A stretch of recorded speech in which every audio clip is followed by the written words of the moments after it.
you all so much for everything you're doing around this table, working tirelessly. And President Trump, thank you for giving them the ability to do We'll it. do this. Thank you, Pat, very much. Thank you.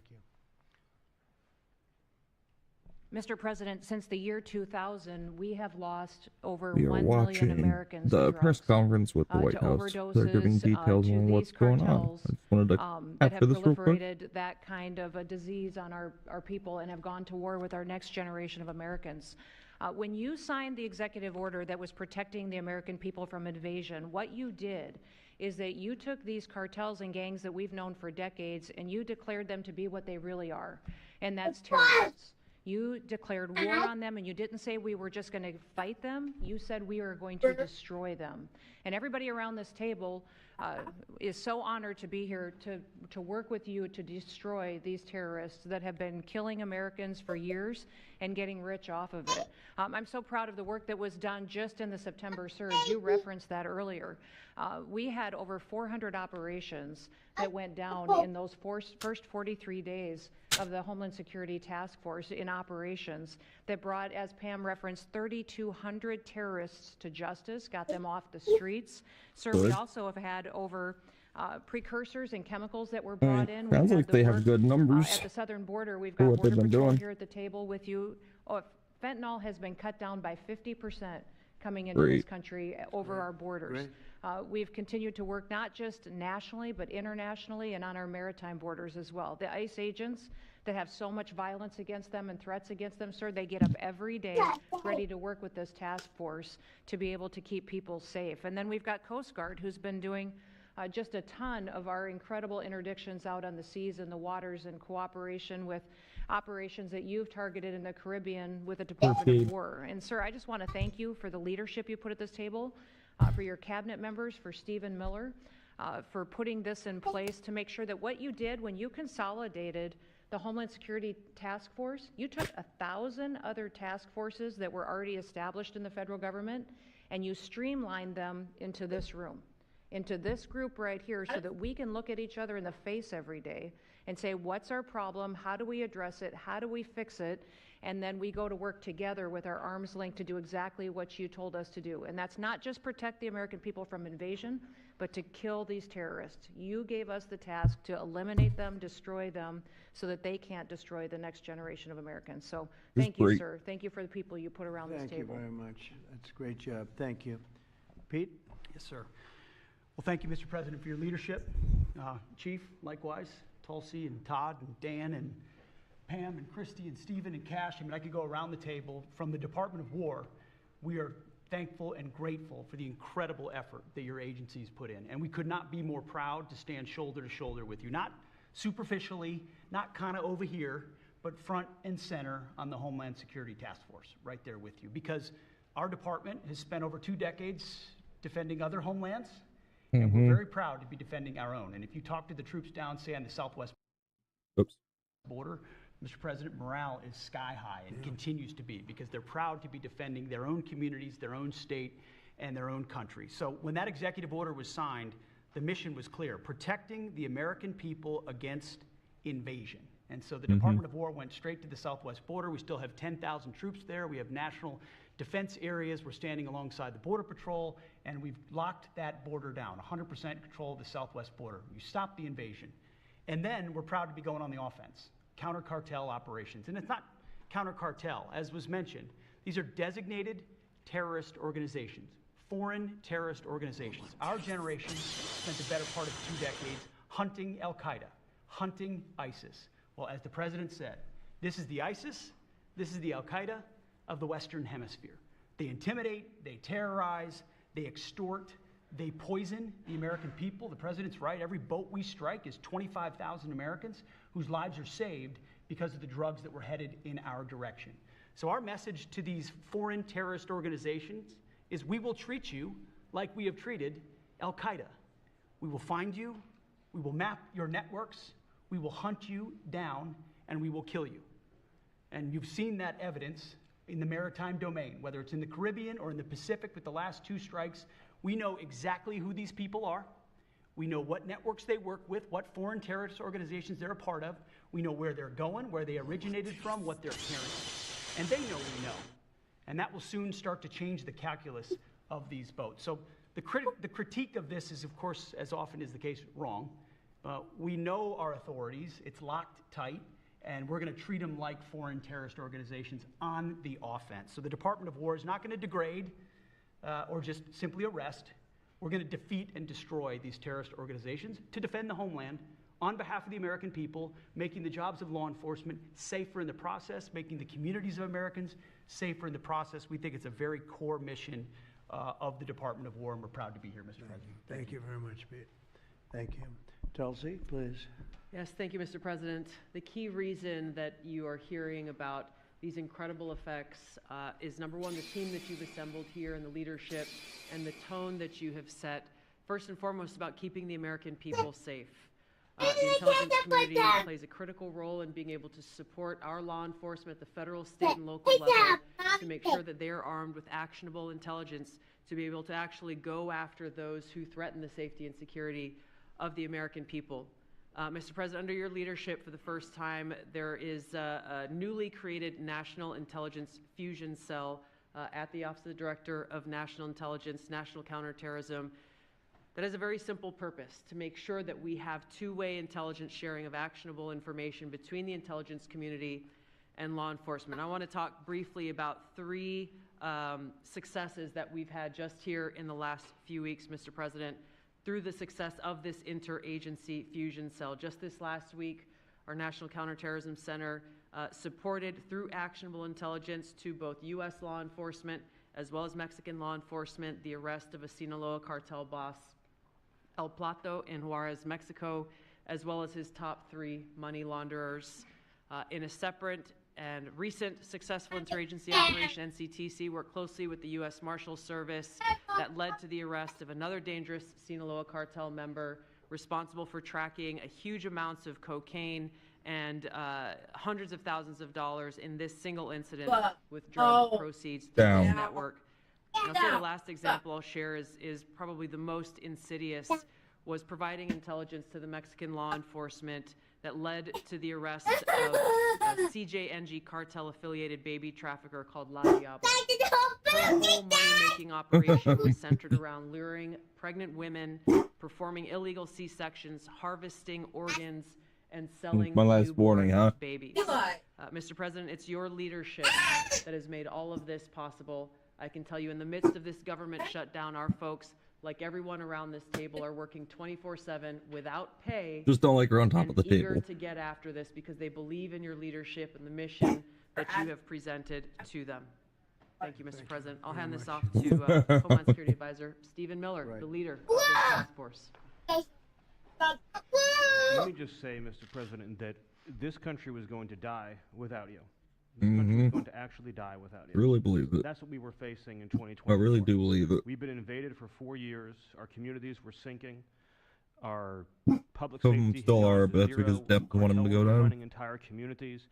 Sex trafficking, child trafficking, labor trafficking was out of control. Overdoses were out of control. The cartels were claiming more and more territory. City services were buckling. This was a country on the verge of dying, and you alone saved it. And when you stepped forward originally in 2016, you started the movement to make America great again. And that means make America great again in every way. And that means safety and prosperity and peace and freedom from cartels and crime and gangs. And your vision and your leadership in declaring war on the drug cartels is the single most successful public safety initiative in American history. And I need the media to understand what President Trump has done. People have been talking about drug cartels for longer than I've been alive. And everyone has just taken for Let granted Louis that they deal with can't them. be He's not touched even or on our stopped. property anymore. They're too big, Relax. they're too powerful, they're too evil, they're too murderous. They can operate with impunity. And in just 9 months, President Trump is the only American leader, not just in our lifetimes, but ever, to actually take the fight to the drug cartels, to actually seek their eradication. And it is happening. And so while the Democrats are shutting the government down and fighting for free health care for illegal aliens, look at what President Trump has assembled here. He's assembled a team under his vision, direction, and leadership that is saving hundreds of thousands of lives. Hundreds of thousands of lives. And only President Trump could have done this. And I will say one last thing, which is that What are you his doing? courage has been an inspiration to everyone else in this room. There are people in this room. What are you doing? I'm looking at, for example, at Todd Lyons, who have been Yeah, what are you relentlessly doing? doxxed and harassed and threatened. But when they see President Trump's courage, what he's been through for 10 years to save America, Mm-hmm. when they came He's been after through a lot. his family, his businesses, his safety, his freedom, everyone at this table knows we can give whatever it takes to get the mission done. So President Trump, thank you for your leadership, your boldness, your courage, and your vision. We're honored to serve underneath you. Well, I want to thank you, Stephen, and I have to say that, you know, I've been making the rounds. I'm leaving tomorrow for some very big meetings, including with the president of China, where I think we're going to come out very well, and everyone's going to be very happy. But Let's see. everybody said the same thing. A year ago, we had a dead country. We were a dead country. We really were, in a lot of ways. Not just this. We were dead as doornails on this, but we were a country that was in serious trouble, and beyond that. And we have the hottest country anywhere in the world right now. Thanks to The whole Obama, world is Biden. talking about it. We have the hottest country anywhere in the world. We're going to clear up this crime in our cities. We can do it quickly, too. They showed how quickly we could do it in D.C. It was a real bad place. It was a real mess. Dirty, filthy, disgusting, graffiti all over the place, tents on every ounce of parks that we had. Just disgusting. And I rode around last weekend. I rode around the city. I felt very safe in that car, but, you know, I would have done it without it. I wouldn't need that car so much anymore, I will tell you. But the place was clean.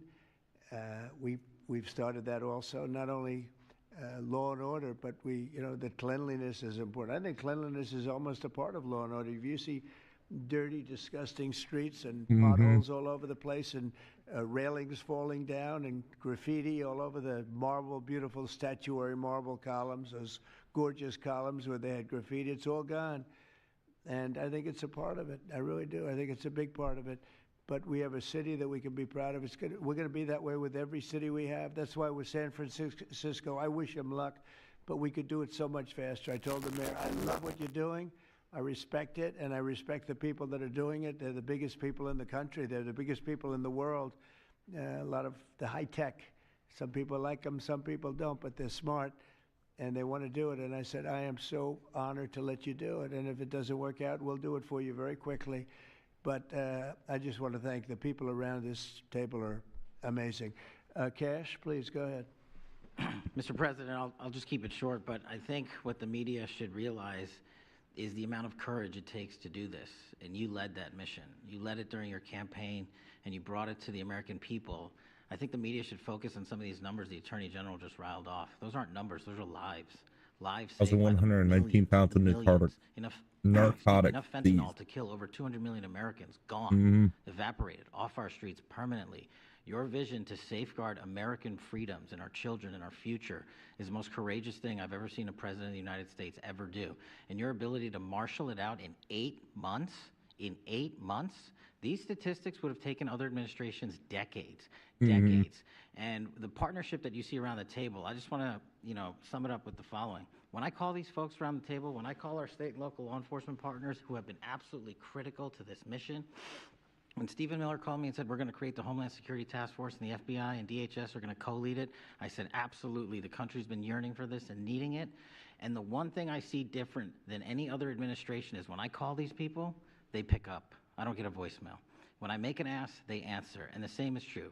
And so the FBI is playing a pivotal role in your administration in helping lead out this mission, and Stephen's vision has finally come to life.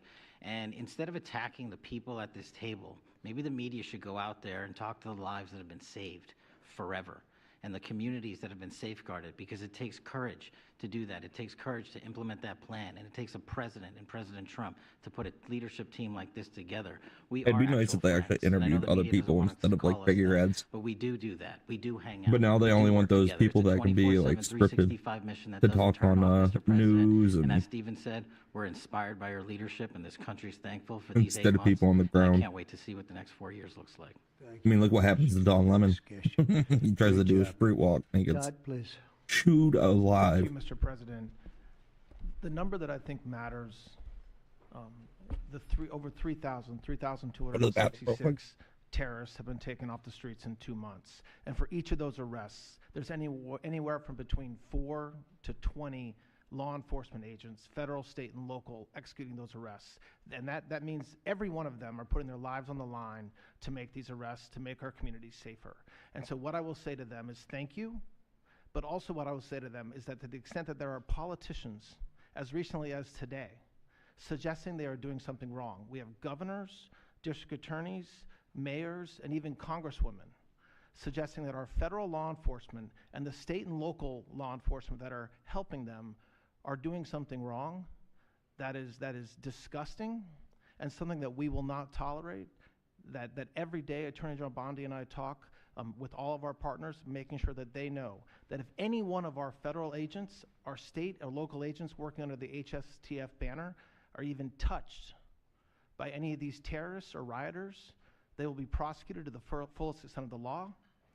When politicians aid these terrorists by trying to give them comfort or protection or suggesting that somehow our men and women are doing the wrong thing, same problem. We will not tolerate it, Mr. President. So thank you to all of our state and local men and women that are helping us, and our federal law enforcement officers that are literally putting their lives on the line every single day. We will always protect you. Thank you, Mr. President. Thank you very much, Todd. A really good job you're doing, too. Thank you. Any questions maybe pertaining? Mr. President. How about pertaining to this for a little while? And whoa. Would you have any questions of these incredible people? Mr. President. Mr. President. Yeah, go ahead, please. Go ahead. Mr. President, thank you. Mr. President, thank you. Good to see you. If I could just ask both of you, including Secretary Hegseth, there's reporting the U.S. just sent B-1 bombers near Venezuela to ramp up some military pressure there. Is that accurate, and can you tell us more about that mission? No, it's not accurate. No, it's false. But we're not happy with Venezuela for a lot of reasons, drugs being one of them, but also they've been sending their prisoners into our country for years under the Biden administration. Not anymore. We have a closed border. We had actually nobody for the last 4 months, I guess 5 months. They report nothing. They report zero. I don't know if that can be possible, but we'll accept it, right, fellas? But we have closed borders. We have people coming into our country, but they only come in legally. We have the strongest borders we've ever had. We might have the strongest borders of almost any nation right now. And that's a big difference from what it was. Good, because we don't have anybody coming in. But we're very unhappy with Venezuela because of what they've done. They've sending a bunch of people up our way anyway. Country. Yeah. Nobody can do that. If I remember correctly, that's what they did. Only a stupid person would have accepted it. And that's what we had running our country. Very stupid people. Yeah. So we're not happy with Venezuela. But it was not smart. Not a smart man whatsoever. You okay? Yes. On fentanyl. We're going to lose Sorry it. about that. On fentanyl, we have President some Trump. good medical help right over there. That's all right. On fentanyl, according to CDC data, nearly 330,000 Americans died over the past 5 years from fentanyl. That's 1 in every 1,000 Americans who died. It's more than that, but that's all right. Yes, it's I more. Yeah, they weren't. I'll be discussing that with President Yes, Xi. so that's actually my question. I figured it was. I was wondering, since it mostly comes from China and has caused such carnage in the U.S., what are you going to say to convey the seriousness? And also a second question for you or Secretary Hegseth. Is there any evidence that China is now smuggling fentanyl through Venezuela to bypass U.S. and Mexican port controls? Probably. They are doing that, yes. But they are paying right now a 20% tariff because of fentanyl. That's billions and billions of dollars that they're paying. Yeah. We're actually, on November 1st, the tariff on China goes to 157%, which is record-setting territory. And we don't want that because it's not sustainable for them. They can't sustain that. We don't want them to have to go through that. So I'm meeting with President Xi, and I would say we have some big issues, like with the farmers and various other things. But the first question I'm going to be asking him about is fentanyl. And if you think about it, they make $100 million. Think of this. They make $100 million selling fentanyl into our country, $100 million. They lose $100 billion with the 20% tariff. So it's not a good business proposition. It's $100 billion approximately that they have to pay. That's a big penalty to make 100 million. So I think they want to do something. They want to put it on the list. It's on the list. It's one of the things we're talking about, and I'm putting it right at the front of the list. So they pay a very big penalty for doing that, and I don't think they want to be doing it. And we'll see what happens at the end of next week, because I'll be meeting next week, as you know, along with we're stopping in Malaysia, we're stopping in South Korea, we're stopping in Japan. I'm meeting with President Xi actually in South Korea. So it'll be the first thing on the list. Yeah, please. Yes, Mr. President, on the drug boats, sir, has there been any discussion about capturing one so that you can show the amount of narcotics? We know everything about them. Yeah, Jennifer. We know everything about them. We know where they're coming from, who they're coming with, generally who's in the boat. I'll let Pete discuss it a little bit, but they have incredible intelligence. And, you know, usually when you see 5 engines, I've never even seen that before, but when you see 5 engines on a boat going about 65 miles an hour, loaded up with white powder in silver cases, generally speaking, that's not a good sign. They're not going fishing, right? And you don't see any fishing rods, right? So, Pete, I'll let you discuss that a little bit, please. Well, yes, sir. Likewise, generally you don't see fishing in submarines either, sir. Yeah. So the U.S. military, That's as I been my mentioned, point. nobody better in the world at mapping partially networks, submerged identifying who's connected to who, watercraft are inside not really terrorist good for fishing. organizations. It's just the media is used to hearing that when it pertains to Afghanistan and Iraq and ISIS and Al-Qaeda.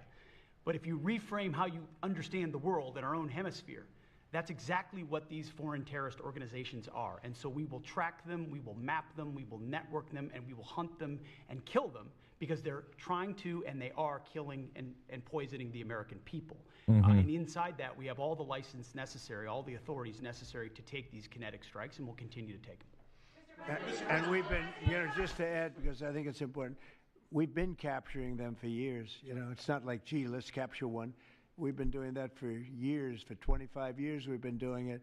Not at a level like we're doing it now. I mean, just with the hits we're hitting, but we have much more intensity than any administration's ever had. But we've been capturing these boats for years, and they get back into the system, and they do it again and again and again, and they don't fear that. They have no fear. The thing I can tell you right now, it's very hard to find any floating vessel right now on the Pacific or in the Gulf, and I would like to call it by its official name, the Gulf of America, another little triumph of the Trump administration. I said for years, I said, why do we call it the Gulf of Mexico? It's 93%, the shoreline is 93% ours. I never understood that, so I made that change. I never realized how easy that was going to be, other than, I guess, AP fought us in court, and the judge said, but that's the name. And actually, they were sort of semi-prohibited from even covering us after that. It was pretty amazing. But we have the Gulf of America, and there are very few boats, very, very few boats, not even fishing boats, to be honest. I don't want to do that to the fishing industry, but it's been so effective.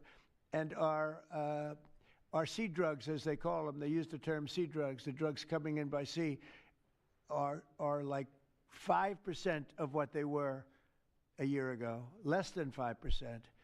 So now they're coming in by land, and even the land is concerned, because I told them that's going to be next. You know, the land is going to be next. And we may go to the Senate, we may go to the, Congress and tell them about it, but I can't imagine they'd have any problem with it. I think, in fact, while we're here, I think it's a good idea, Pete. You go to Congress, you tell them about it. What are they going to do? Say, gee, we don't want to stop drugs pouring in. They're killing 300,000 people a year. I think that's the real number, 300,000 people a year. So between that and my discussion with President Xi, I think we have never made progress like we've made.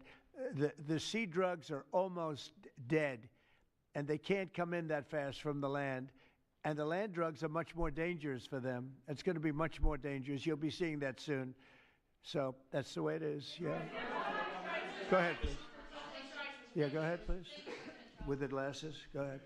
Thank you, Mr. President. Good. I wanted to ask, what's your reaction to Representative Dan Goldman calling on NYPD to arrest ICE agents who he says are acting illegally? He says they are illegally assaulting people and illegally detaining people at immigration courts in New York. Well, I know Dan, and Dan's a loser. You understand. He's a guy that doesn't have what it takes. He's been trying so hard. Tim And they're Tim exhausted. Pool's reporter, It's so White House ridiculous, right? reporter, A suggestion like that. correspondent, I guess you could say. You know, they're just trying so hard, and it's not working. They've even now started imitating me, of all people. They want to imitate me, and they start using foul language, but they use too much of it. You know, you can't use the F word 7 times in one sentence. It doesn't work. It might work once every 7 news conferences, but you can't do it.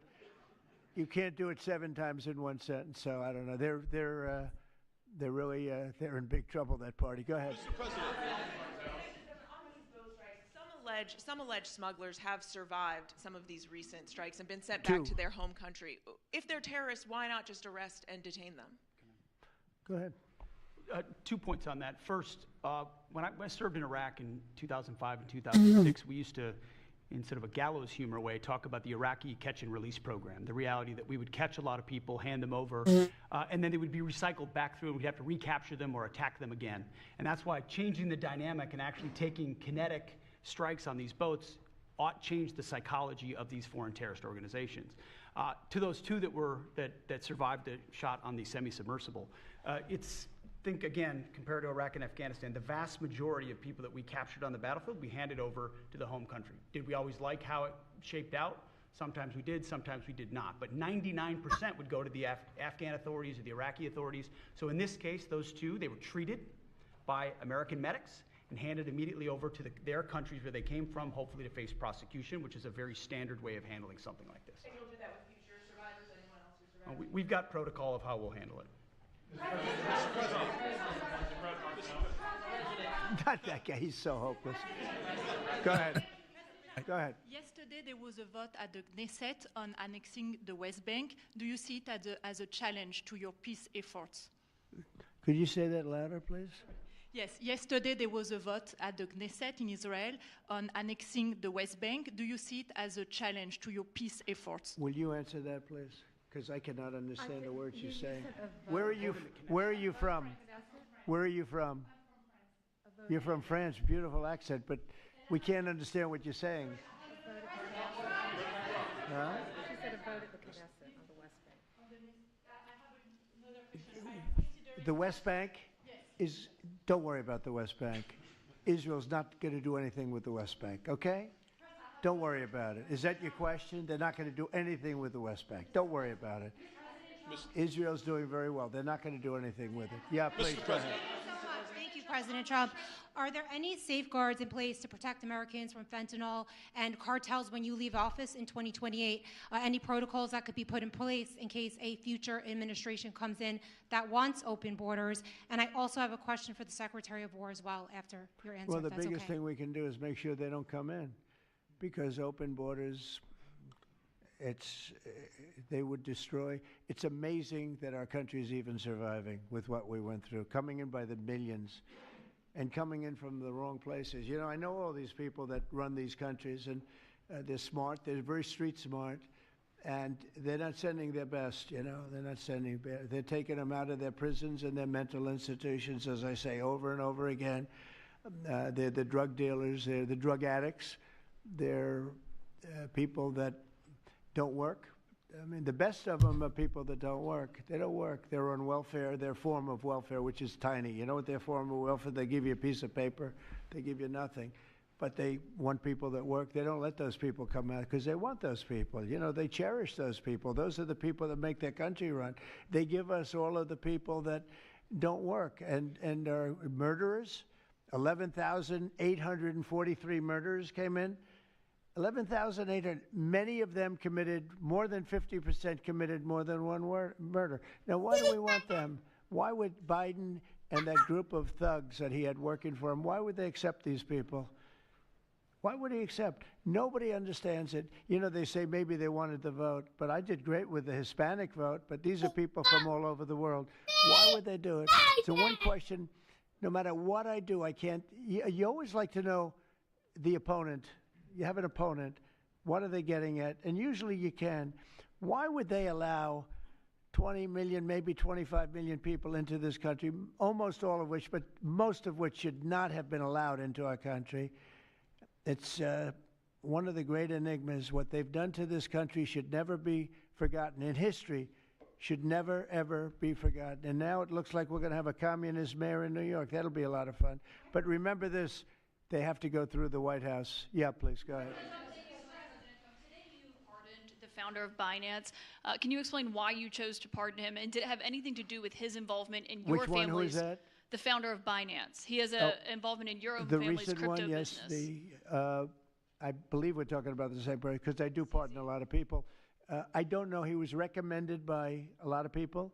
A lot of people say that. Are you talking about the crypto person? A lot of people say that he wasn't guilty of anything. He served 4 months in jail, and they say that he was not guilty of anything. That what he did. Well, you don't know much about crypto. You know nothing about. You know nothing about nothing. You fake news. But let me just tell you that he was somebody that, as I was told, I don't know him. I don't believe I've ever met him. But I've been told by a lot of support. He had a lot of support. And they said that what he did is not even a crime. It wasn't a crime. That he was persecuted by the Biden administration. And so I gave him a pardon at the request of a lot of very good people. Yeah, please. Yes, Daniel. President, thank you so much. This is the kind of question I like. Yeah, right here. the numbers from this task force are jaw-dropping. I wanted to know, this is a question for you and both Stephen, since it was said this is your brainchild. What are the lessons to be learned from the success of the task force, and what are your continued goals with this task force now that you have about 3 years left? Well, the best thing we have going is we have such talent around this table. I could go over every one of these men and women, and we have unbelievable talent. They've got the naturals, you know, like somebody that hits a baseball or a golf ball or a, you know, that you see more, it's more evident. It's beautiful because it's sports. You can tell somebody right away, are they good or are they not? These people are the most talented people at what they do.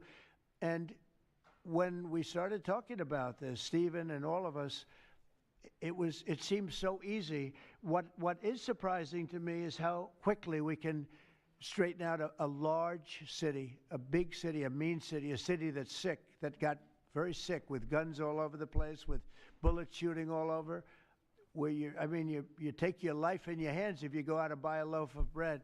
That's not America. That's not our country. And those people don't care how you do it. They just want it done. They really do. You know, when you go to the people in the street, they don't know. Is it National Guard? They just want it done. They want to be safe. And we've gained a great following of Americans, real Americans, people that want to be safe. But I think the biggest thing we say is we have tremendous talent. We were able to recognize, like a football team, like a baseball team, we were able to recognize the talent. And the talent is largely in this room for the whole country. It's largely in this room. There's really nothing like it. And that's why I think we had D.C. done, not perfectly, but pretty much done, at least normalized in 12 days. Would you say 12 days? On the 12th day, it felt different. And you know, we took a lot of bad people out, never to come back again. Then most of them never to come back again. But there's great talent, and there's also great courage. I've been watching what goes on. And then you have the radical left lunatics, and what's that all about? I mean, they're fighting us because we want to stop crime. Where did these people come from? They're paid money. I guess they're paid a lot of money. But like I saw that ridiculous march the other day, I say, these people are not representative of our country. And not all of them, of course, but many of them are total lowlifes. These are lowlifes. These are people that are paid agitators, and they're not representative of our country. So I don't know. I can just tell you that our country has tremendous spirit right now. You know that better than anybody because you cover it well. But we have a lot of people that are very happy right now with the direction. They did a poll the other day. The direction of our country is better than it's been in 37 years. And I'm upset because I think it should be better than that. I actually said we should be better than that. So, you know, thank you very much for your question. Brian? Brian? Mr. President, yes. Thank you, Mr. President. You guys have done an amazing job in making some of those numbers staggering. And we've gotten a message on social media wanting to thank you for that. But I think, can you talk about the number of missing children you guys have discovered in Memphis? That's amazing. Well, it's hundreds of thousands were lost through Biden and the Biden administration, and we are getting a lot of them back, but they're either dead, they're slaves, they're captured in some form. But think of it, hundreds of thousands we're talking about. Not even believable. And they came in through the border. They were sold. They were bargained for. And this was all Thanks, Biden. baby. Meaning Biden and Obama, the same mentality, frankly. I think it's the same mentality. Let me tell you, Barack Hussein Obama was a lousy president. A lot of bad things happened. Remember when they used to talk about Trump with the jail cells? Well, he built the jail cells for the children. He built those jail cells. Remember that came out? But, sir, they were built in 2014. You remember when that came out? After me going through that stuff for about 2 weeks, and then they found out it was Barack Obama that built those jail cells. No, these You want a people little soda? they were bad leaders. I hope we don't have it again. I hope we don't have it again, because, our country's come back a long way, but it can only withstand so much, and we don't want to ever go through that again. We never want to have open borders again. We don't want to have men playing in women's sports. We don't want to have transgender for everybody. We don't want that. We want to have a great country with low interest rates, nice housing, great education, a strong military, the basics. Yes, please. That's a whitest place. Mamdani said he would close Rikers Island if elected. What kind of impact would that have on public safety? Well, it's not good. I guess it's not a very nice place. It makes but, me dizzy. You need it. You need something. You have a lot of additional people in New York City that should not have been here. They came here through the open border, through Biden's. I don't know how they even do it. New York City's always been tight for money. And then they spend, $8 billion, and nobody complains about it, on people that just showed up and they just came out of nowhere. Where did they get the money? All of a sudden they have money. This is big. I tell you what. This is so big. Wow. We have to keep our prisons very fair and very safe, but you get a lot of criminals. We have a lot of additional criminals. I used to talk about it. They used to say, well, only good people come in from foreign countries. I said, that's not right. I didn't know that for a fact, but it had just started, right? The open borders and people flowing in by the millions. They make our criminals look like the nicest people on earth. That's the only good thing. They make our criminals look like nice people. They are the meanest, the most vicious. Tren de Aragua, you don't get any sicker. They cut people's fingers off because they called the cop. Did you call the cop? Yes. They cut off his finger so he can't call the cop anymore.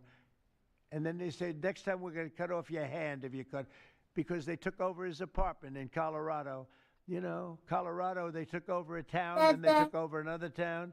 And you have a weak governor over there. He doesn't know what the hell he's doing, so he lets it go on. But we're getting them out of here. We're getting them all out. They're going back to lots of, not just Venezuela. They're going back to lots of countries. Venezuela would be one, however. Yeah, please.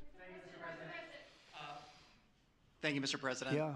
A moment ago, you said that if Secretary Hegseth went to Congress and briefed them on the operations against we will go, I said. You will go. And we it would will be go. difficult for them to object. I don't see any loss in going. No reason not to. They'll always complain, we should have gone. So we're going to definitely, I'd like to just tell you, let's go. We'll go. We're going to tell them what we're going to do, and I think they're going to probably like it, except for the radical left lunatics. And Mr. President, if you are declaring war against these cartels and Congress is likely to approve of that process, why not just ask for a declaration of war? Well, I don't think we're going to necessarily ask for a declaration of war. I think we're just going to kill people that are bringing drugs into our country. Okay? We're going to kill them. They're going to be like dead. Okay? Yeah. Yes, red hair. Thank you. Beautiful red hair. Thank you. I'll tell my hairdresser that. She'll love it. This is a question for both you and the Secretary of War, Mr. Hegseth. Who are you with? I'm with the Center Square. We're a newswire service. With everything that's going on between the narco terrorists in the Caribbean, and then also with more Chinese, Iranian, Russian ships also taking part in Venezuela. Are you have any plans of expanding operations out of Roosevelt Roads and in fact placing some home porting some ships there? Yeah, go ahead, Pete. We're familiar with the location that you're referring to, and we'll make sure that we're properly displaced in order to deal with the contingency we're dealing with there, and also any ways in which other countries would attempt to be involved also. So we can walk and chew gum. We're definitely keeping our eyes on near-peer adversaries at the same time, but we think sending a message on these cartels, these narco-terrorists, is an important inside our hemisphere, which for far too long, other presidents, as the president pointed out, they've ignored our own backyard and allowed other countries to increase their influence here, which only threatens the American people. We're changing that. One big thing that has happened, though, because you mentioned expansion and expand our efforts. So when I was running for office, second term, everybody was talking about the fact that nobody wanted to join the military, nobody wanted to join the great police force. They didn't want to join New York's finest or any of our police forces. They didn't want to join anything having to do almost like with the country, with the uniform. We are setting records with the Army, Navy, Air Force, Marines, Space Force, Coast Guard. We're setting records. We've never had anything like it. And I'll tell you when it started, November 5th. We didn't even have to wait till January 20th. They saw spirit. And now we have people coming in that it's unbelievable. And if we wanted to increase our military force, if we wanted to increase any one of these, including police forces, they can now get men. People didn't want to be policemen and women. They didn't want to be firemen and women. They didn't want to go into the military. We were having tremendous recruiting problems, and now we're setting records.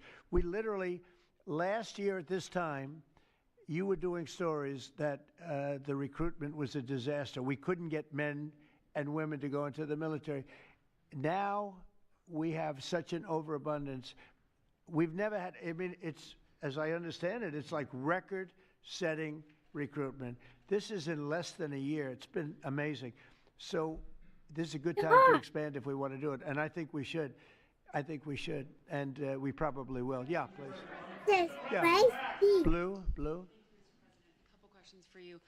First for you and Secretary Hegseth. Is the administration supportive of sending National Guardsmen to cities for the express purpose of aiding deportation and immigration enforcement efforts? To expand deportation efforts? Sending National Guardsmen to U.S. cities for the express purpose of aiding deportation and immigration enforcement efforts. What we've done so far is stand alongside federal law enforcement in every way, facilities and personnel, but also we have a great deal of lift inside the military. We're able to move assets in a way that no other aspect of the U.S. government can. And so where we can rapidly assist with mass deportations, we have been happy to do that. And then one more question, if I may. Is the administration at all supportive of potential measures to crack down or regulate or even ban apps that track ICE agents' locations? What do you mean by that? Like specific apps that are used to track the location of ICE agents? I guess we'll do that. I'm not a big app guy. I'm not into that too much. I think Pam might be it. Let's go. Yes. Good answer there. Yes. These organizations, President Trump, are coming in and they're apps to track our federal law enforcement officers, and it jeopardizes their lives, where they're going to be, their location. And we've actually been working really well with the tech companies who have been cooperating because they don't want our law enforcement officers to get injured. So yes. Well, I see it with ICE, where they're having, where they define where they live, who they are. And, I didn't have a big view on the mask, but I now understand why they should wear masks. I think it's very dangerous for them not to wear masks. They can do whatever they want. I notice some do it and some don't, but it's pretty dangerous. But when you look at, you talk about that question, I think it's very dangerous, and I think you're coming down on that very hard, right? Yeah, please. Sir, Mr. President. Go ahead. Thank you, sir. When you were running for re-election in 2024, you released a video statement where you made this exact promise to show no mercy on the cartels and employ every military asset necessary to combat them. In that same video, you also said that you plan to expose all the bribes and corruptions with politicians and the cartels. We're doing that. Has your we're task trying to force do been that. looking into that in American politicians? Yeah, where the money's coming from. Because you see it. like even that garbage deal they had this weekend, which was embarrassing to them, and the crowds were much more, the crowds were not big. Those crowds were not big at all. But when you look at signs, and they're all made beautifully, the yellow signs, I saw the yellows, the blues, but they're all made professionally in a printing shop, looks like on Madison Avenue someplace. Some guy is paying for all that stuff. And we don't mind protest. Protest is a good thing. I protest. I'm always protesting, right? But You're not thrown on the floor when again. you see some of these people are going crazy. They're going crazy because they're getting paid.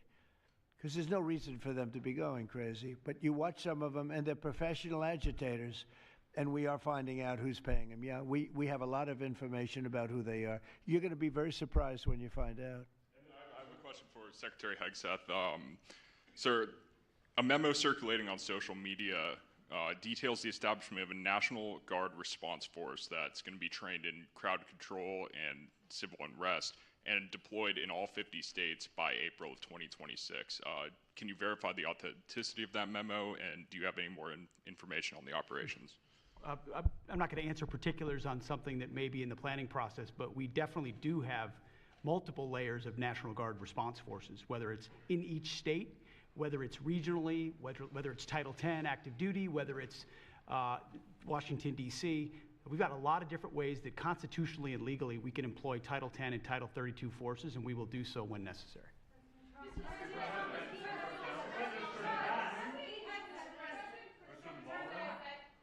Thank you.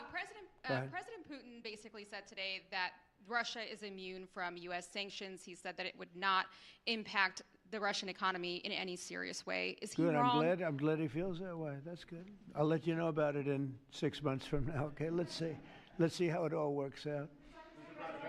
Yeah. Go ahead, please. Blue. One question about the task force, one about the shutdown. I'm Taylor Poplars with Spectrum News. The same day you established this task force back on January 20th was the same day you pardoned the January 6th defendants. Yeah, very proud of that. Yeah. Just last weekend, one of them was charged with allegedly threatening to kill House Minority Leader Hakeem Jeffries. And a big theme of this task force has been allowing law enforcement to do their job and holding accountable people who go after law enforcement. Do you worry that your actions back on day one undermine what this task force is trying to accomplish? No, you have thousands of people that we're dealing with, and if one goes haywire, look at what this guy in Virginia said, where he wanted to kill his opponent. He's going to kill his opponent. He's going to kill his opponent's children and I think wife, and he continues to run. And the Democrats continue. He's running for Attorney General in Virginia. Look what he said. So now, do you think all Democrats should be prohibited from living anymore? I mean, think of what he said. He's going to kill his opponent, and he's going to kill the children of his opponent, and I think the wife. I said, this guy's sick. That is a sick guy. And how do you vote for somebody like that? But I don't view that every Democrat would say that, because not every Democrat would say that. So you can't, you could have one person, but I don't know of the incident. I can say we're very proud of what we did. We had the courage to do something that should have been done. The problem, sometimes the Republicans are too nice. They're a very nice party. The Democrats play a much dirtier fight. It's amazing. You go after dirty cops like Comey, and you go after, these are dirty cops. Letitia James is a dirty cop. You go after these people, and they say how horrible you are, and yet I got indicted 5 times and impeached twice. Nobody says anything about that. They say, oh, I actually said the other day, he's trying to indict somebody. I got indicted 4 or 5 times, Todd, maybe more than that. Yeah, I think you could say 87 times if you really think about it, right? With the charges, a bunch of phony guys, but nobody says anything about that. But they mentioned it the other way. No, the Democrats play a very dirty game. It's all they're good at. They're good at a couple of things: cheating on elections and playing very dirty. And they have one good trait: they stick together.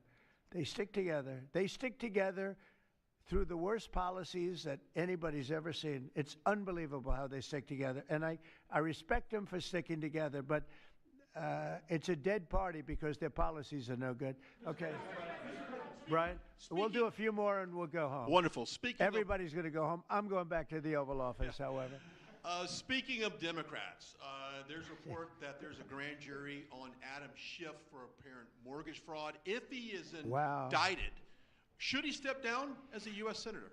Well, I'm not going to comment on that. I will just say Adam Schiff is one of the lowest forms of scum I've ever dealt with in politics. He's a horrible human being, very dishonest person. I have no idea what's going on. You tell me that he's going to be indicted. I don't know. You could ask Pam. I don't know if she could say it. Probably you are allowed to say it, but I wouldn't know about that. I can only tell you he's a very bad. I think he's actually a sick person. Do you want to talk about that? We're not going to comment on any grand jury that's open. We can't legally. I don't know. By the way, I hope it's true, but I don't know anything about it. Yeah, please. Oh, millions of dollars, yeah. Well, I also give a lot of money to the White House. The White House is, as you know, I give my salary, and I usually like to steer it to the White House because this house was a little bit abandoned. First of all, for 4 years, you had a guy walking around that didn't know where the hell he was. And this house was not taken care of the way it was supposed to be. I take very good care of property. I was very good at that. And you'll notice the floors downstairs, I paid for them. Marble, the most beautiful marble you've ever seen. The white floors down in the palm room, they look like they came out of, I don't want to lose because they're big supporters of mine, Home Depot. So I'm not going to say bad, but they did come out of a box from Home Depot about 30 years ago. They were all broken, but now they have the most beautiful floors, the most beautiful lights and chandeliers. I think most of you, Brian, you've seen that, right? Yes. How beautiful is that? And I take care of it. So I spend millions of dollars on this building, taking care of it. It was not properly maintained, and now it's starting to gleam like it should. It should really gleam, and you should go down and visit the Presidential Walk of Fame. Have you seen it? It's quite good. I'm sure that a lot of people coming to the White House, it's hot. It's very hot, but it's really a tribute to the presidents, past presidents of our country. Yeah, please. Mr. President. Yeah, behind you, please. Yeah, go ahead. Thank Go you. ahead. So on Monday, a question for you as well as Secretary Noem. On Monday, Mayor Karen Bass of LA and Representative Robert Garcia, they held a press conference and they called for an investigation into DHS, accusing them of unlawfully arresting U.S. citizens and racially profiling and only arresting people because, in Robert Garcia's words, they look like me. He's a Hispanic individual. Do you have a response to that? Are you asking me that question? You as well as Secretary Noem. They are arresting bad criminals, and they're really good at it, too. I look at the numbers, they always like to say that, oh, you're arresting this and that. Then when you check it, you find out, geez, almost every single time, and, obviously every once in a while they may get one wrong, but they always correct it. They're able to correct it. But they are arresting really bad people. They're arresting people that kill, people that would cut your throat and not even care about it. These are brave people, and it's very dangerous. And if they go even a little bit too far, they get into trouble, which is a shame. I protect them, but they get into trouble. But they're arresting very serious criminals, and they're getting them out of here. Okay, one or two more. Doug, do you have a question? I'd love to have Doug have a question, our great photographer, because he's such a great guy, and he might be the most talented person over there. I don't know. Huh? Go ahead. Let's hear your question. This guy's a real beauty. On the cartel strategy, hearing you talk about it as a war, hearing Secretary Hegseth talk about defeating and destroying and the comparisons to ISIS and Al-Qaeda, those efforts took American troops being engaged in foreign countries. Do you think that's ultimately where this is headed with the cartels, having American troops in countries like Venezuela? The cartels are very bad. They have a lot of bad people coming in. They were interviewed recently, and they were asking people what their problem was, and one guy said, yes, I'm up for murder. Didn't know what he was saying, obviously. I'm sure his lawyer was not thrilled with his statement, but no, they're rough people coming into those cartels. Those cartels are rough. You look at what happens, the trip up is horrible, especially for women. They're being killed, they're being raped at levels that nobody thought even possible. In my opening speech, I mentioned that, but All in right, a very off light my way. I cane. mentioned the word rape. I've had enough of Then I you found putting out Play-Doh that on my you take a cane. look at what No, happens boy. with those cartels. It's You horrible cane what's stealer. going on. And we're doing the world a big service by just Stop telling putting Play-Doh on my cane. you don't have too many cartels now because they know when they get up here, they're going to be stopped. Under Biden, they were just flowing into the country. It didn't matter what you were, where you came from, what you looked like, what your record. They didn't check records. Millions of people came into this country that should not be in our country right now. We've gotten a lot of them. Yeah, goofy. It's the single biggest problem Don't that we were given. Inflation, I've already taken care of. Economically, the country is the strongest it's ever been. Thank God for tariffs. If we didn't have tariffs, we'd be a third world nation. But thank God for tariffs. We're the richest nation in the world now because of tariffs. I think tariffs are a good thing. Economically protect ourselves, and I think they bring jobs back to America. Ourselves from a national honesty. security, situation. But we have cartels that. You need some tea? Somebody came up with the word cartel. There's only a little bit in I there. won't tell you who that person was, but you got a lot of bad people in the cartels, and you could look at a country like Mexico, and Cartels I cut really off people's respect the heads. president. I really Almost respect as a lot bad of as the people over Islamists. there, but a lot of the leadership. But they are in fear in their own country because those cartels are running those countries. Okay, and that includes Colombia. Colombia is a drug den. It's a drug den, and it has been for a long time. You got a lousy leader over there right now, bad guy, a thug, but they make cocaine at levels that we've never seen before, and they sell it back into this, and they're not going to get away with it much longer. We're not going to put up with it much longer. Colombia is very bad. Mexico is run by the cartels. I have great respect for the president, a woman that I think is a tremendous woman. She's a very brave woman, but Mexico is run by the cartels, and we have to defend ourselves from that. Go ahead. Let's go with you. Go ahead. Let's listen to this beauty. Shutdown by the time you return from your trip to Asia? Do I expect to have it resolved by the time I return? I don't know. I said long ago we shouldn't have been in this problem. This was September 28th. It came due in Biden's regime, and before the election, September 28th, and they pushed it off into the future. And I was running when they did that. And when you're running, but I did say, what the hell are they doing? That and debt ceiling.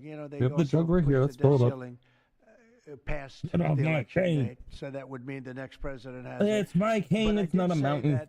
that, I think the Democrats have gone totally crazy, and we don't know what they're going to do because they don't care about the people. They don't. I really think they have no leadership. They have a lot of very low IQ people. Jasmine Crockett is a low IQ person. A lot of them. I don't want to insult too many of them, but a lot of them are. They have no rudder. I don't think they know what they're doing. I can't get it from there. They've never done this before. They always agree. So to close, go but I and, can't even get it from there. An extension. Let's do an extension and talk. Even today, look at what happened today. They wouldn't even. They don't want to pay the people that have worked. And, this was supposed to be. Thank you, buddy. This was a test, and they wouldn't pay the people that have been working. They said, no, we don't want to pay them. This is all the Democrats. Now, all we need is 5 Democrats, and I know a lot of Democrats that are saying they're more than 5. Probably not that many more than 5, but they're more than 5. And all we need is like 5 Democrat votes, so we open our country again. Sad though. We have the greatest economy in our history. We have the highest stock market. All They're these things trying to we will have by the end of my break first year everyone more than $20 that they trillion can in their of path. investment. The all-time record is $3 trillion. I think it's China.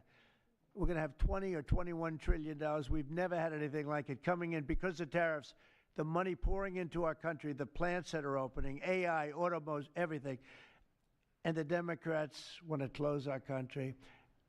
They're really, they say deranged. They suffer. I guess it's Trump derangement syndrome, which I think is going down now as an official condition by the doctors. I think they get paid extra money if they handle it because it's more difficult to handle than a normal mental disease.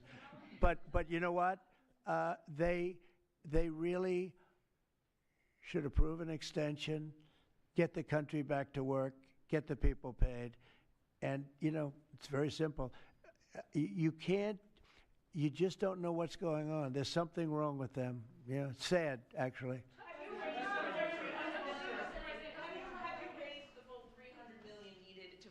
Have you raised the full $300 million needed to fund your ballroom? And how much specifically are you donating to this construction project? I think $350 million. All donor money and money that we put up. We've raised. It's going to be. It's going to cost right in the neighborhood of $300 million. It's been expanded and made absolutely. It'll be the most beautiful ballroom anywhere. No, not in my grid. Out. How much am I donating? I won't be able to tell you until I finish, but I'll donate whatever's needed. I'll tell you that. Do I have a name for the? I won't get into that now. Yeah, go ahead, please. Without their first full paychecks, federal workers. By the way, a friend of mine, talking about donors, a friend of mine, a man that's great. I'm not going to use his name unless he lets me do it. Susie can tell you about Keep on your desk or on your tray, please. He called us the other day and he said, I'd like to contribute any shortfall you have because of the Democrat shutdown. I'd like to personally contribute any shortfall you have with the military because I love the military and I love the country. And any shortfall, if there's a shortfall, I'll contribute it. And today he sent us a check for $130 million. I would love to tell you he doesn't really want the recognition, if you want to know the truth, but he gave us a check for $130 million, which was sort of a shortfall, yeah. And that's going to go to the military, yeah. Is that the correct number? $130 million. That's what I call a patriot. Okay, thank you very much, everybody. Thank you. Thank you.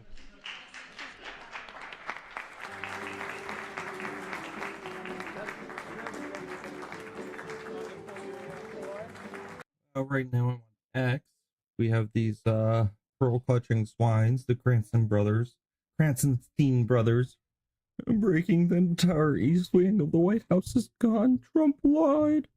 Obama would have been immediately impeached for this. No, it's on the bottom of my...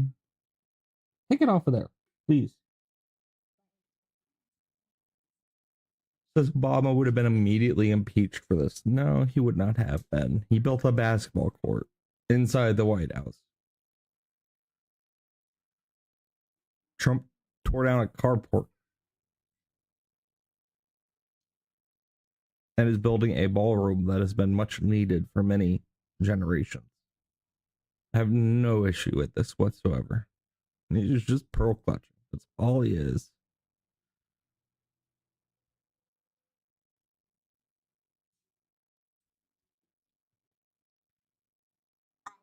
So I responded, well, this has been wanted and in the works for a while. Instead of complaining about the illegals getting deported, you should have focused on getting the facts on this project, because apparently you have none. You're just a pearl-clutching swine. Beauty comes from rubble. Trump doesn't get to make unilateral decisions like this. It's sickening. Yes, he does. 486 comments, probably saying, except he does.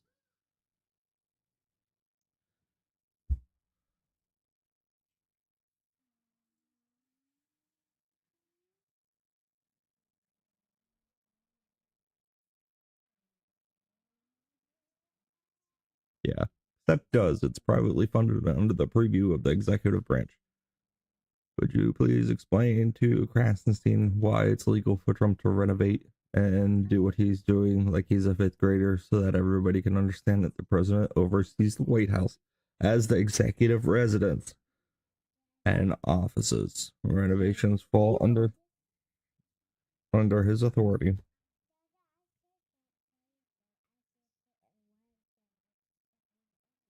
You want to get down?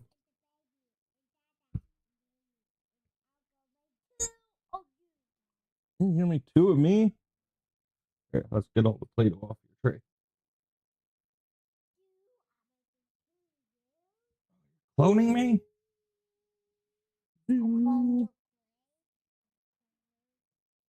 Hey.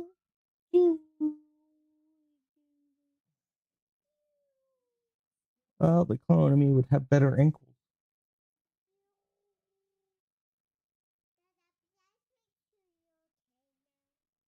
speak to my cane? Yeah.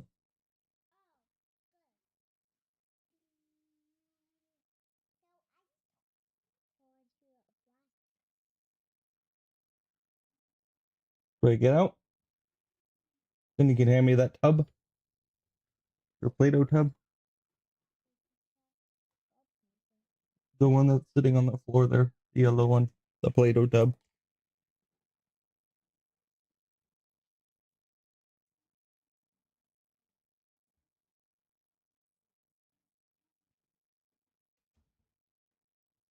Come on, bub.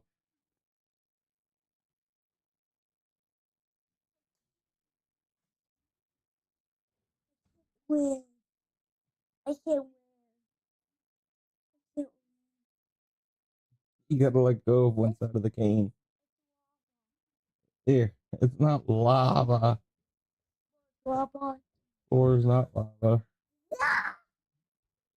You're strong, kiddo.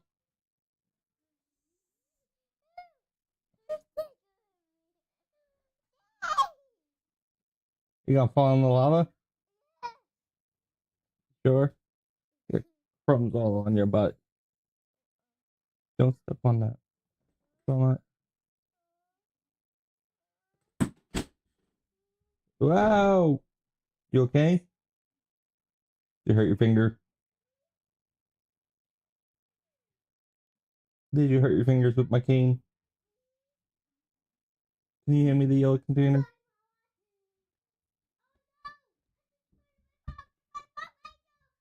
Push your chair close to me so I can put your tray back on.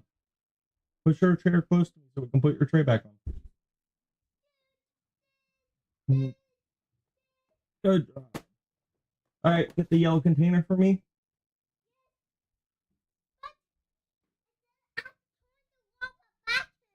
Okay. He's got to turn back to the robot. That's it.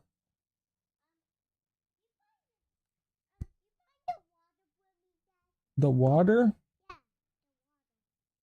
I think this is water.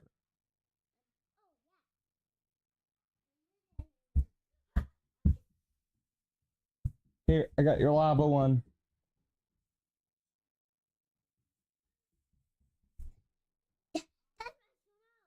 Your smoke? What are you doing with smoke?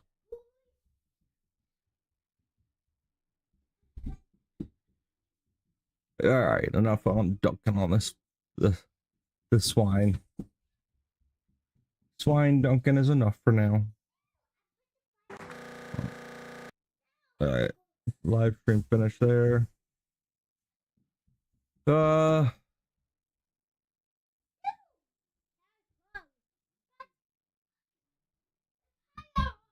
Yeah, you know they're gonna get. Let's see about this puzzle.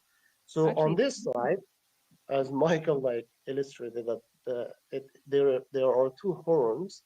So I am with the Christian understanding. The only part that remains right now that I'm trying to come to have a solution, or to trying to find a solution, is that. Hello, IP. I need to start watching this stuff again. What's next after No Kings? Call recap. There's no significance of No Kings. It can't be taken seriously. What even was the goal in all of this? This has been sentiment shared from both sides since Saturday. My name is Evie and I attended the What's After No Kings mass call event. And straight from the source, let's discuss what exactly was significant about No Kings 2.0 that happened on October 18th, 2025. Anyone else who attended the event knows they kept saying the same phrase. No Kings 2.0 was the largest peaceful protest in American history. 7 million people attended this protest.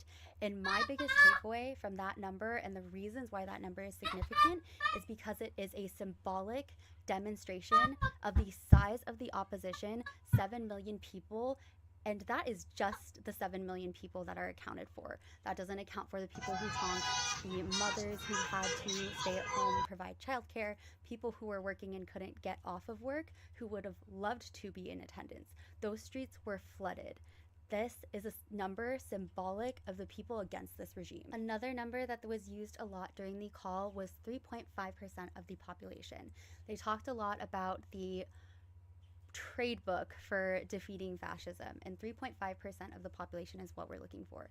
So all of the MAGAs and comments who are like, oh, it's just 2% of the population. If 3.5% is our goal, 2% means we're over halfway there. And as for the protests having to be peaceful or being too whimsy or being too hard to be taken seriously, this was intentional by No Kings, because the entire week leading up to this, they were talking about the left as terrorists, as this violent entity, and it's very hard to make the people dancing in frog costumes. Kids were blowing bubbles at mine. It is hard to make us look like some violent enemy. That is their goal, to make us look like the enemy, to make our opposition despise us, want to lock us up, all of that. And that's just number one. The second thing that they touched on is the importance of that number, the importance of No Kings 2.0, was the community building. The specific quotes I put down when it came to talking about the anti-fascist goals were that there's no defeating fascism without building community, and we are building the resistance it takes to win. Why is community building so important? Why is it important to see that there are 7 million other people who share that same sentiment as you? They shared that the hallmark of authoritarianism is to make you feel like shit on a daily basis. And the significance of those 7 million people is that all of those people are saying, we refuse to be... Let's just say that there was 7 million people. Good for them. Their protest meant nothing. It was a waste of actual time. 95% of the people that went there didn't even really know what they were protesting for, other than No Kings. Like, well, what was behind that? Absolutely nothing. All it was a day for people that didn't like Trump to stand up and scream and cry and throw fits and tantrums in the middle of the street. And then she says they try to make us look like violent activists. No, you guys do that yourself, especially out in Portland and Chicago. And peaceful protesting is not blocking off streets yourselves and saying you have the right to do this, you own these streets, you can control the flow of traffic. All that stuff is not peaceful protesting. It is illegal. Number one, you're protesting without a permit 80% of the time. Especially these people in Chicago. They're not protesting with a permit. I can guarantee you they don't have any permitting to protest. But they do have lawyers sitting out there defending them every which way the wind blows. And it's sad and disgusting that, number one, the judicial system is so broken in those areas, and it's pretty broken across the entire country, to be honest. Yeah, downvote. I mean, driven into depression, listen to the rest of the video. To be driven into the loneliness, the helplessness that they want No, us to feel. you guys have your We are able to community, but you organize, eat yourselves and alive. There is something powerful that 7 million The best estimates are like 1 million to 2 million. I've even seen some estimates at 650,000. other people, whether you want to view that as 2% of the population or the fact that those streets were fucking flooded. There is Not really. something Everybody so was spaced cathartic out. about knowing that The protests in London seem bigger than most of these protests in the cities. Like, that was sardine packed protests in London when they did the Freedom March. I forget what it was called. It wasn't No Kings. It was Tommy Robinson's protest, though. that many people share the same feelings that you do, that we want a better America, that we are They don't. They want to destroy America. They want crime to run rampant. They want illegals to just come in and out as they please. They want drugs to be flowing through the streets. Like, everything that the Democrat Party is against is law, order, and having a civilized community. And having a nuclear family on top of that. aren't going to stand. Which leads to destruction While I don't of agree that nations. No Kings 2.0 was pointless, I It do is. agree that this cannot be the end. It's There going to has be. more that we can do. Well, they themselves said that this is the very beginning. They said that the No Kings era is here. From here, we focus on growing, organizing ourselves, and doing those specific call to action that you are asking for. Ashley shared that they will be posting every single Wednesday specific mobilizations and calls to actions that you can perform. And honestly, some of these protests, I think out west, did devolve into semi-riotous and aggressive behaviors. They weren't really as clean as they're talking about. I'll be posting a follow-up video that goes over the calls to action that they already did kind of discuss, but I highly recommend going to the website to hear directly from them, as well as see other calls that they have, such as for anti-ICE, the healthcare strike, for specific areas in this fight that you are interested in. So No Kings 2.0 was not pointless, but yes, I agree. There is absolutely more we can do. So yes, No Kings was absolutely useless. She didn't really provide anything that really helped or was basic. She just kind of pointed you in a direction. Waste of time. Absolute waste of time No Kings was.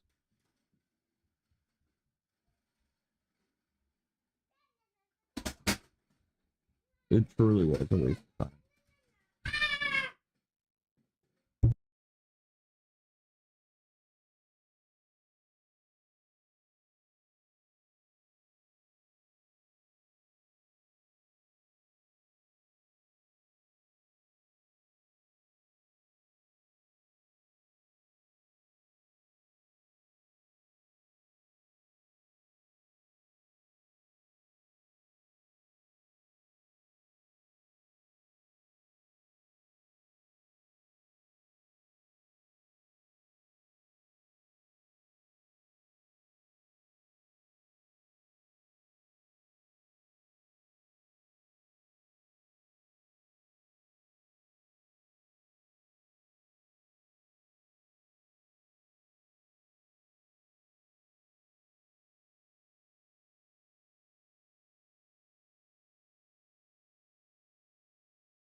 From Newsweek, who is Nicholas Ray, Texas man arrested over Laura Loomer death threats? And we have this report from the Telegraph. Laura Loomer given police protection amid anti-Semitic death threats. This is crazy.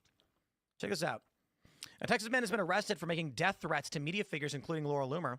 Posting on X, Florida Attorney General James Utmeyer said his office had obtained an arrest warrant for Nicholas Ray of Spring, Texas, after it was notified of multiple specific death threats made to Jewish conservative media members who live in Florida.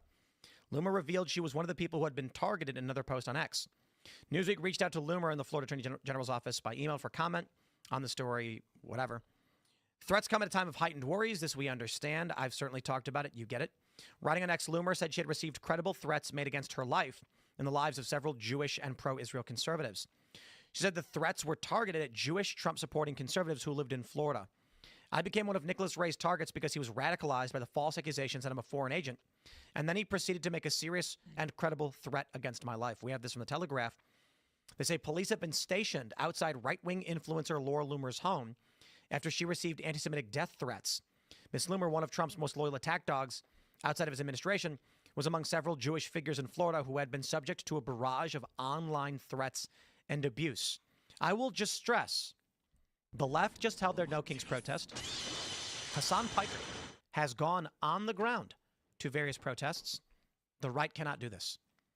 Prominent right-wing conservatives live under 24/7 armed guard because of what the left has threatened against them and what they've actually carried out.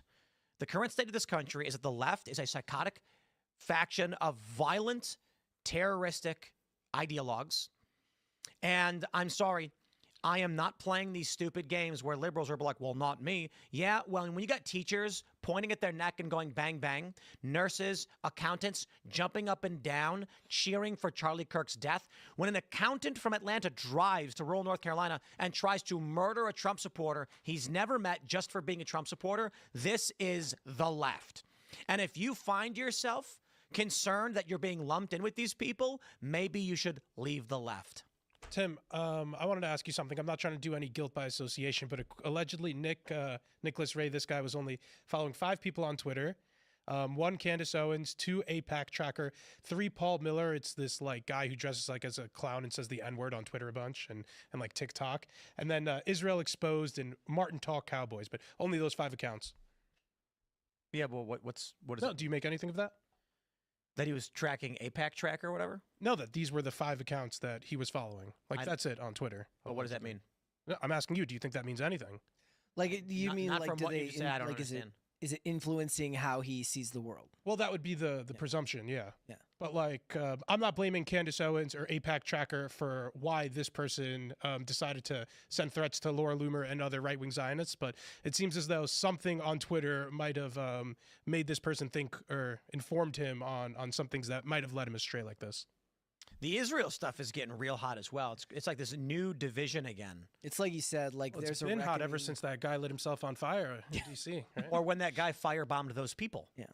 Yeah. Where was that, in Colorado? I forgot that happened. Oh, yeah. What? Or like when Josh Shapiro's governor's mansion got Uh-huh. firebombed. And something else, didn't that happen to him twice or something else happened to him last year? It happened on, I think it was a Jewish holiday. Yeah. But like there is a reckoning coming from both parties with what's going with Israel, right? Yeah, like as the next generation comes in, there's less and less support. What if we just change the name to like Schmizrael and then said it's gone? There's no more Israel. I hate to make this, I don't want to turn this into an Israel episode. Nobody wants to hear the Jewish sob stories, but I think people are spurging out a little bit about the Jews on Twitter. Is that a crazy thing to say? Bro, that people are spurging out on Twitter? It's fair to say they've been spurring out for a very, very long time about the Jews. There was a funny super chat where someone was like, did you guys notice the sunset a little bit weirder today? Jews? Yeah. Well, I was hopeful too because for a little while Candace Owens was blaming this stuff on the Frankists, which, dude, I'm Jewish. I don't know what the Frankists are. Apparently, there's like a little sect of people who like I'm pretty sure they're bridged Jewish. off. I don't know. But I was hoping that I heard she's shifting the blame. blaming. I heard she's blaming Turning Point USA for killing Charlie now. Is that true? Well, there are a lot of Jews that work there, huh? Is that true? Yeah, I'm sure there are. I think it's, yeah, I don't know. Or Christian Zionists. I don't think just so. as bad. Christian Zionists. I don't think TPUSA has Jews working there. I think it's a Christian. Trying to think. Yeah, it's like Liberty students. I'm pretty sure they're all Christians. Yeah, they're all Christians. Yeah. Maybe that's where they went wrong. Look, huh? it could be. You think they're hiring? I'm the Israel, Gaza, like maybe a third party should come in. Like I think the Christians should admit that. I'm just saying, like we could give us a crack. I got an idea. More foreign wars? Is that what No. Hold on. I think I can solve the Israel-Gaza thing right now. We need a third party involved in the whole thing. So let's carve out more land, put it between Gaza and Israel, a third area, and give it and we'll put another. I say it should be the UN. It should be. Is that Mara Gaza? No, we got to do like Taoists or something. No, it should be a rotating seat every year. The UN just like pulls it like a rabbit out of a hat, and it's like, okay, Thailand, you're in charge this year. Good luck. We don't need Nobody powers. wants it. They get like oh. It's like, oh, the Marshall Islands are in charge. Oh, this is gonna be a disaster. We don't need 3 powers in the area. We don't need 2 powers in the area. We need 1. We need 1 undivided Israel from the river to the sea in the Middle East. That will be the peaceful solution here. That's what will maintain and allow for long-term peace to exist in the Middle East. We need to get rid of these pipe dreams of a Palestinian state. It will never happen. Israelis will not allow it. Maybe this kind of talk is what's driving Nicholas Ray crazy. I guess I'm happy that I'm kind of irrelevant. Where I mean, the issue is how long the war has been going on. Because like if we look back at other wars throughout history that last a few years. I mean, look at like Texas breaking off from Mexico or whatever, or the Mexican-American War. We basically took California. It was a few years and then it's over, and then everyone's like, yep, the land is gone. But when you have 70 years of this conflict, it's never going to stop. We're not letting the Jews finish the job. We have to let the Jews finish the job of killing all of the terrorists that are in the Palestinian territories. So this is actually we need them to be completely neutered. We can't tie one hand behind their back and do a ceasefire and then trade 20 for 2,000 prisoners.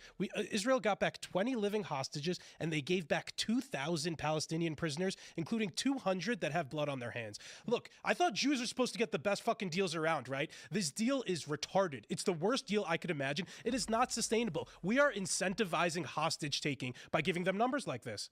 I thought you guys are good at deals and negotiating. Me too, and I thought the president was too. And I wanted to tell him, I kind of think, Tim, 20 for 2,000. Here's what we're going to do. Trump's going to go in. He's going to take all the Palestinians. He's going to bring them all to, where did you say, the Marshall Islands? That could be an option. All right, then. Random every year. While they're temporarily having their beautiful vacation, is it nice there? It's probably, I think we have a base. Then we're going to build Mara Gaza. Yep. And there's going to be a Ferris wheel, a port. There's going to be kebab on kebab, fast food, and there's going to be sticky rice. Look like Atlantic vendors. City. Ooh. Yeah. I like that. And then they all come back, and they have nice houses, and everyone's happy. They asked like James. And there will be no Hamas. I think we could just take all the people that are a problem and just push them somewhere else. Oh, like, didn't Giuliani do that with the homeless people in New York? Yeah. Yeah, he put them all in a bus and just bus them to Harlem. Somewhere else. Enough. You're going to the Bronx. Serious issued people. It's like it's quite simple. You know what's funny is that people need to be removed. That's what they do in Chicago. That's like a very common solution. They bust them out of state, right? Well, in Chicago, when there was like I talked about the gang neighborhood, LeClaire Courts, the city just said bulldoze all the houses, and then we don't care what happens. And then what they did was all these people that were all the gangbangers went to Joliet. So it's like it's not Chicago anymore, so it ain't our problem. They asked like James Gunn, like when he saw Superman, right?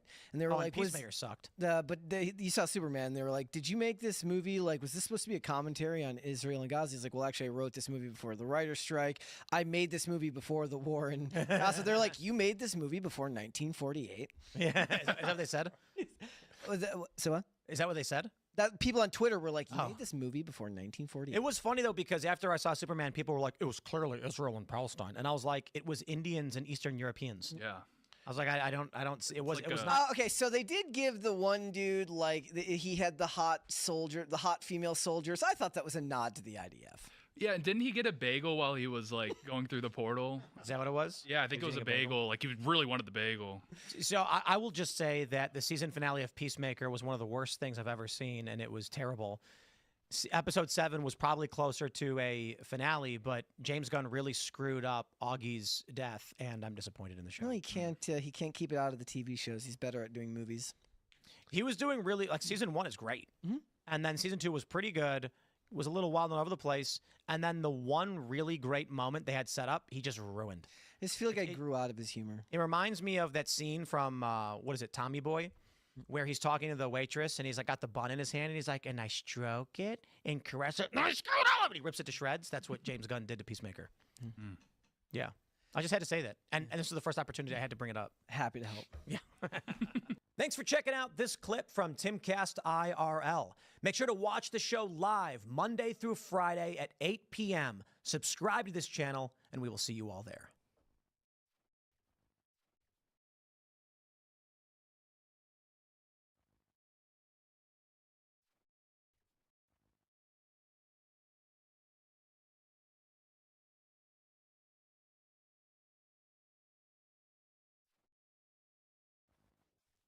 Malaysia, where he will arrive on Sunday morning local time. It's a long flight. President Trump will participate in a bilateral meeting with the Prime Minister of Malaysia in the afternoon, and then he will attend the ASEAN Leaders Working Dinner that evening. On Monday morning local time, the president will fly to Tokyo.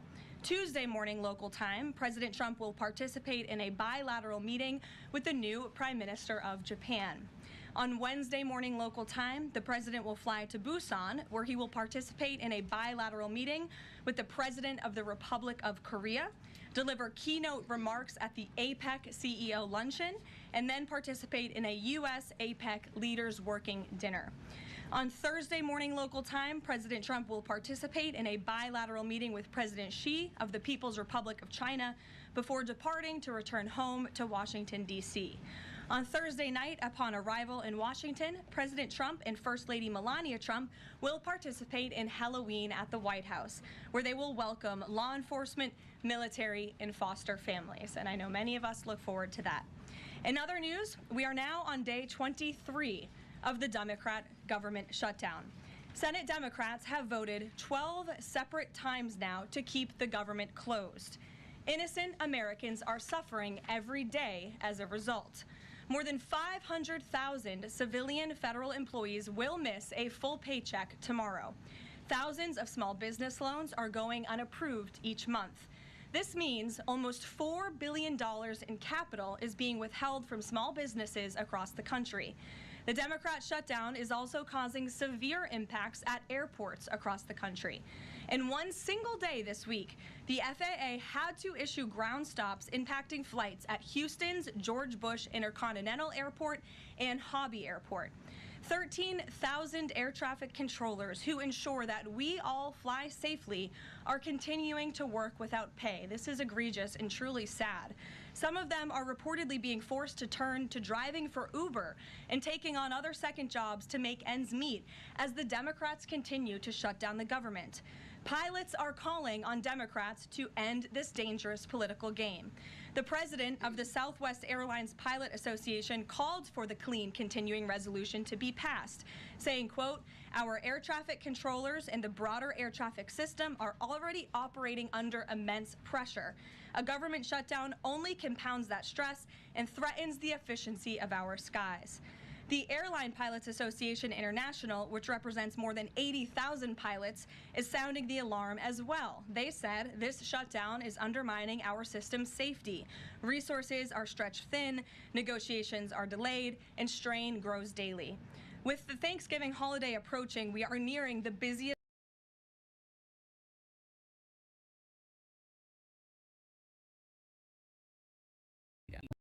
Oh, and I almost forgot. We also have money to bail out the nation of Argentina, which is in a fiscal crisis despite all the money you gave them with your taxes, and to blow up fishermen in the Caribbean Sea.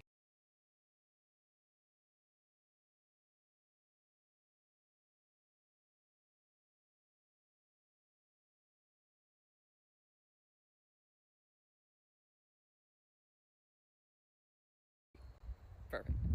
Plenty of money for those things. Just no money for you. Make America great again. Oh, and I almost forgot.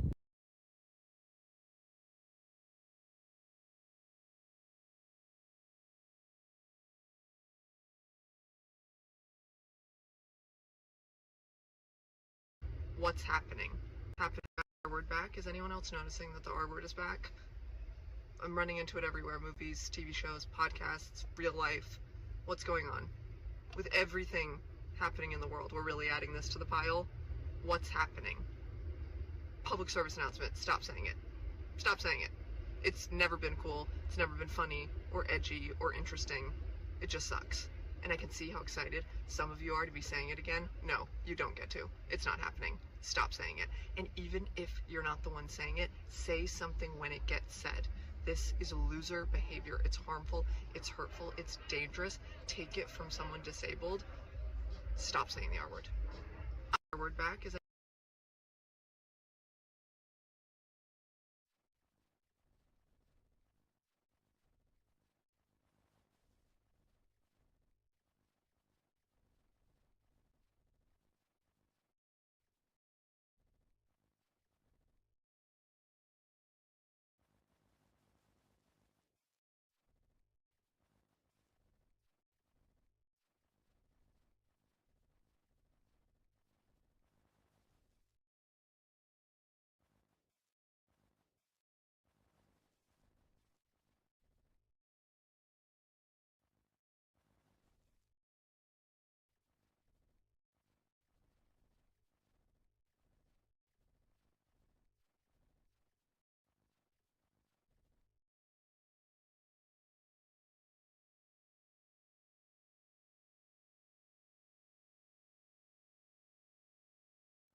All right. Hopefully, we'll see.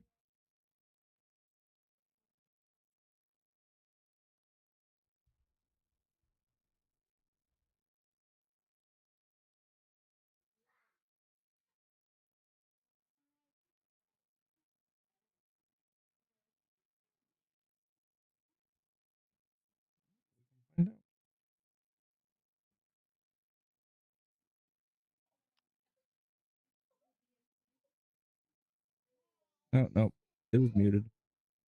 Oh well. Why was it muted for that long? Who knows? It was muted. Oh well.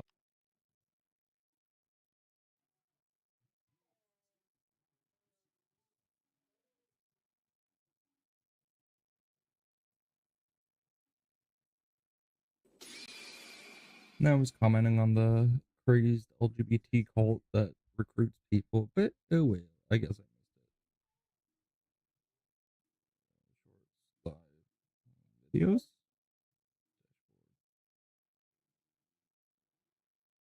Video analytics. Details.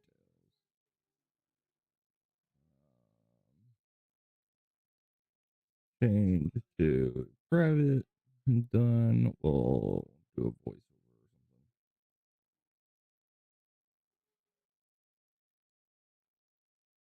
I need more YouTube subscribers.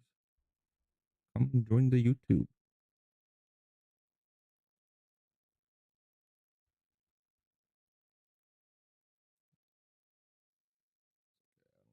My own YouTube.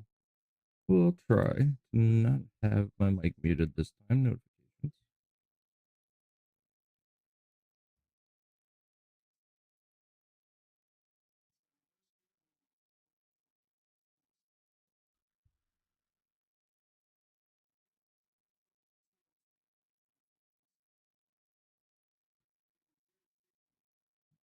Painful to watch. Well, let's see what penguins. We're finally at that point where I am too old to understand certain trends. And the cracks started to show a few years back with the E meme. Took me a long time to really grasp the concept of E. And now it's morphed into 6-7. That's the new big one. So I brushed up on my studies to learn the etymology of 6-7 and understand it. I had heard about it, some whispers of it during streams where people would make a reference to it and giggle to themselves, and I asked what it was. People would explain it as like derivative of that SpongeBob episode with SpongeBob and Patrick in class and they're laughing about 25, that kind of thing. But as it got bigger and bigger, I started to learn through context clues that wasn't exactly it. So I looked it up, and it's apparently a kid at like a sporting game just said like 6-7 and then did this, and it caught fire recently. Anyway, they say the greatest fear is fear of the unknown, and now that I know 6-7, I don't have to be afraid any longer. Instead, now I can just properly cringe at it. Yep. I saw a pretty interesting clip today featuring beloved 6-7 references, and I wanted to share it with all of you because holy fuck, it is a painful watch. Fair warning, it's only coming through on the right channel of the audio. Football is, you can definitely tell there is a new play caller in town. The offense is looking, the offense is looking a lot more versatile. They're getting their tight end in there with more reps. Still seem really characteristic with the running game, but definitely seeing a lot more passes from Malik Murphy to Trent Walker. And I think even though the game is tied, the offense has looked entirely different, and we'll see how it goes. Oh. Yikes. Yucky. Yeah, I couldn't do anything to mix the audio together so you could hear it in both channels. Does he have a huge Sauron statue in the back of his room? Looks like the mace. I mean, that's pretty awesome. I want to have figures like this throughout my area whenever I get set up again. Goof. I believe that this was just such a miserable thing that videos weren't even meant to capture, that it actually fucking cringed the technology itself and did everything it could in like a self-defense mechanism. Wait, is that one of those virtual claw machines? There's a camera in front of it, right? To try and like spare at least one eardrum here from having to hear this maniac screaming 6'7" at the top of his lungs. So it's pretty clear the group is inebriated. And there's definitely worse, more destructive, more annoying things that drunk people have done on camera. So on the totem pole of degeneracy, this is kind of low. But I gotta tell you, sports fans, there is something particularly embarrassing, something special about the Goob Squad rolling up here with Even Stevens shouting 6'7" at the top of his lungs like it's his war cry, like the last thing he's going to be able to get out on the battlefield. Yeah. It's just so embarrassing. It's a war cry, huh? It is so ass that it's able to elicit an actual fight or flight response just watching this video.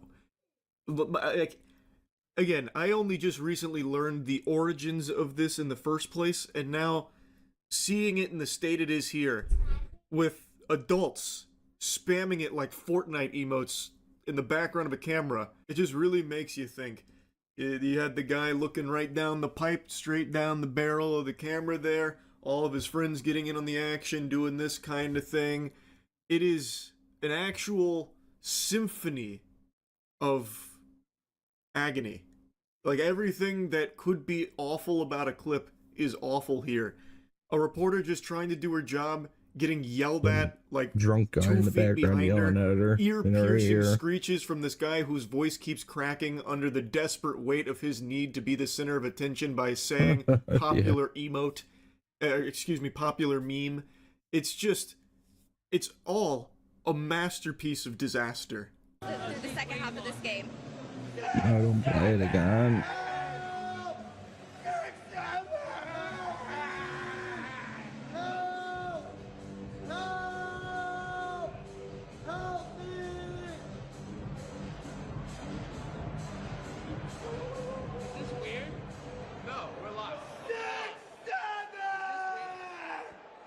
It's so cringe. 22 years old, by the way. Look at them. I bet you thought the clip was done, huh? Yeah, the wool I was over your hoping it eyes. was. No, it actually went on for far longer, unfortunately. I don't know what the broadcast was. I don't know why it sits on this shot for so long, like why she is forced to stand there in the middle of this miasma of cringe. But my God, my heart breaks for her, because holy shit, every facet of this is awful. From the clear protagonist 6'7" guy who is so pleased with his joke he even starts recording it himself from his own POV, to his sidekick, his lackey friend who comes in to try and do his own thing with another meme screaming help and then doing this. No one seems to care about that. Not even their friends are laughing at that one, so that's a fucking dud. That falls flat. Then he gets full of shame, turns around and leaves. And then somehow one of their other friends is on the floor laughing, tickling his belly like he's going Gear 5 Luffy here. He's just over there laughing so hard, tickling himself because this is so hilarious. And then the one guy who stuck his face in the camera is starting to have a come to Jesus moment where he's like, okay, stop. This guy's 22 years old, by the way. Like, everything here is just perfect from the perspective of agony, like misery on camera. It reminds me of that fucker right in the pussy thing from many moons ago, but at least that had the wherewithal to be short and not, like, drone on endlessly for so long, and it was self-contained. You didn't need like tidbits of lore from outside of it. Like, you didn't, it's not like a Marvel movie where you have to watch like 20 movies or 20 shows to know what's going on in the movie. 6'7", you hear that and you have no idea what it is until you look it up and like connect the dots, follow the breadcrumbs. At least fucker right in the pussy, you knew exactly what that was saying, what that was about, and it was like a flash of lightning, just super quick. One sentence, and then everyone parts ways. They give the mic back, at least in all the ones I saw, and that was that. This, on the other hand, goes on for over a minute. It is a slobber knocker. It overstays its welcome immediately and then stays planted there for another minute longer of just constant 6'7". Join me for I'm distracted by something on the other screen. Let me show you. This is not a church by any means. the fact that I'm people going to bring their invite kids here. our guests, our family, to come and join me for a moment, especially the members of the Lone Star Royal Court, the Sisters of Perpetual Indulgence, and members of the Bears. If you're with us this morning, would you just come and join me up the front and ask our clergy to... She looks like she has horns on top of this fake beard because she wants to be a man. This is no church. come down to the front. This is fake. As fake as can be. And look who they have. Who they're affirming.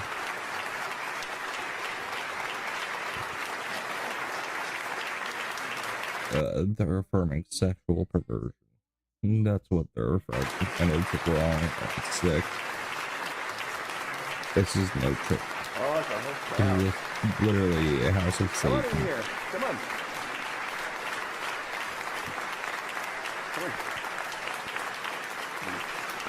And these guys. This guy. I don't know about you, but sometimes as Cathedral of Hope, I think we forget just how queer we are.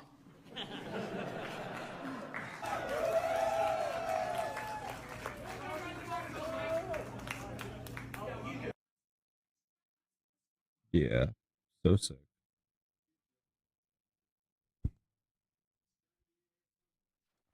There's a special place in hell for false teachers.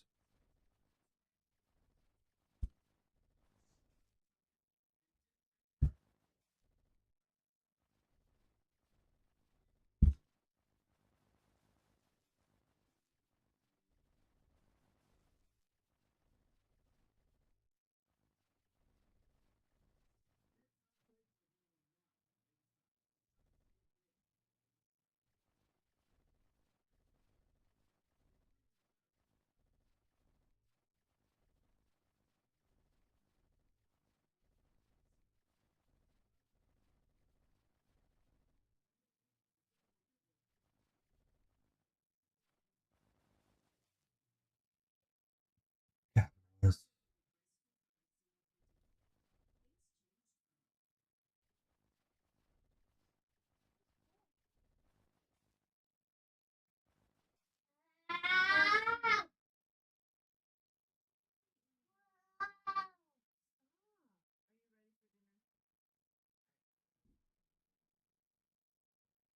See? Falling or something? Climbing and falling, climbing and falling.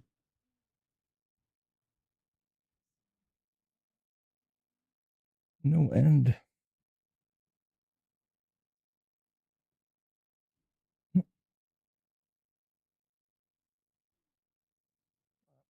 Oh. So can I have my ugly mug?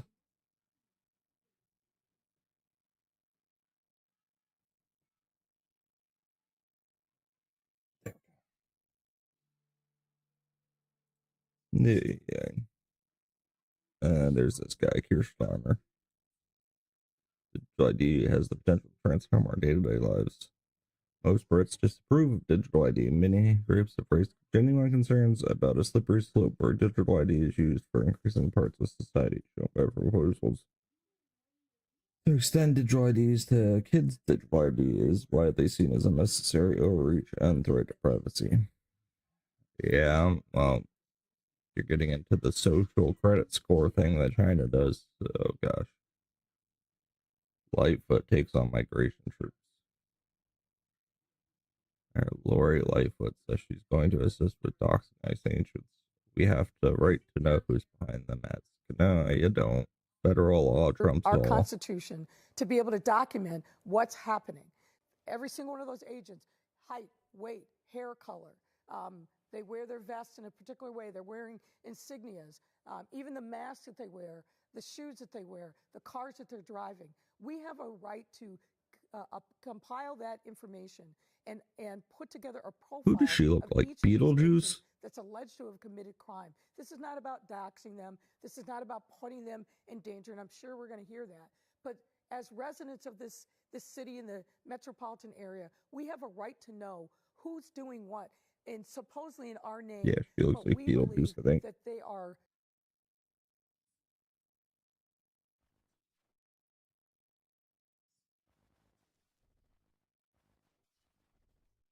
Beetlejuice is back on camera.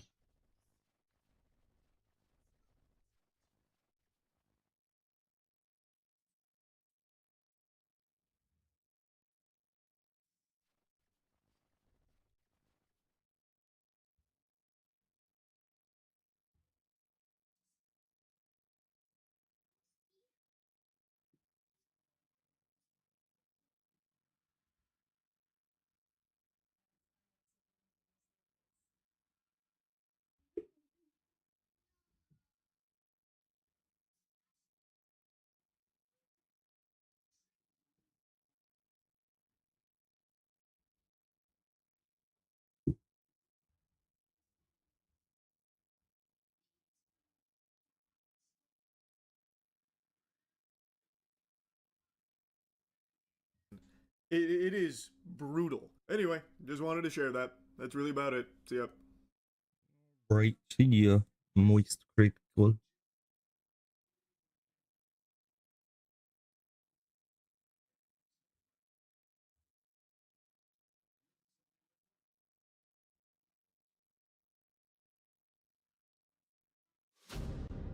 You see, I think everyone has got this wrong. And on January 6th, I was on and ride along with the police, which I do frequently. And sometimes they let me make siren noises out of the window. Anyway, on January 6th, I brought my pipe with me, which I do frequently. Sometimes I smoke the pipe.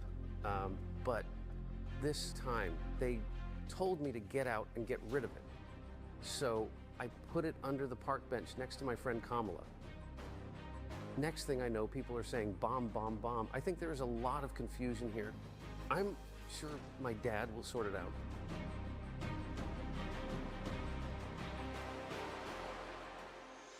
What's up, guys? Spenny. A really interesting thing has happened with January 6th. Democrats who couldn't shut up about January 6th when they were in power, remember the insurrection news cycle?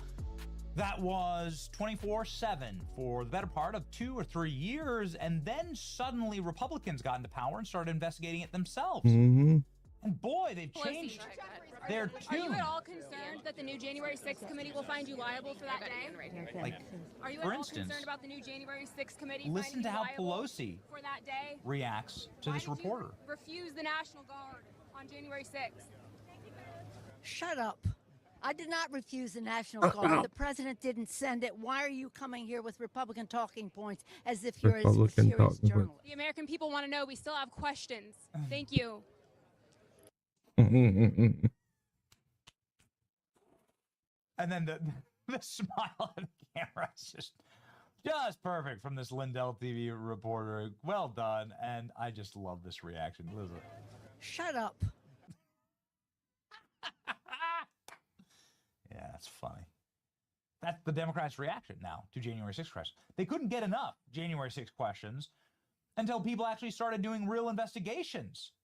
And then Democrats now want us to, what? Shut up, as Nancy Pelosi puts it. Pipe bomber's been really something that has been a linchpin, of course, for the narrative around January 6th. The FBI released new pipe bomber info. They did, in fact. I'll show it to you in just a second.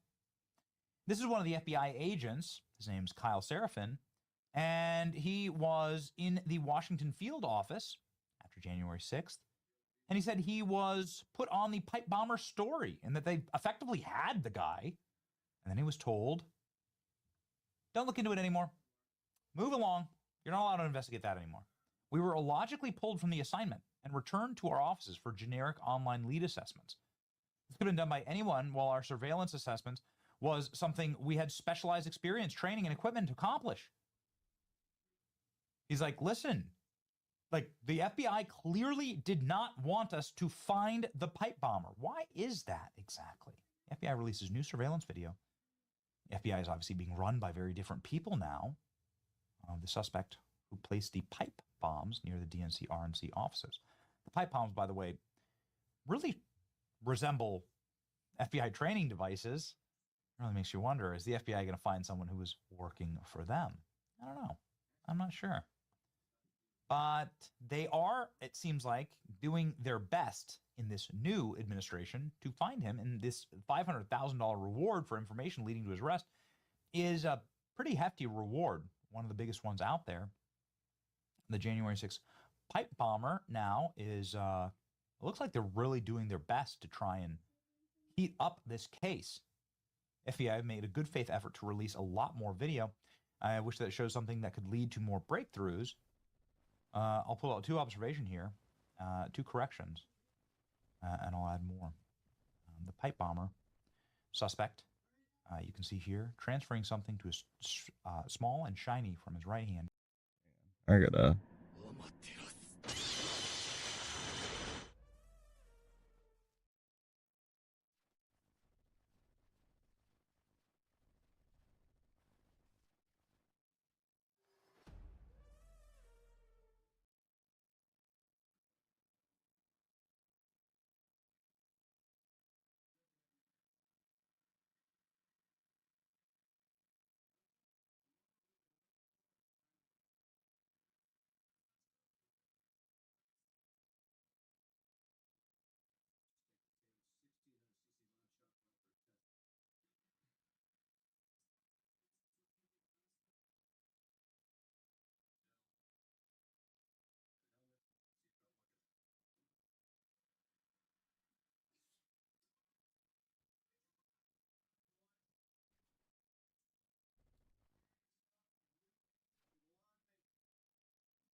Citation stop.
his left.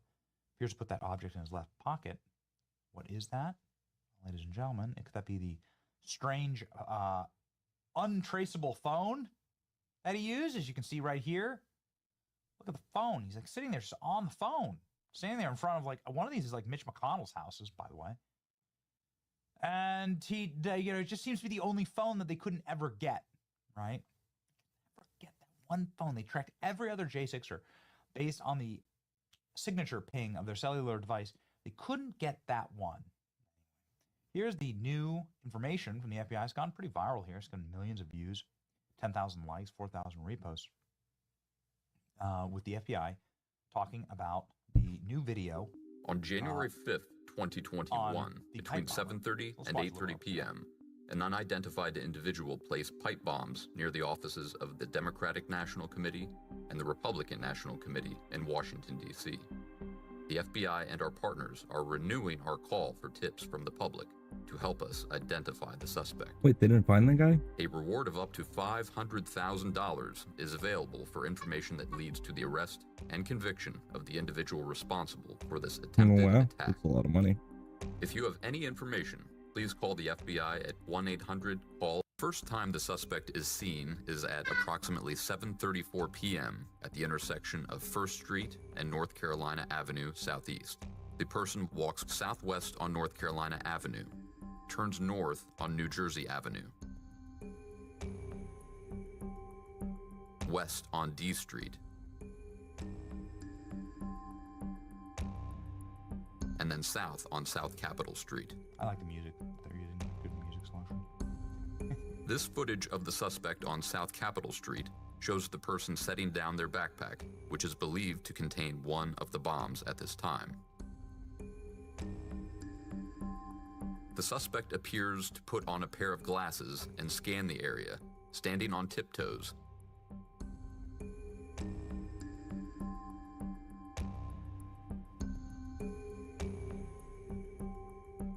Interesting. Before picking up the backpack, turning around, and heading back the way they came on South Capitol Street. Strange behavior, honestly. After reaching the corner of D Street, the suspect turns around again, and this time walks south all the way down South Capitol Street to a bench outside the Democratic National Committee headquarters building.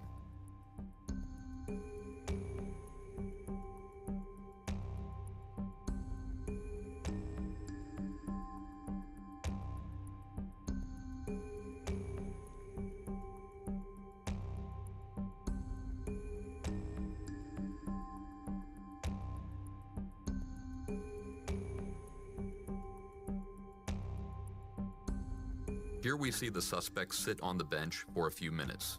They do not place the bomb at this time.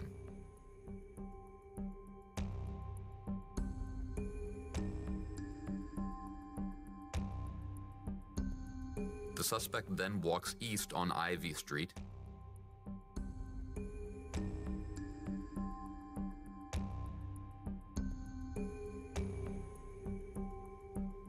This is new footage.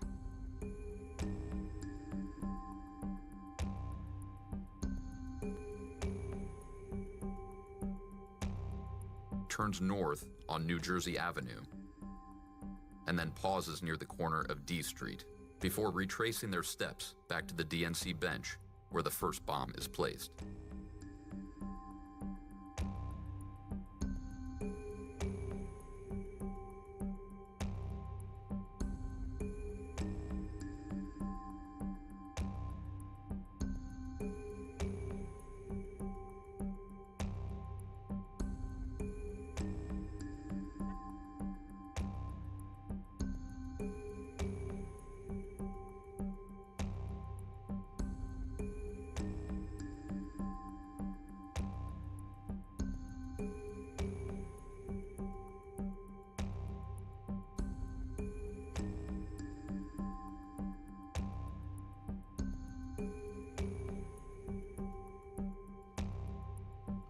New footage, new footage, new footage.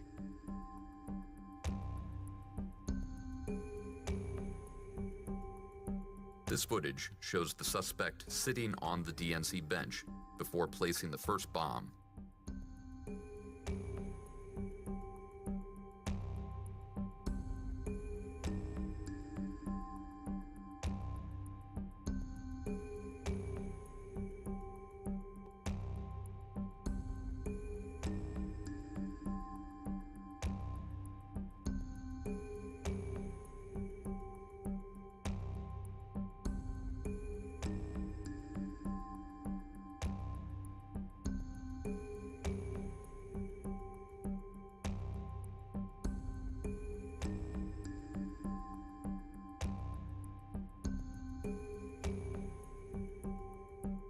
Here we see the suspect place the bomb at approximately 7:54 p.m.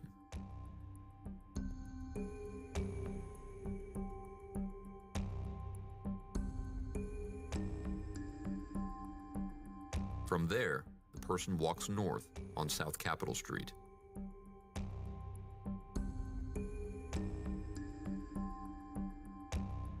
All right, we'll be back. Bathroom.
Okay. You're going today.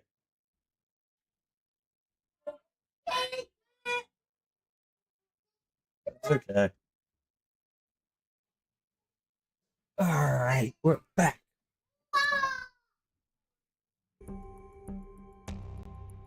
It's fine. I'll just be out of cookies for a little bit. East on So I'll just be out of cookies for a little bit. South on New Jersey Avenue. Well, graham crackers technically. Northeast on North Carolina Avenue. When we lose video coverage of the suspect at approximately 8 p.m. 8 minutes later, at about 8:08 p.m., we pick the suspect back up on camera heading north on 2nd Street. The suspect walks west on C Street, enters an alley that leads to Rumsey Court, and then walks west on Rumsey Court. Making the rounds here.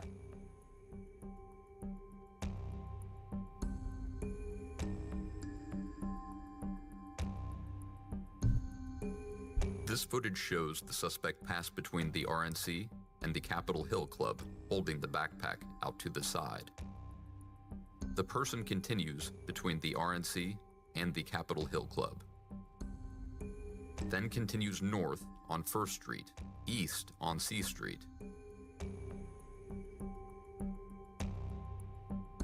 back into the alley toward Rumsey Court, back onto Rumsey Court. What? It's like just doing a lap?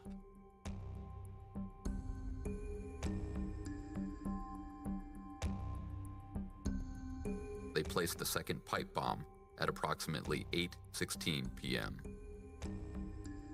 The suspect then turns back onto Rumsey Court, walking east until the person is last seen on camera at approximately 8:18 p.m., wearing the backpack on their shoulders.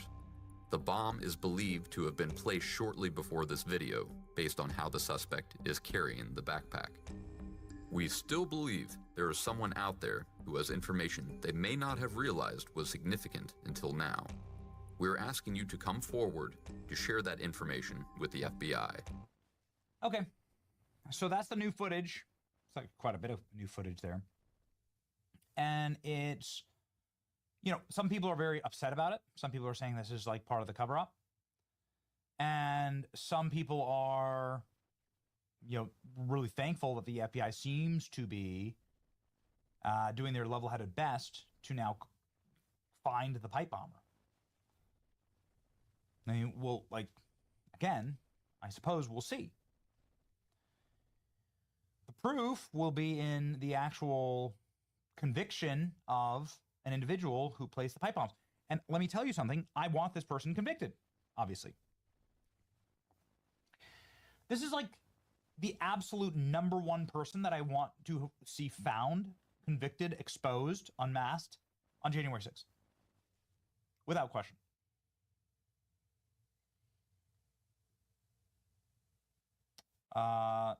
You know, something very dark, very strange went on here. What has been suggested on our program is, of course, that this is a Fed, and that this Fed was planting bombs in order to divert resources from the Capitol so that it could be stormed and everybody could entrap Trump supporters. That's, I think, the simplest explanation here. One of those bombs, let's just call them bombs, was placed near the DNC. Kamala Harris inexplicably went to the DNC for no discernible reason. Nobody ever talked about it. Nobody ever explained it. That was in order, I think, to create an op that Kamala Harris was potentially within target range of one of these bombs, and to create like a fake narrative and headline. They didn't need that headline after January 6th because they were able to effectively get everything that they needed out of that op. And so they just they realized that what they ran here with the pipe bomb, that it was sloppy. And a lot of holes could be shot into it. And so that's why the FBI teams that were sent after this pipe bomber, and this individual left a ton of physical evidence and everything like that, that they were just called off, right? I still find it remarkable that they have these devices. They have this physical evidence. They haven't been able to get any DNA at all from any of the evidence, really. I don't believe it. I'm not saying that the current FBI administration is actively covering it up. I mean, I can't think of anybody more than Dan Bongino who would want to actually find this individual. I know that as a matter of fact. But it's a rotted institution. And it's this all happened 5 years ago. So what happens next? I don't know. I appreciate everybody, though, liking, sharing, and subscribing, as we will follow this story. We always have. Way before it was popular and when it was quite dangerous to talk about, right? The truth shall set you free. It's your boy Benny. See ya.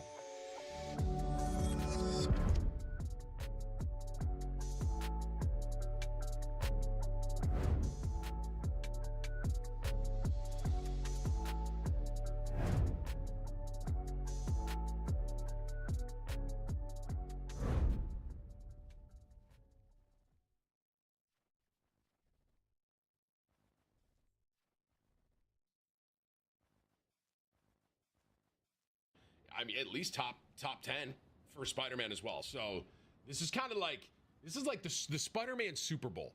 Or a Spider-Verse matchup. Interesting map. All right, Necro started as Spider-Man. All right, let's see it. Here we go. Chat, this is kind of like watching the Cowboys and Eagles in the Super Bowl, man, huh? You have to stop them from securing the mission area. Sure, those are bad guys.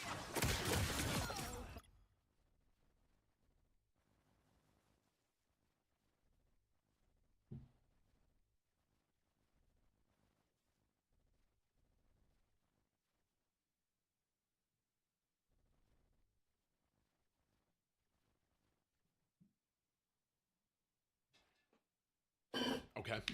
Wow. All right. I didn't expect that off a rip. Yeah, I guess this would be the NFC Championship for Eagles and Cow. Okay, guys, you get the point I'm making. Goodness gracious, man. What's the matchup here? Everyone stop. Spider-Man, Torch, Emma. Everyone's 2-2-2. All right, bet. All right. Here we go. The battle starts in 5. Dooms. 4. There's a 3. Why is this voice line off? Can you stop? You have to stop them from securing I did the not mission area. anticipate this off rip.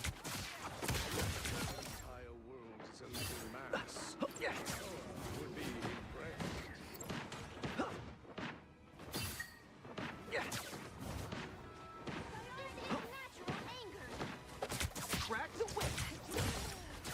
Wow.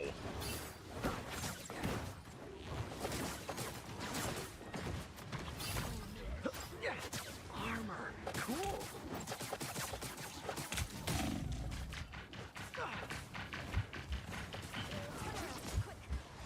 That was a really good play there to get back to his team in the middle of all that. Okay.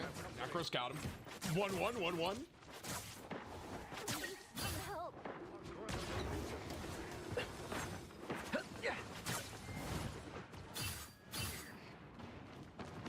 We are undefeatable.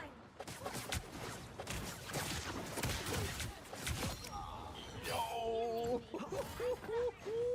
Dinner than Aunt May's chicken soup. Damn! Crack the whip. Supernova!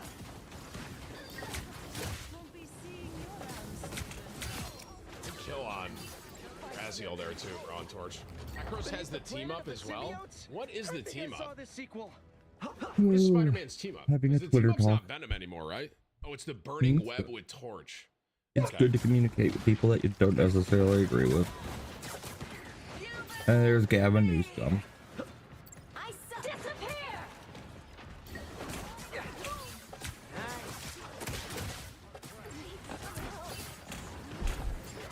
Well, That was if close. you knew anything about leadership, Newsom, Don't mess with the amazing Spider-Man.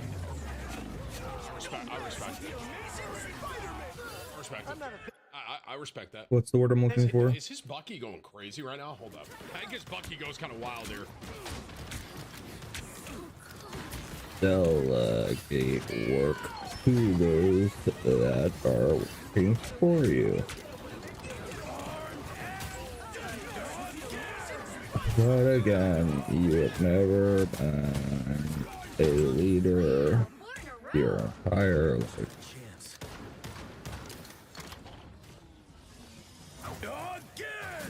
I just saw the kill feed. I just wanted to see it. By the way, he's back now, by the way.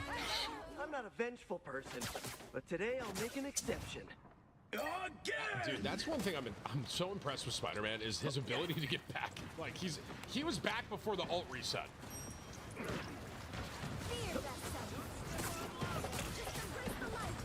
Nice. An open portal. The enemy highlights the code.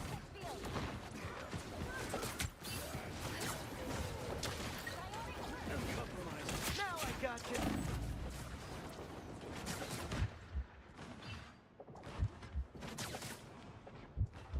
Better than Aunt May's chicken soup. Why do they shoot a web after they pull? Is that like a B-hop mechanic or something? Gotta be right. Is that the B-hop mechanic? Because he's shooting the floor after he pulls. It's like an animation cancel for your B-hop. Oh wait, he pulls off a C9, As right? if being on the surface of Twin On this elo. Not that, The fact that you are, the fact that you even get out of there is impressive.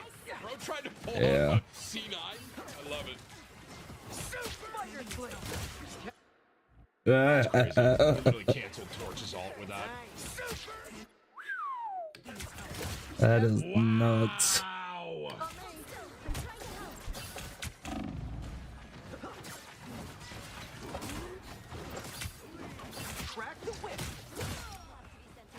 Spider-Man diff.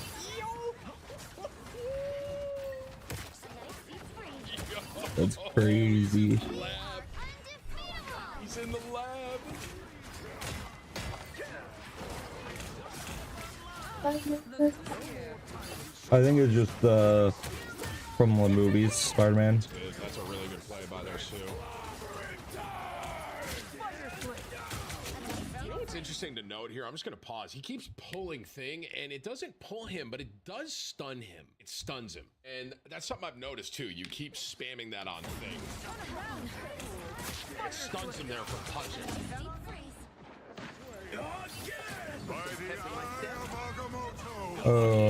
Unfortunate. Ah.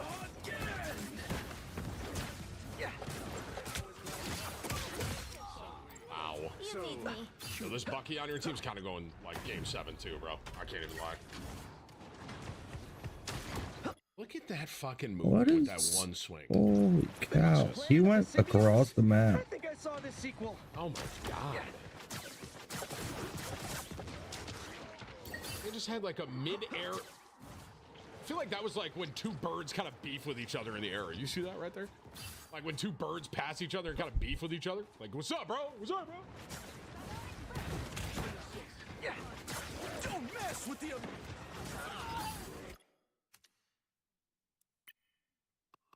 Did Necros get pulled out of his ult by this Bucky?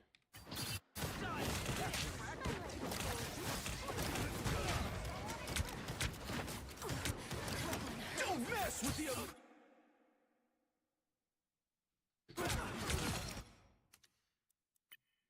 Damn.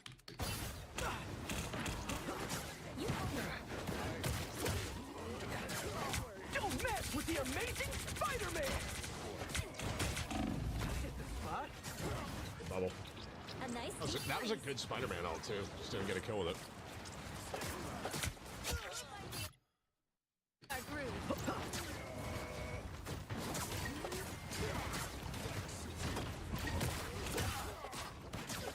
We are undefeatable. Supernova. I love how you played into the cloak ult there, by the way.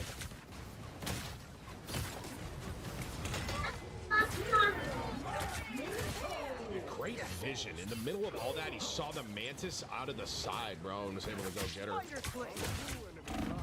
Oh my god, he is cooking, bro.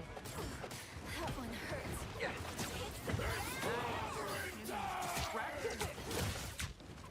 Yo, bro is in the lab right now. Oh my god. Oh my god. Damn! Damn! Holy! Yo!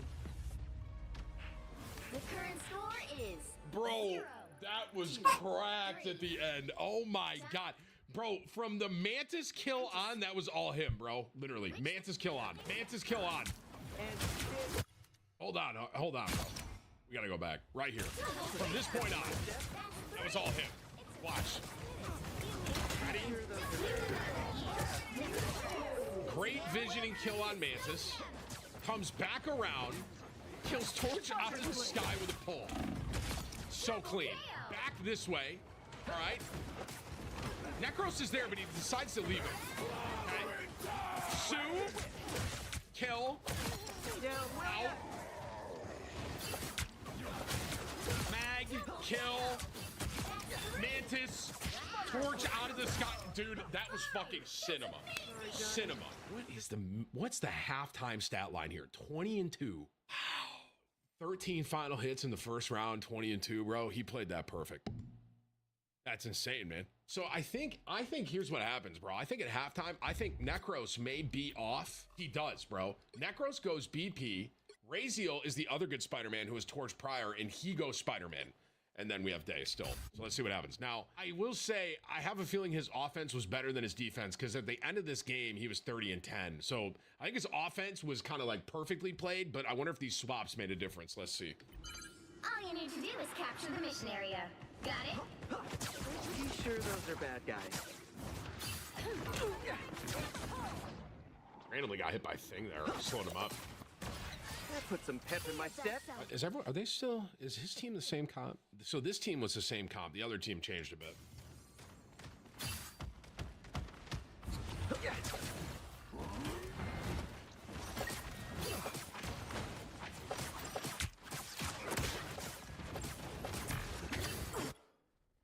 Why is he invis?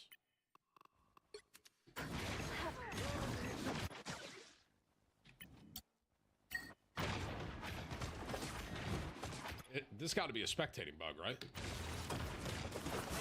This is the other Spider-Man. I mean, Day can definitely see him. It's got to be a spectating bug.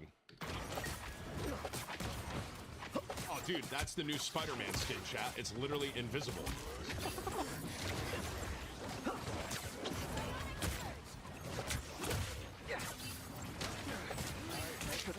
I see his name, but I don't see him.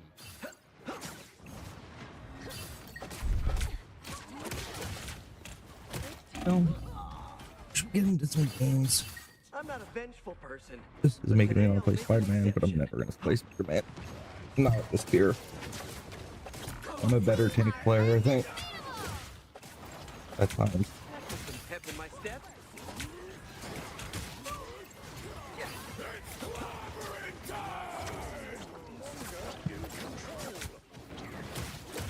Man, somebody's tense. Yeah, I almost made it. There, I was going to be really impressed, bro. Now I got you.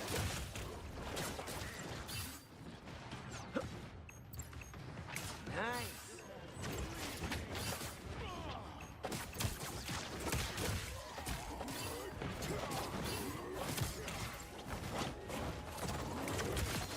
Good kill. Pretty sure those are bad. That was a rough first point. But you know what, man? Listen, they made some swaps, and I mean, that's the game, bro, in a nutshell. I don't know why Raziel is invisible, but he is Spider-Man. Tremble before Bath! By the eye of Agamotto! With the amazing Spider-Man! He forced Sue out there. That was kind of huge. Or Sual. That was good. That was good. No, we just got 20 gifted. Look at this freeze frame. I was going to take the 20 gifted and he died as soon as I hit spacebar, bro. So close to the health pack, yet so far away. Yo, Ray, 20 gifted subs, brother. Leave the door open. Twitch chat one time, man. I appreciate you, bro. Thank you for the love, man. Thank you for the support. I thank you, man, for real. Thank you, brother. They're kind of getting leave the door open. In a nutshell, man. Like if the team makes swaps, the swaps work well. You know. Now I've got something to prove. I mean, I think Day is on defense right now. He's gone 1 in 4.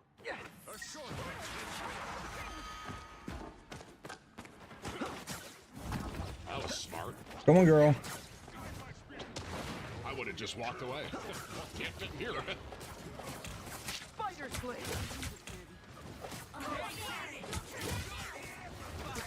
Huh? Okay, let's try it. We are undefeatable!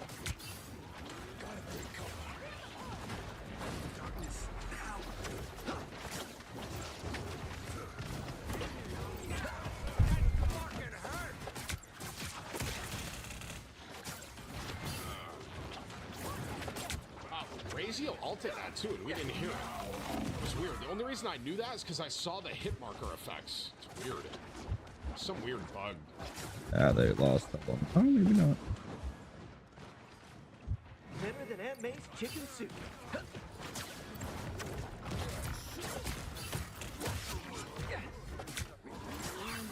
You're welcome. I hope the next version of me. I think he just got Raziel there. I heard the kill, the KO sound effect. I gotta do better this time. Now I gotcha. That's such an intro. I didn't realize it just stuns you completely when you got on thing.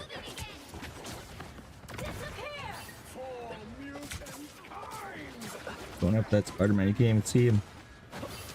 He's all black. He's the symbiote. Oh, there he is again.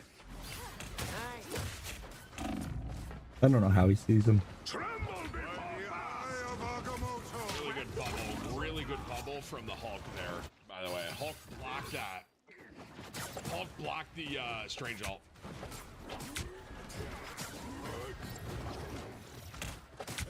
Now I got you. We are undefeatable. Damn, bro. Raziel's really good too. That's his last death. Wait. Okay, Day dies one more time. At first, this is another team with Black Panther. It's really good play by their suit to push him away. All right, that is his last death. Listen, Chad, at the end of the day, like in this lobby, you basically have like 3 of the top 5 Spider-Man in the game. Like, genuinely. That was a kill.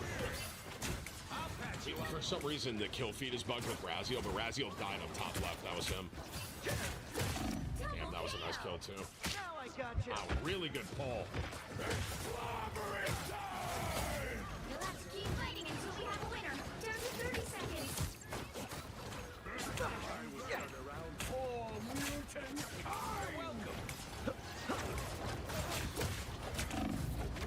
Tremble before blast.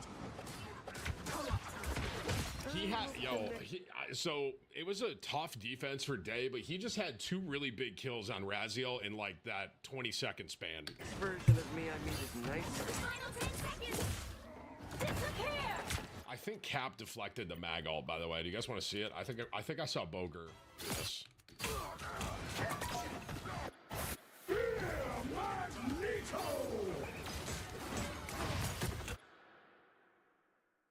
That was fucking clean. That was clean. I thought I saw that in real time. But Tremble before it's crazy. It didn't kill him. There was a kill on Raziel again. The next version of me I mean is nicer.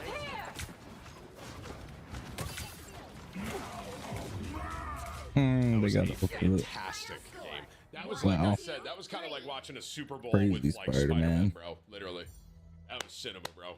Incredible play, Day. Between the first game and then like that matchup, like beyond a shadow of a doubt, bro. Best Spider-Man I've seen. Wow. Like that game was definitely more not. I mean, this is a stacked ass lobby, you know. And that like the other game, he was frying and popping off, getting so many kills. That one was more like more gritty. You know, watch the third one against Craigie and Moxie. I don't think I have time, bro. How long's the game? 6 minutes if I skip. Give Whips the replay. I'll do one more. Whips, get that Whips. Actually, wait. Can I just copy it? Hold on. So we got Whips goes. Nah, I'm good. Chat. I have a serious question, bro. What do I do if my employee doesn't listen to me? Do I just fire him? Like, do I just have to fire Whips? There's Craigie and Moxie, and Day goes 28-1. All right, this game could be good. I'm doing it. I mean, I kind of have this weird window too, where it's like I have 10 minutes right now, so there's no way I can do a different like spectating game right now. So we'll do one more. Fuck it, we ball. I'm not gonna skip the first point either. All right, so this is Day. This is game 3. Craigie is Phoenix. Moxie is Loki. I gotta fire him. How about that, bro? He only dies one time here.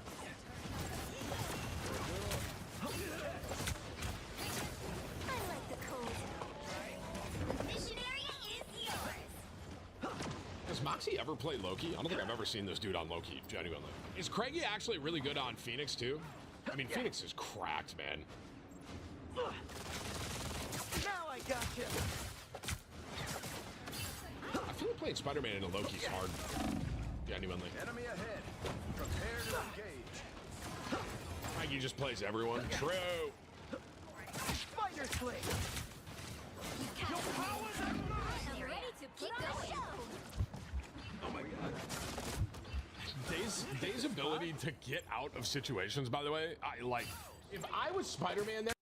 Talk about one thing. So here's the Poly Market New York City mayoral elections. So apparently Mamdani's at 92.5%, and Sela and Kumar, they're under 10%. I don't think it really makes a difference if anybody drops out or not. I mean, maybe slightly. But I think you get Mamdani on election fraud by taking foreign money for campaign. But anyway, I agree with this person. New York has fallen because New Yorkers are forgotten, and it's only going to get worse. Now you got Muslims praying in Times Square. 9/11, they flew into the towers. Yeah, there will be a mosque built near the 9/11 ground zero. Yeah, sadly, on their timeline, considering how long they've been waging war on the world in the name of Islam. A quarter of a century isn't too bad for a major Western city. They do it slow, so you don't notice until it's too late. Unfortunately, now all the blue states are cooked. Yeah, they are. Because they're really pairing up with the Democrat Party. That they know that's the easiest party to manipulate. It's sad. You're gonna see a real downfall in New York City. Like it is gonna crash hard. You're gonna have all kinds of businesses leaving. They're gonna have shops closed. It's probably gonna be one grocery store, and it's gonna be the state-run grocery store with crazy, ridiculous prices. This dude is literally gonna burn down New York City. He's gonna be worse than Newsom.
I have died 5 times. Genuinely, bro. Was this why he was telling me to skip the first point? Did they just get completely rolled and he doesn't get a kill? Yeah, they literally get completely rolled and don't get 1 kill. They literally got full rolled. But they somehow end up winning this game. So Dave must kind of like sit up in his chair here, you know? Bro's going against Craigie and Moxie. Goes, all right, let me lock in. How are you here? What is that rollout? How is he? 2. All you need to do is capture the mission area. Got it? My powers can't repair the time. I thought you were in their spawn for some reason. Dumbass. Okay, wait, this is a good Spider-Man map. Let's watch him cook. Spider Sling. That's a long way down. That was Moxie. Assemble! Is that your first kill? Yeah. I am wounded.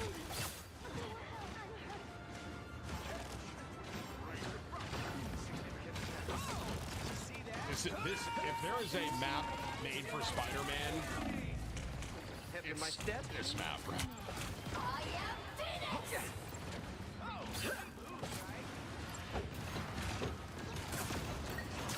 A nice deep freeze. Don't mess with the amazing Spider-Man! Great bubble. Wow. Still gets the kills through the Loki lamps, bro. Yo, honorable mention, Magneto bubble there. Honorable mention. On a clutched up. mag too. Help! Oh, I need assistance. Your powers are mine! Here they come to kick us out. Feeling good. Control seized. The thing is, bro, I think a lot of people are gonna watch this game and they're gonna think that they can do what Day does.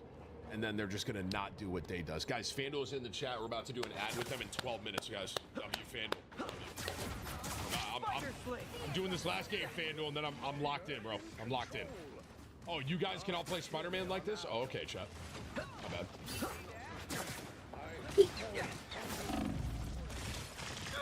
There's just one death.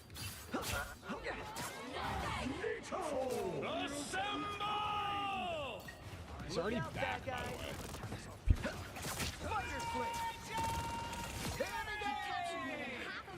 I know that mag is pissed. It's not in there.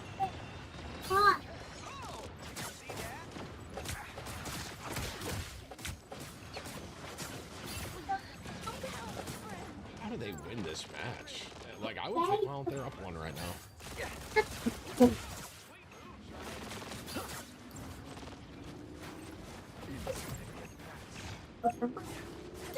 I thought to do that. Still a castle. Spider-Man can be really cheeky. You can do some serious damage to the team, like aggressively. You can watch my phone. Lay down, Diva. You've gone out too much. I didn't even know. Here, you can watch my phone. I played a lot of hours on this map. I didn't even realize this area was here. This whole outside train area. I had no idea this was on this map. Because I never come out. I didn't know there was a health pack here. I don't even know where I am right now on this map. I mean, that's just me being a tank, I suppose. I don't go over there, man. I don't know. Look through.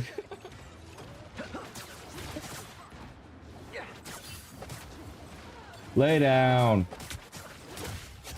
I'm trying to go outside too much. Well, it's a really close game. I am ready to put on a show. Is he gonna pull Luna?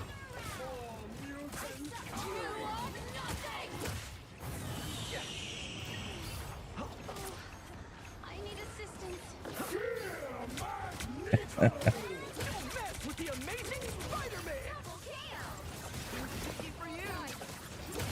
Really good kills. Stopping TP. Massive. Oh my god, they got it. I thought he had that. Ready to put on a show. No, I can't lie. I thought he guaranteed stopped that. Wow. Now I gotcha. Huge pull on Strange. See ya. How do they win this?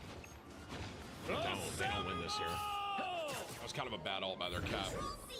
Okay, what do they have here? They have Thor's ult coming up here, and that's about it. Maybe Phoenix. This is just no one really has ults. This is straight up a mano-y-mano game. And Craigie found Day.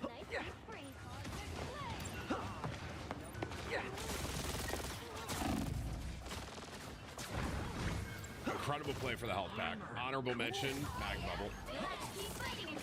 This is Phoenix ult. You sure those are bad guys? Yo, the Star-Lord fell to his death. Great kill on Craigie, wow.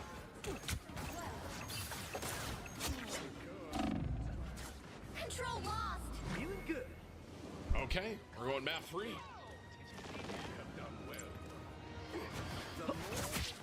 Wow, Moxie went to touch it, he got pulled off, dude. Oh my god. All right, game 3, map 3, rather. I feel like that was the better map for Spider-Man. Potentially. It was a horrible map. Yeah, this is a good Spider-Man map as well. Wow. That pull is so far.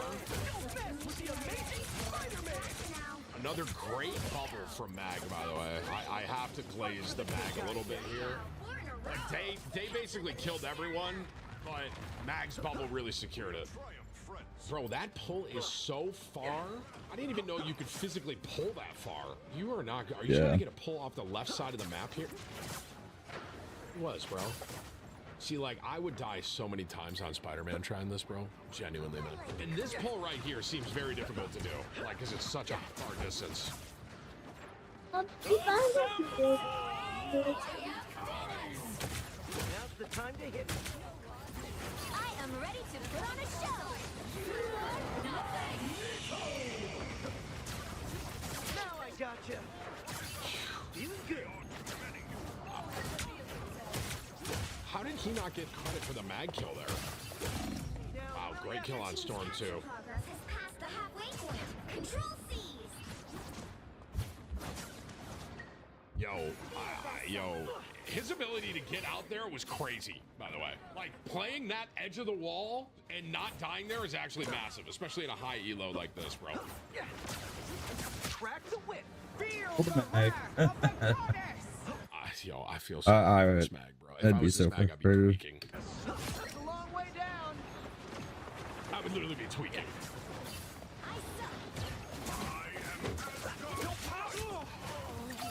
Great ult from Thor there. I basically canceled Moxie.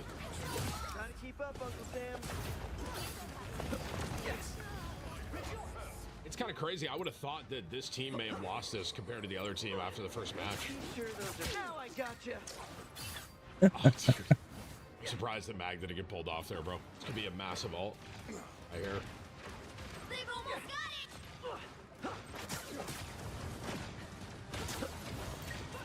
I am you are nothing. Friends, gather around. Cool. Don't mess with the amazing Spider-Man.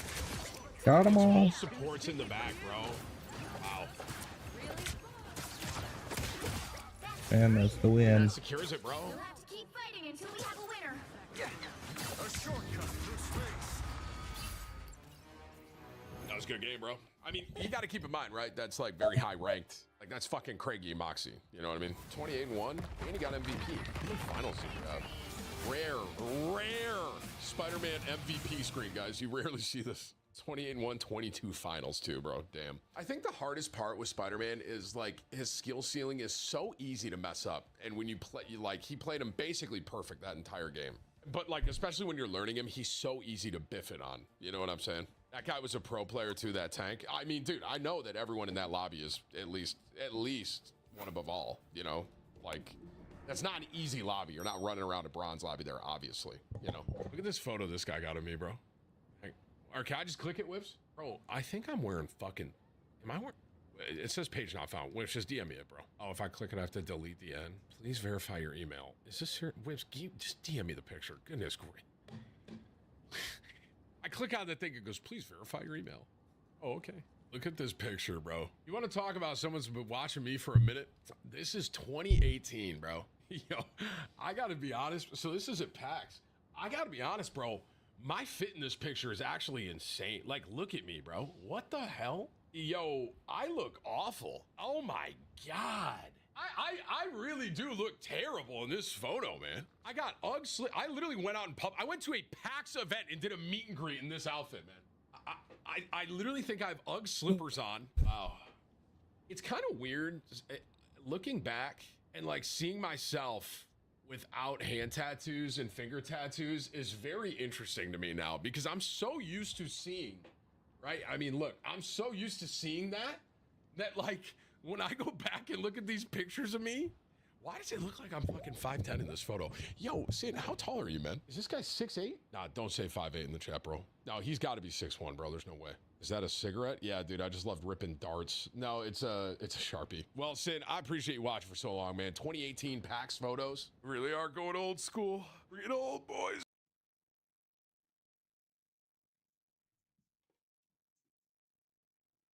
What did Flash have to say about it? What was his rivals? What?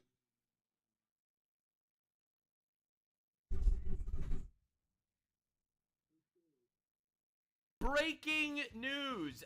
There was a heist in the Louvre. All right. We thought that We the knew about days of that. heists have ended. All right. We thought that heists will be relegated to TV shows and none of this We would ever reviewed that happen a little bit again. yesterday. Well, the Louvre heist happened and it was diabolical. thank you. Thieves stole 88 million million euros worth of Napoleon jewels in 7 minutes.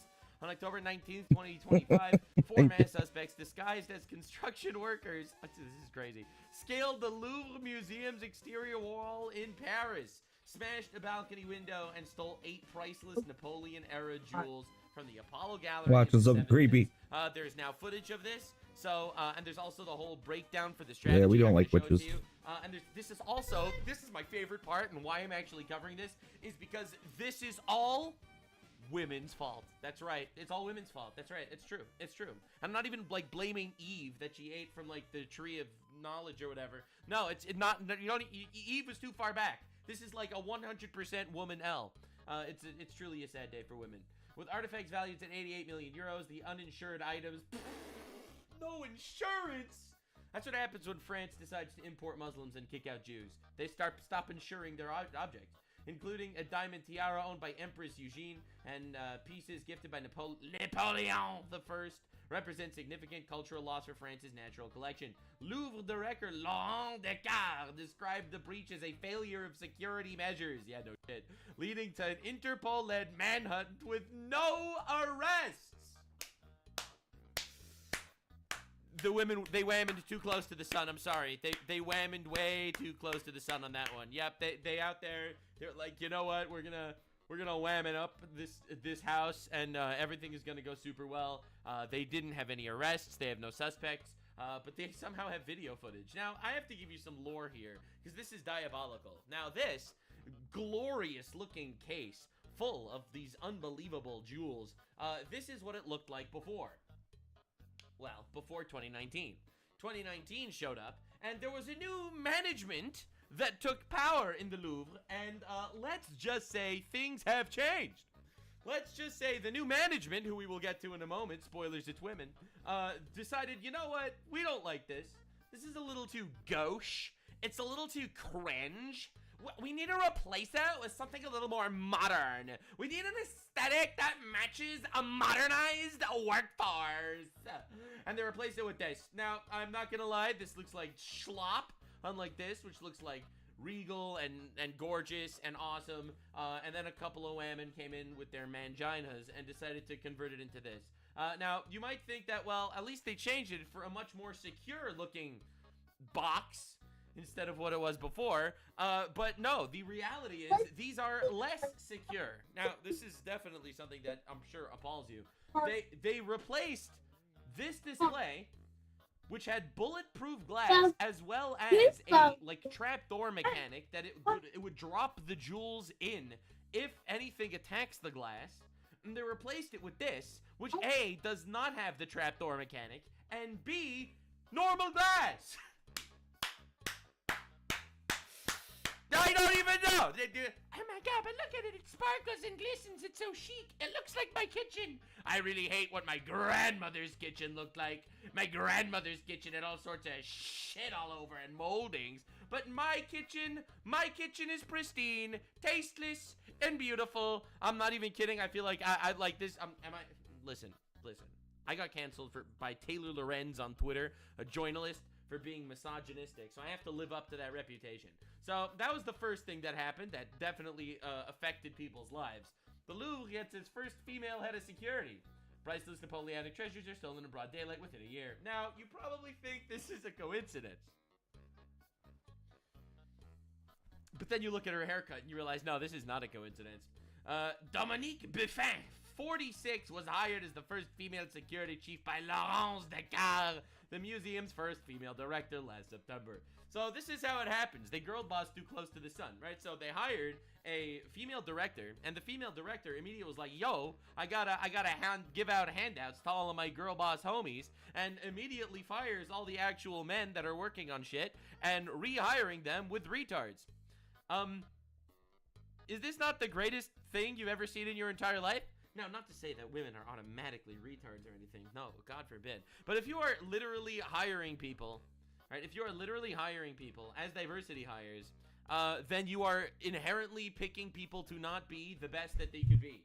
Yep. This, as you can tell, Sadly. is not a topic that's being discussed anywhere in left-wing circles. This is only a story that, more right-wing people or people that have brains are actually referring to.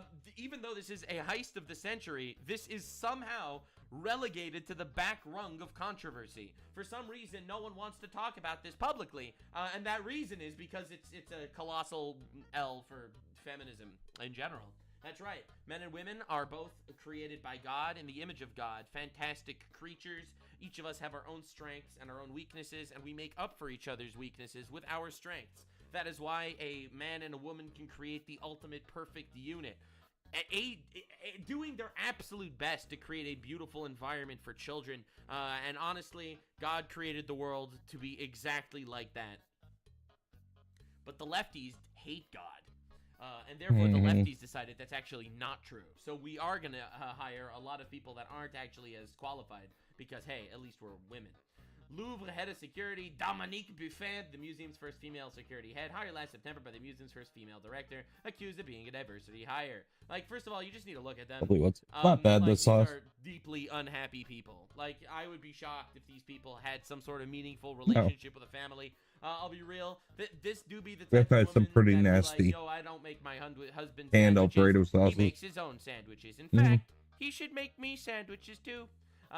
People are noticing. The noticing is diabolical. The Louvre's first female museum director hired the first female security chief, and less than a year later, Napoleon's crown jewels were stolen in broad daylight. How does this even happen, man? Dude, this is amazing. You can write this better. DEI at the center of the Louvre heist. In 2021, the Louvre here's the lore. The Louvre tapped a woman, Laurence Descartes, as the chair with a mission to feminize recruitment to key posts in the museum. Wee woo, wee woo. That's an L, buddy. That's scary, bro. We need to get Inspector Jacques Clouseau on the case immediately. Killer, I will find you. In 2024, almost a year prior to the date of the break-in, Laurence Descartes tapped another security woman, Dominique Buffet, as the museum's head of security. A French newspaper interviewed Buffet and secures a high-profile post. Policing is a risky profession. A man's job. But actually, no, assures Dominique Buffet. Just a year later, a cadre of thieves managed to ransack precious historical jewels at the Louvre after comically climbing the massive ladder from the street in what could have been a scene from the Pink Panther. None of it was sophisticated, nor stealthy, yet no one stops them. You cannot build a competent society when you place diversity quotas over merit. It fails every time. Sacre bleu! Suckle my teats, French women. It's a truly horrible day to be French. Well, it's always a bad day to be French, but specifically a French woman, because this definitely doesn't look good. These are the jewels that were stolen from the Louvre at 7 minutes. Worth several million euros, including several jewels that could not be valued. Priceless artifacts and jewelry. Like, actually, priceless artifacts and jewelry. Absolutely. What a tragedy, man. What a tragedy. But at least we can blame this on women. All right? So, like, the silver lining is amazing. So, the Louvre Museum shuts down. After armed thieves steal royal jewels. Stolen pieces, once belonging to Napoleon and Empress Eugene, are said to have been inestimable don't shove your mouth value. full. Right? So this is the Louvre. You'll recognize it if you went to France or if you watched the Da Vinci Code. Those are the only two ways you would recognize the Louvre. It's this very epic, sleek-looking glass pyramid thing, and they broke in. Literally one of the most probably one of the most historically famous museums of all time, and a couple of guys just managed to break in and steal shit. Now, obviously, the leftoids, this is the leftoid coverage. Are you ready? You're gonna shake. So as you can see, this is a person with empathy due to the Palestine and Mexico flag, right? That's how you know that this is someone with empathy, because of the Mexico flag and the Palestine flag. That means they care about things that they don't really understand. A thief robs another thief is a king of thieves, Farsi proverb, and that's fine because, well, Napoleon's bad. Napoleon is secretly bad because Napoleon was colonial, and because he was a colonizer, he was technically a thief. So the museum is also a thief. So therefore, a thief stealing from a thief is also not really a bad thing, right? This is a Palestine flag, classic, right? I mean, think about it. The Palestinians they stole the land first, and then now they're crying that the land big got boy stolen from sneeze. them. Damn, that logic doesn't work from them or something. Anyway, it's a rough day. It's a rough day to have a Palestine flag in bio, especially when Nuxenor is on the case. So this is actually crazy. Little Museum in Paris suffered a bit massive theft. 4 Museum suspects. about favorite Now, now? if you actually look at what went down, this is crazy. Here they are. Alright, they break in. Who's steal some recording? shit, and they're out. And that's it. And they're gone. Who was recording that whole time? This is crazy. And this is what was taken. Truly diabolical. Honestly. Now, this is the schematics for how the actual heist was done. 9:30 a.m. Bro, 9:30 a.m. Literally in broad daylight. This is crazy. So 9:30 a.m. the truck arrives. 9:34 the thieves break into gallery through the second floor window. 9:38 the thieves escaped on 2 high-powered scooters. It was literally perfectly planned. They got out with this weird little ladder truck thing. Dude, the fact that a little ladder truck was enough to get them in is insane. Like that's actually insane, bro. The fact that like it was a truck and went beep beep beep, it picked up its fucking ass, then they just walked right in. Dude, listen, ladies, get a guy on the job immediately. We gotta ban ladders immediately. France and ladders, they don't match. I have no problem with women working. There's not going to be a DEI. How they covered it, and then we're gonna be looking at Matt Walsh making fun of women. Officials say all leads remain open after Sunday's robbery of crown jewels in the Paris Louvre Museum. How are all leads open? You mean you didn't make any progress? You didn't make any progress. Oh my God, that's crazy. As they examine a vest and other equipment left behind at the scene. Meanwhile, new video appears to show a suspect calmly breaking into a glass display. Calmly. Dude was like, Securities, women, and everyone else was like, nicely said, Dupont. And then they fucking stole the shit. Containing the stolen jewels. So our lead female investigator is on the case. She was selected by the female director, not because she is a DEI hire or anything like this, but purely because she is a woman that knows how to pay at her own dates. Spring and former FBI special agent, the founder of the FBI's National Crime Team, Robert Whitman. Robert, what are your thoughts about how this was done besides the national embarrassment that France is feeling right now? The national embarrassment. Oh my God. France is feeling national embarrassment because of feminism. Dude, who wrote this? Who wrote this? Good morning, Brian. Thanks for having me on. It was a heinous crime, very audacious. The fact that it happened at 9:30 in the morning when the museum was open. That it even was able to The fact happen. that these guys were wearing these high visibility yellow vests. That's so true, man. That's actually insane. They went in with bright yellow vests. Oh my God, dude, you guys suck, bro. I'll be real. You guys are so bad. Themselves looked like they were workers at the museum. All of that played together to allow them to get into the museum and do what they were doing. It was well thought out. I think there was a lot of planning that went in. They had to get equipment for this heist, but ultimately the execution wasn't all that great. Basically. Bro, you are coping out of your mind. They got away with 88 million euros of shit, and you have no leads. Execution wasn't that great? I rate the robbery a 6 out of 10. If we would have had a male security guard, they would be in custody by now. Unfortunately, we didn't have any, so they managed to get away. But honestly, you did a pretty bad job. Brian, if you're going to commit a crime, the only way to get the way to get away with it is by 1, doing it by yourself. 2, telling no one what happened, and 3, leaving no evidence. If you do, and you still didn't catch them, bro, you're not making this sound good. Do that, it's very tough to catch people. In this case, they did all the opposites. Oh my God! Look at him laughing. He's like, those absolute buffoons, complete losers. Look at them. They went in with 3 people. 3 people together. They literally knew who each other are. And they got away because we had women on the job. If we would have only had men. Zut alors. Carles, tabarnak. Sorry, that's French Canadian. There was 4 guys involved, plus 3 or 4 guys involved. They left a lot of forensic evidence, all that material left behind. And I'm guaranteeing you, because of the way they did this, they're telling people that they did it. And they're bragging. Really? So, They didn't do a good job. My evidence, they are probably bragging to people. What is your source, sir? It was revealed to me in a dream.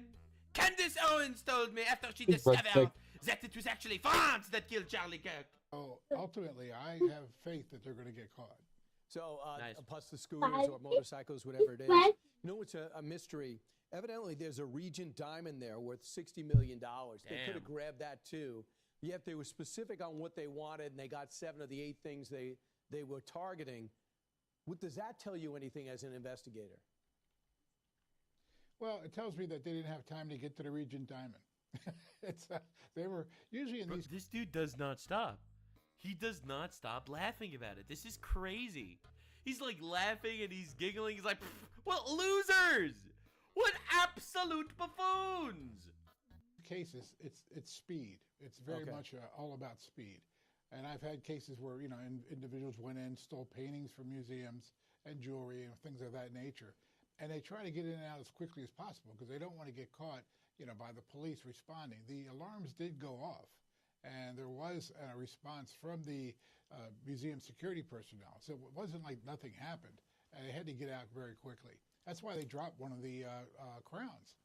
The crown of Eugenie, which was the wife of Napoleon III, they actually dropped it on the ground and damaged it. So they couldn't take it with them. Wow, what a huge victory by the French. The fact that the burglars dropped the crown. That's the one that they recovered, by the way. That shows that they were in a big hurry. Security on the scene. They get there, and they want to protect the museum goers instead of going after the jewel thieves. Was that a smart move? Well, that's what they're trained to do. Museum security individuals are trained to really, protect life. Property is one thing, okay, and property is valuable and it has a financial value to it and a historical value, but people's lives are most important. So no property is worth someone's life. So and in this case, like this, they did the right thing. So Robert, if someone's going to case the place, they might be on some video footage of cameras that might be in there. Who came over and over again, day after day, to check it out? Who rented the big basket crane that they used? Who rented the, I remember the 93 bombing, they found out who rented the truck, and that's how they were able to find those guys. Does this mean anything to you? There's been a rash of high-end jewelry heists from museums in Germany, Netherlands, and the Natural History Museum in Paris. Random Fox News host has more insight on this actual theft than the detective pro. Recently, do you think that there could be a connection worth exploiting there? I think the Natural History Museum heist could be a connection. And the reason for that is because a lot of the MO, the modus operandi, was similar to this heist. So I would definitely be looking at that. But you're absolutely right. All this equipment and material that they use, somehow, because it was bought or rented. I had a case I worked on in Milwaukee involving a Stradivarius violin that was stolen from the concertmaster of the symphony. And interestingly enough, they used a taser when they stole it. So that might be one of the most interesting pieces of information that's completely irrelevant I've ever heard. We were able to crack that case by finding out who had bought tasers in that area in the months before the heist. Wow. So as a result, it showed us who actually was involved. So this is this guy's a pro. He actually looks into who bought the equipment, and he's like, that might tie us to the perps. Like, I'll be real, that's pretty crazy. Can you smell that? The air is currently very thick with cope. That's some of the most interesting detective work I've ever heard. I never thought that you would actually go back by looking into who purchased the stuff used to steal the shit. This is a new strategy that I think the police have developed very recently. All this material is coming from somewhere. Somebody bought. They're like, all right, so this truck was used, so maybe we should look into who owns the truck. Now, you probably didn't think of that yourself, but this is some top-notch detective work. And this is the type of thing that you really bring in the pros for. There's cutters, and we're going to find out who. Look how smug he is. We're going to find out exactly who purchased the shit used for stuff. Yep, we are. Lastly, do you think we're going to get the guys? Oh, God. I really do. There's at the FBI, I worked with and there's a group in Paris called the BRB, and that's the Brigade Against Bandits. Oh, and they're professionals. They're very good at what they do. All right. And what's even more interesting is they've got. Did they find the crown jewel? Yep.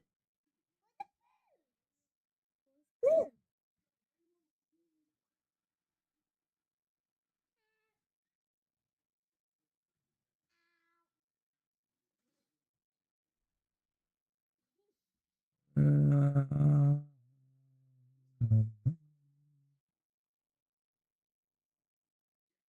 I was watching that. That was nuts.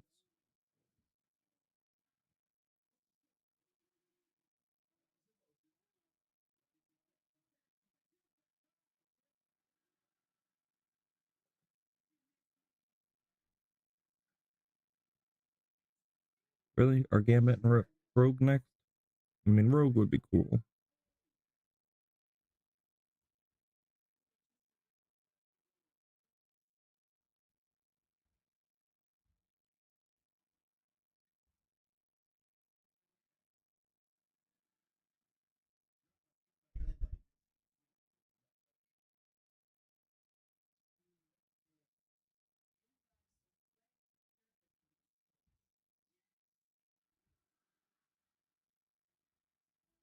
Oh, No Dagger, the movie.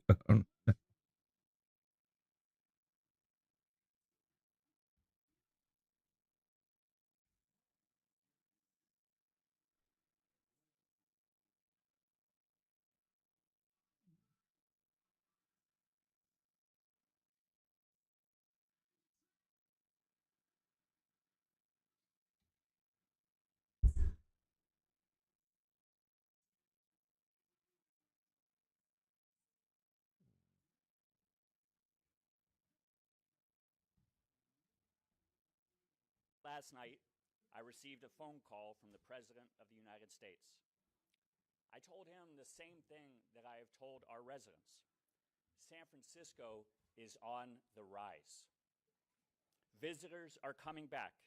Buildings are getting leased and purchased, and workers are coming back to the office. We have work to do, and we would welcome the continued partnership with FBI, DEA, ATF, and U.S. attorneys to get drugs and drug dealers off of our streets. But having the military and militarized immigration enforcement in our city will hinder our recovery.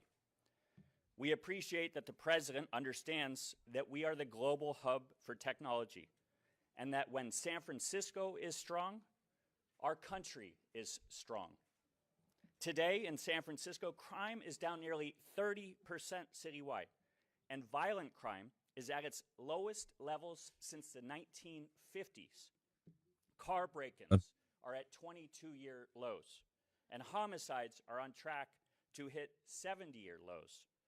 We are adding police officers and sheriff's deputies for the first time in a decade.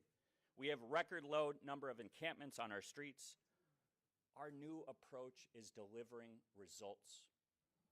In our conversation, the President told me clearly that he was calling off any plans for a federal surge in San Francisco. Secretary of Homeland Security, Kristi Noem, reaffirmed that direction in our conversation this morning. I also spoke this morning to Attorney General Pam Bondi. She echoed her willingness to partner with our local law enforcement to combat fentanyl and hold drug traffickers accountable.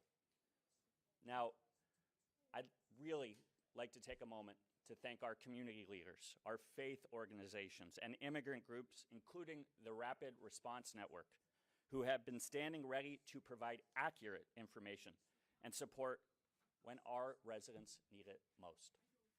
I want to recognize everybody standing here with me, all of our local law enforcement partners, including our police department, our fire department, Department of Emergency Management, Sheriff Paul Miyamoto. Okay. Let's see if it lasts. That does not go in the trash. No spitting.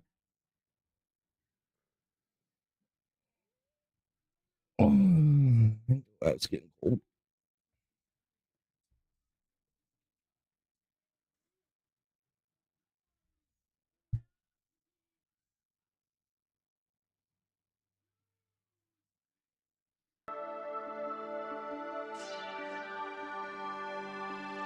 Hey guys, welcome to the Liberal Hive Mind, a channel solely focused on exposing the abundant hypocrisy of the left. Well, here we go again. I guess let's just add this on to a segment I've done before. Democrats say the dumbest things. Well, time and time again, they prove to us that they live in some sort of parallel universe, another reality entirely. I guess a world where cause and effect don't exist. Or I guess probably a more accurate explanation. When reality hits Democrats in the face, rather than accept reality, no, they'd rather scream into the sky, play victim, or invent some sort of story that molds around their worldview, you know. Just pull whatever out of your behind as long as it makes you feel all warm and fuzzy inside. As we know, typical Democrat thinking, right? Nothing is ever their fault. And when they experience backlash or lose on an issue, actually, they're not the problem. No, everybody else is the problem. It's Donald Trump's fault, or the institutions are against them.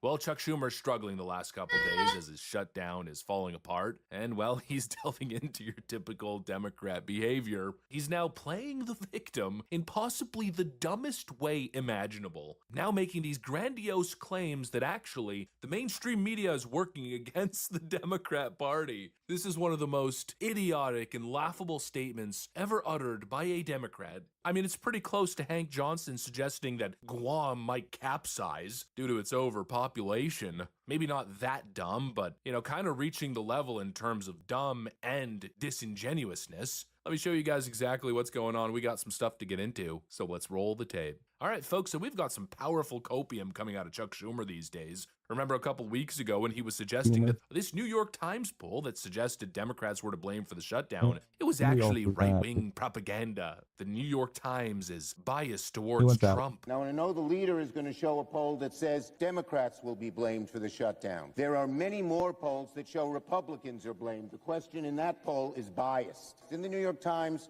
but it's biased. If you turn the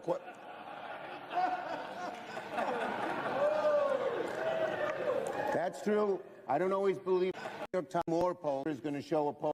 The New York Times is biased towards Trump. Now, I know the leader is going to show a poll that says Democrats will be blamed for the shutdown. There are many more polls that show Republicans are blamed. The question in that poll is biased. It's in the New York Times, but it's biased. If you turn the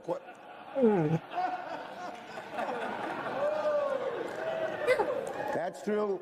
I don't always believe the New York Times. You can be sure of that. Neither do you. The entire room started laughing at him, and obviously for good reason, because it's completely delusional. You know, the New York Times is a lot of things, but one thing it is not, and will never be probably, is right-wing biased. These are levels of copium previously unimaginable. And of course, you would think it's after an empty plate. the You're not entirety of gonna like Congress it. laugh in your face, that little Chucky Yeah, boy I'm here good. would probably understand that his new favorite talking points here probably aren't worth it. But of course, Democrats aren't exactly the introspective type, so Chuck Schumer now doubles down with an even dumber take. I would ask my colleague, one of the greatest blows to democracy when we don't have a fully free press. Stop, Has it been a Steven. You're getting hallmark annoying. of so many of the countries that he has mentioned that are autocracies or absolute dictatorships to have no free press, so no information can come out? And doesn't that dramatically hurt the American people?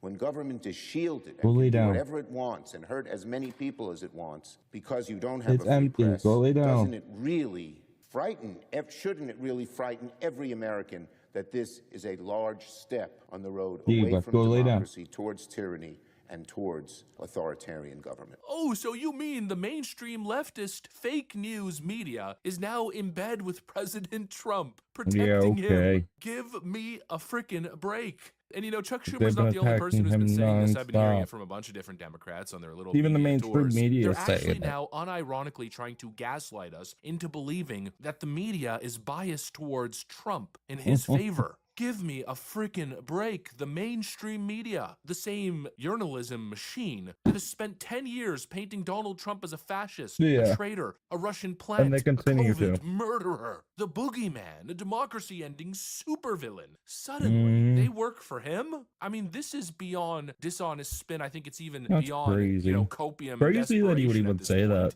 I think little Chucky boy here is having a psychotic break. After 10 years of media leaks, of fake news As bad as journalism, Candace Owens is. sources familiar Stop, with the Diva. president's thinking. After 10 years of the walls are closing in, after study after study after study of over 90% of news coverage being negative towards President Trump, story after story that the media devotes zero airtime to because it's detrimental to the Democrats. I mean, massive stories that they've ignored because it doesn't fit the left-wing narrative. After what they did with the Hunter Biden laptop fiasco, gaslighting the public as if it's Russian disinformation, and not the media just missing stories, no, purposely suppressing stories, you're gonna now tell us, as if we're stupid, as if we're morons, that the media works for Trump. I gotta say, you know, this is probably the saddest point I've seen Democrats at. You know, they've run through the gambit. They've tried everything at this point, everything but, you know, running real campaigns and winning on the actual issues. And now this is where they're at. Yeah, because Ooh, the fake actual news issues that leftist they bring media up is are biased so against us. flimsy. It's absolutely idiotic. And of course, it's completely out of touch, which these establishment-style leftists continue to prove just how disconnected from reality they are. I mean, here's the perfect clip. We got Robert De Niro. I know, quite the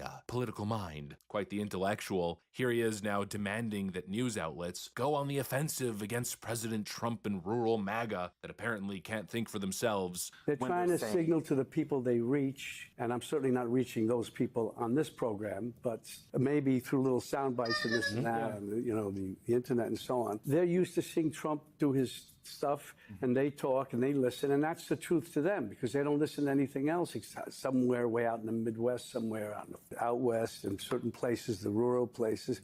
That's the truth.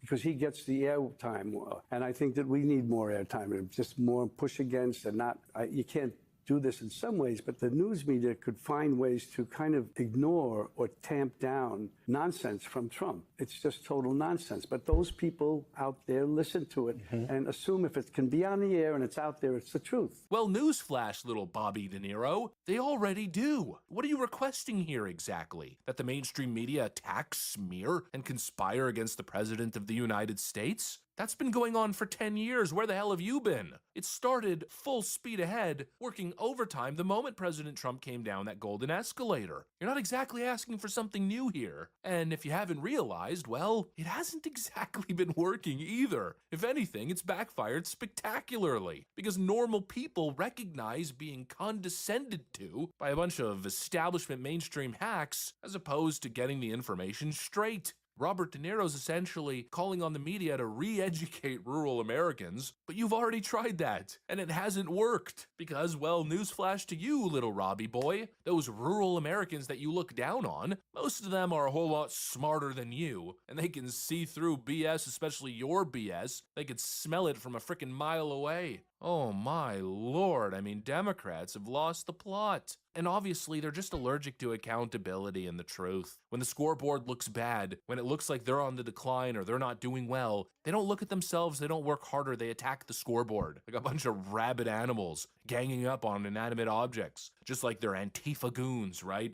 Oh, let me smash this window. Oh, racism BTFO'd. Frickin' morons. Well, let me tell you, again, I'm not exactly in the business of giving you guys advice, but I guess it just kind of comes with the turf. My entire channel exposing liberal hypocrisy, in a way, indirectly, kind of serves the purpose of giving you guys advice. Well, here's some advice. You want to beat Trump? You want to build back better? Well, try reality. Try policies that win majority support. Try an actual message, you know, real grassroots, instead of having George Soros fund all your fake campaigns. Maybe try not insulting the public's intelligence anytime something doesn't go your way.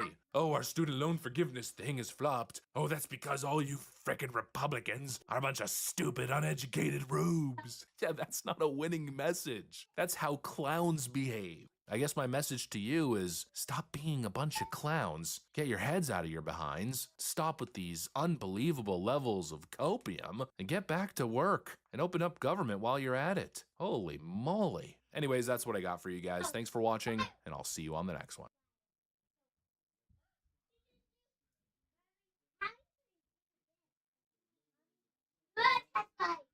Morning even afternoon, we got a banger for y'all today, baby. What we got for you here, some more Marvel content. I've been seeing the feedback. Y'all want more Marvel content? I got it. In this video, I spectate the new #1 Jeff in Marvel Rivals. This was a massive video.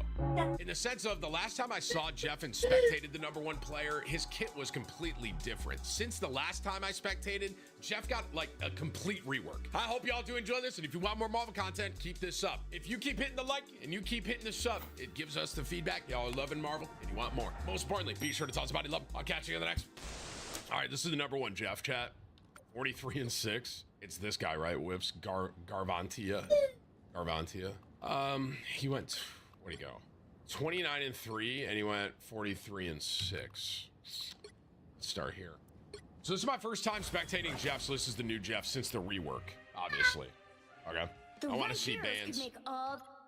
Side Torch Emma. Typical. Okay. So obviously Jeff has a full rework now since the last time I spectated, and this guy, Garv, is statistically the #1. What's the rework? He changed his left.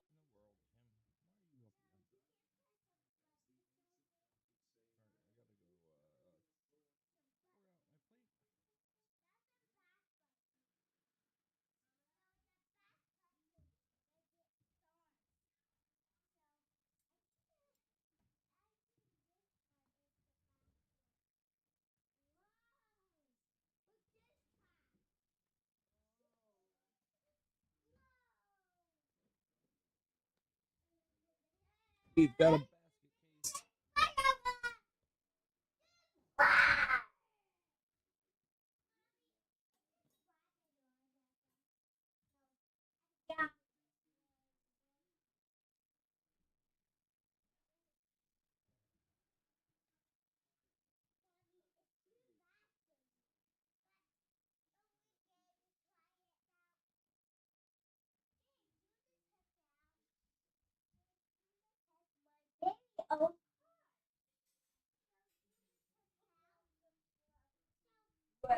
What type is it? The electric or gas? A little gas. But a little power. So a little. Yeah, you don't have to put your hands in it. So it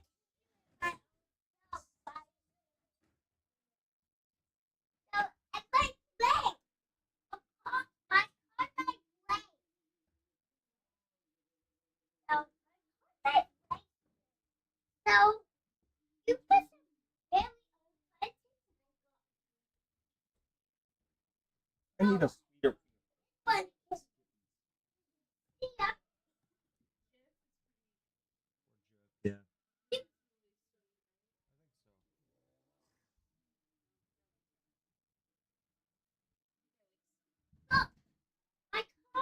Either one.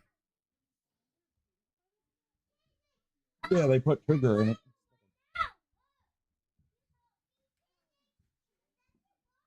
I think it's Jeff. I'll Google it, see which is the sweetest.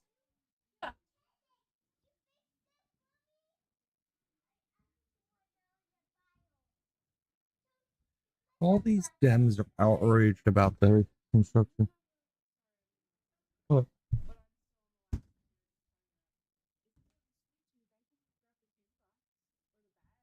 Yeah, maybe a little bit. I'm gonna have some peanut butter though.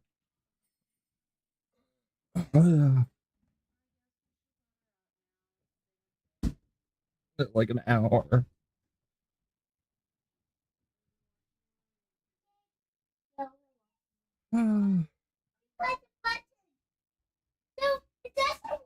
Ben Shapiro can share everything.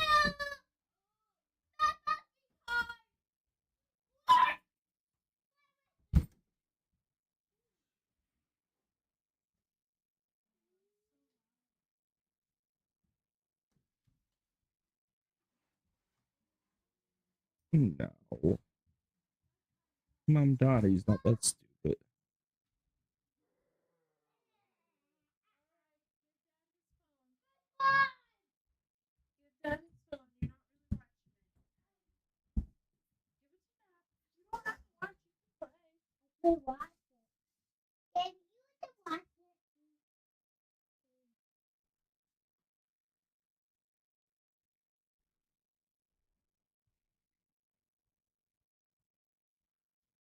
Oh yeah, this is the accident, I think. Right. And horrible scenes on a California Okay. freeway Tuesday. We warn you, of course, this video could be very upsetting. 3 people were killed when a semi-truck driven by an illegal immigrant plowed into traffic just east of Los Angeles. It's the most recent of several incidents across the country that we've been reporting on for you here. And William LaJeunesse is in LA with more. Hi, William. Well, Dana, sources say the driver is a 21-year-old illegal immigrant caught and released at the California border by the Biden administration in March of 2022. Yet the state of California gave Jashanpreet Singh, an Indian national living near San Francisco, a commercial driver's license. CHP charged him with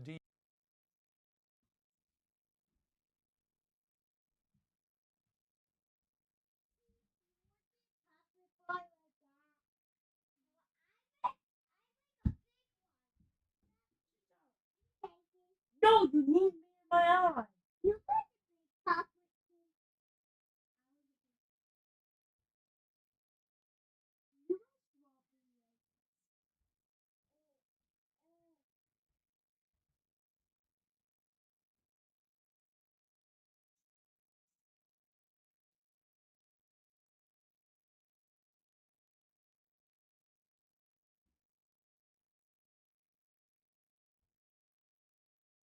That's what it is. Reese's creamy peanut butter spread. Or Peter Pan. That was always good. What? No, my mom makes the peanut butter. She sweetens it herself. No, I mean Reese's would be good though, and or the Peter Pan. I think those are the 2 I'm thinking of. Oh, there's honey peanut butter spread too by Jif. Well, I don't like crunchy. I like creamy. I want it smooth, creamy. But this one has honey in it. Natural Jif honey. Okay. Probably good.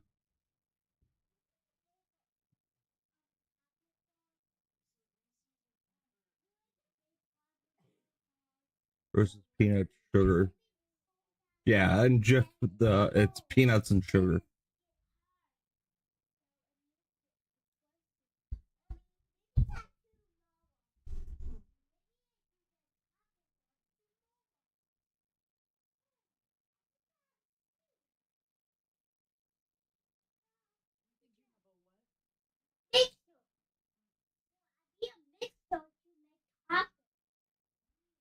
So I maybe do that another day with Wanda. Oh, yeah, with Wanda. That you can make it, so I can make it, and Jake will make it too. Wait, Jake. I'm in a big chocolate bar. Dad, can you make a big chocolate bar with me? You put them on this, Dad. Big chocolate bar? You want me to print one? Yeah. But in the morning. What is not sunny? I was looking at the peanut butter. Let me see. $2.78. Let's see if it's at our Walmart.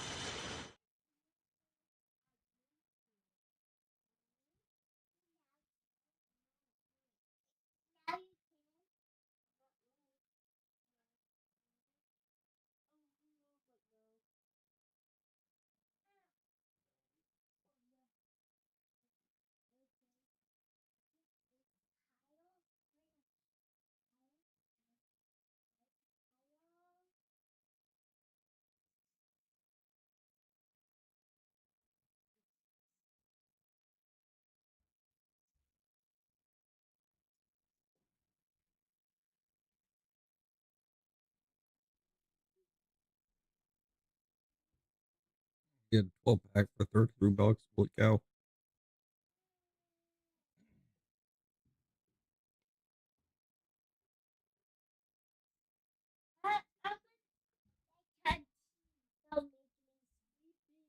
You want some nighttime tea to make you sleepy? Why I could go for some nighttime tea. in that? That's peanut butter.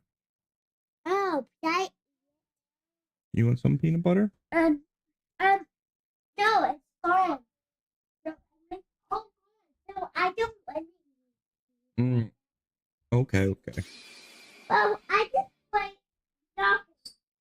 DUI and multiple counts of vehicular manslaughter while intoxicated. He's expected in court today. So the crash happened Tuesday on the 10 freeway outside LA. Singh, in an 18-wheeler, made no attempt to slow down, slamming into the back of an SUV before plowing into multiple other vehicles in the same lane. He then crashed into 2 more trucks on the shoulder.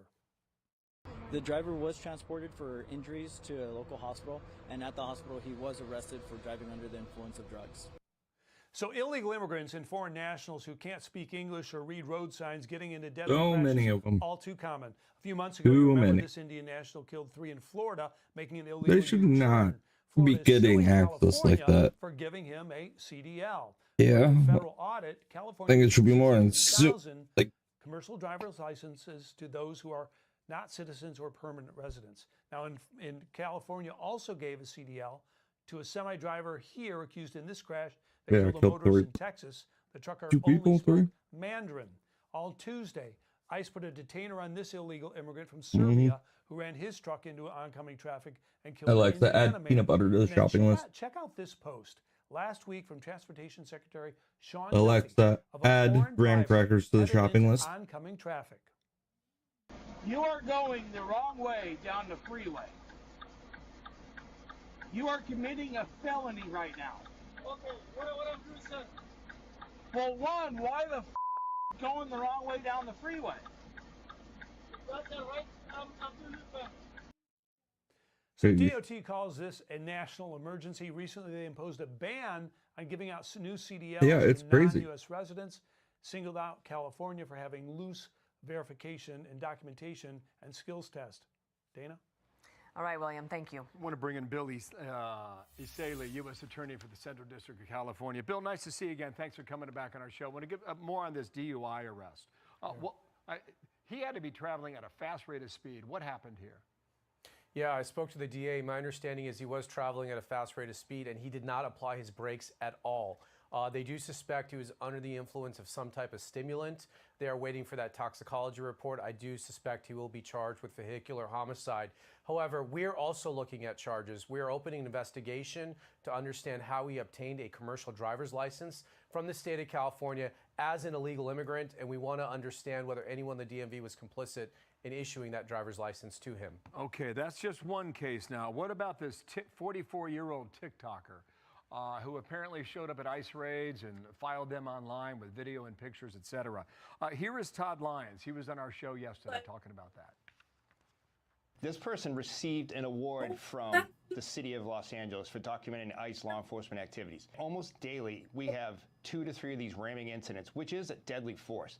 You know, and it's putting our officers and agents at risk. And even though we're at 1,000% assaults on officers, I guarantee it's more than that, because every day my office is constantly dealing with reports from the field about these criminally illegal aliens either fighting with officers, trying to ram vehicles, or even worse.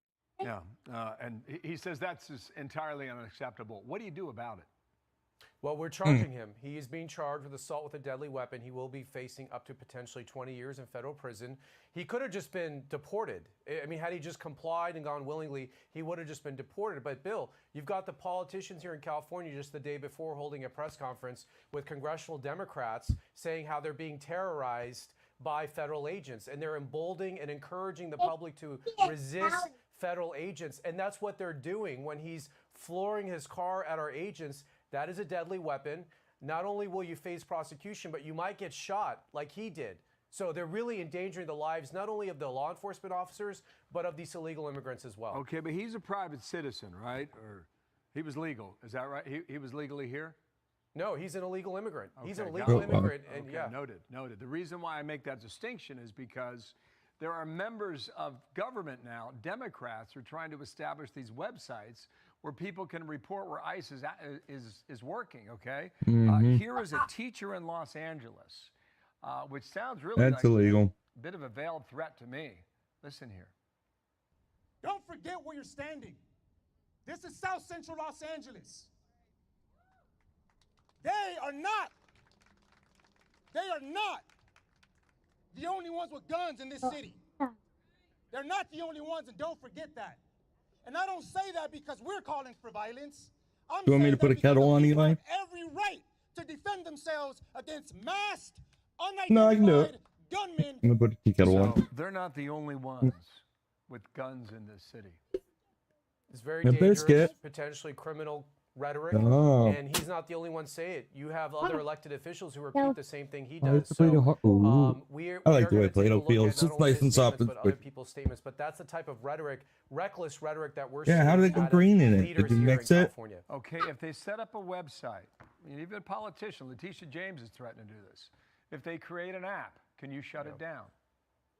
You know, context will matter. If the intention of the app is to interfere in, All right, I'll be right in back. law enforcement activities, we have a federal statute that prohibits that, and I will not hesitate to use that statute here in the Central District of California. But really, it's going to be based on the facts and how they actually apply and use this app that they want to make. Billy Saley, thank you for your time, sir, and we'll see what comes next, and there will be something. Thank you, sir, for coming on. Nice to see you. Hey everyone, I'm Emily Campagno. Catch me and my co-hosts Harris Faulkner and Kaylee McEnany on Outnumbered every weekday at 12 p.m. Eastern, or set your DVR. Also, don't forget to subscribe to the Fox News YouTube page for daily highlights.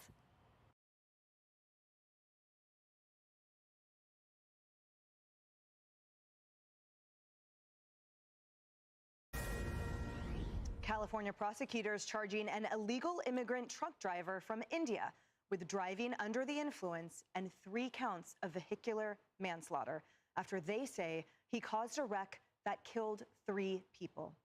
We have video of the crash, and we want to warn you, it may be hard to watch. Police say the suspect was speeding and under the influence when his semi-truck slammed into multiple cars that were stopped in traffic on the freeway. Police say he never even hit his brakes. Hello, everyone. This is Outnumbered. I'm Emily Campagno here with my co-hosts Harris Faulkner and Kaylee McEnany.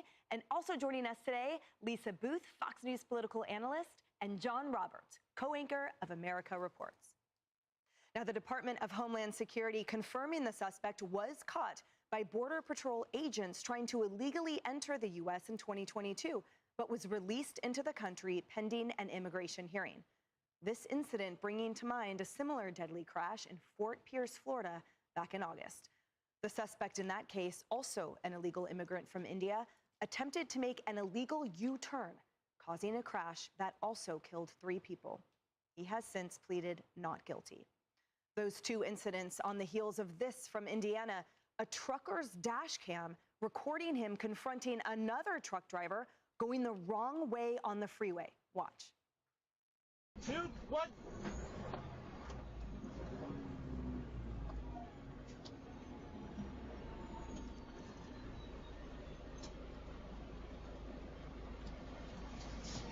What are you doing? Going that way. Keep us right here. But it's not working. Then I'm doing U-turn. I'll go the other side. Let me ask you a question, man. Okay. You are going the wrong way down the freeway. You are committing a felony right now. Okay, what I'm doing, sir? Well, one, why the going the wrong way down the freeway? That's that right? I'm doing it back. Sorry, sir. Well, no, I'm just asking because I'm so sorry, but it's the fault. I put that side, but that's not. Yeah. Turn around when you have a clear spot. Okay. Don't even move your truck. Turn your hazard lights on for one. Okay. Turn your hazard lights on now.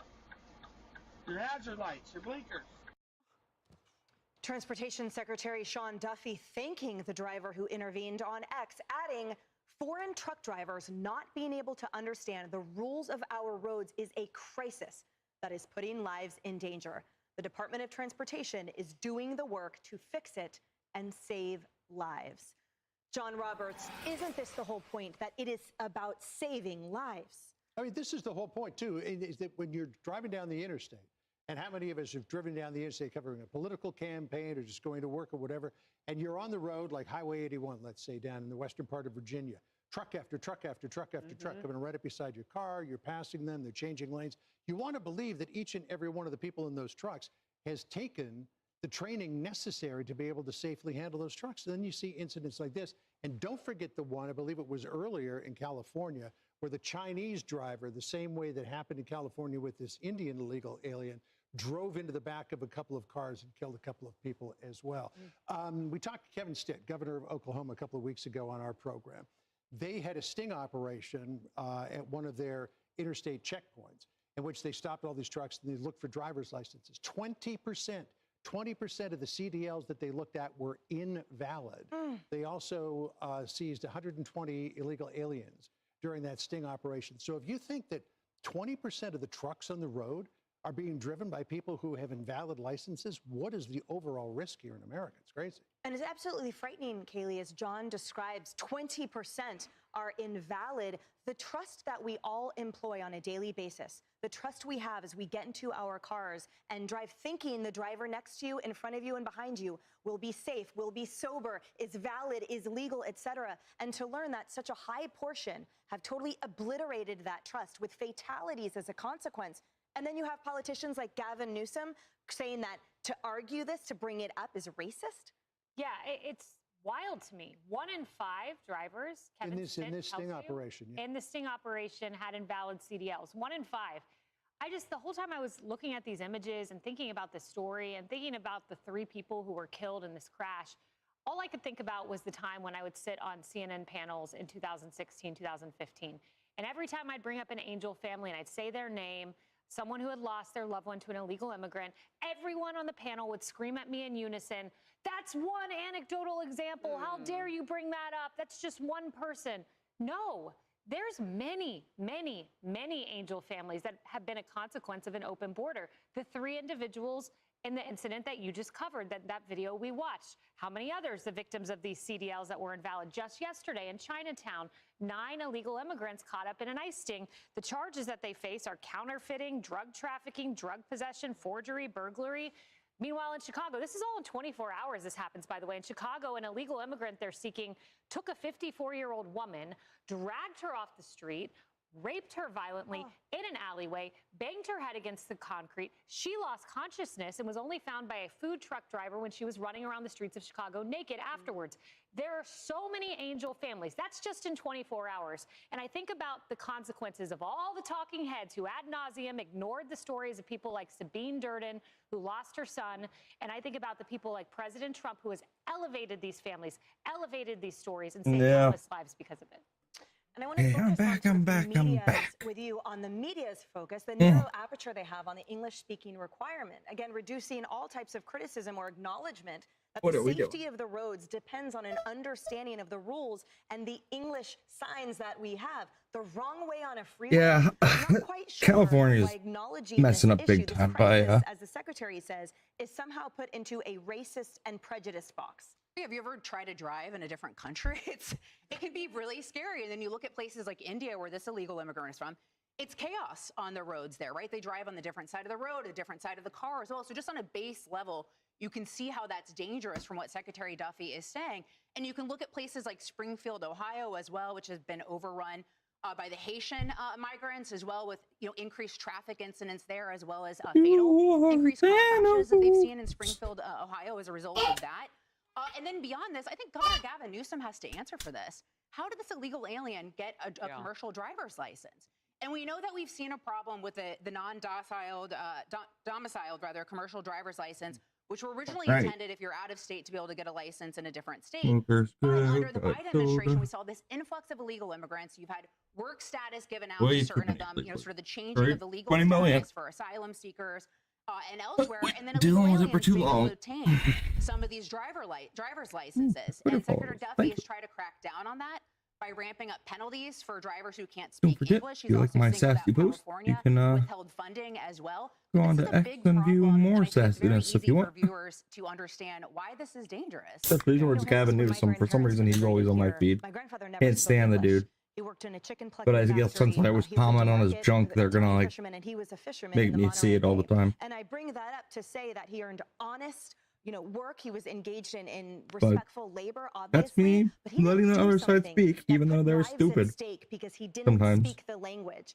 He accepted that fact and was a contributing member of society without endangering Americans. Yeah, and on my mom's side, our family was from Haiti. So when you said Haitian, I mean, I'm listening attentively because, there is that sort of push against Leftist well, how do you activists even gave get a commercial? a demo on how to make Molotov cocktails. Like, seriously? Why? Why are these leftists doing this to themselves? They're so stupid. They are blatantly.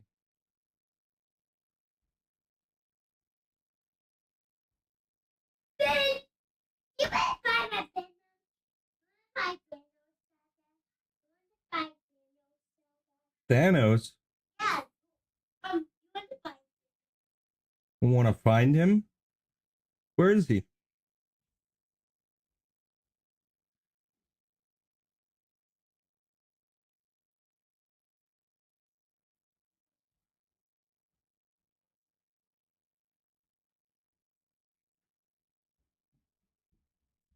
It's purple. Ta-da, ta-da. Look, what's that made for you? Here you go. You want to buy it? No. Go buy. That's a bag for silver.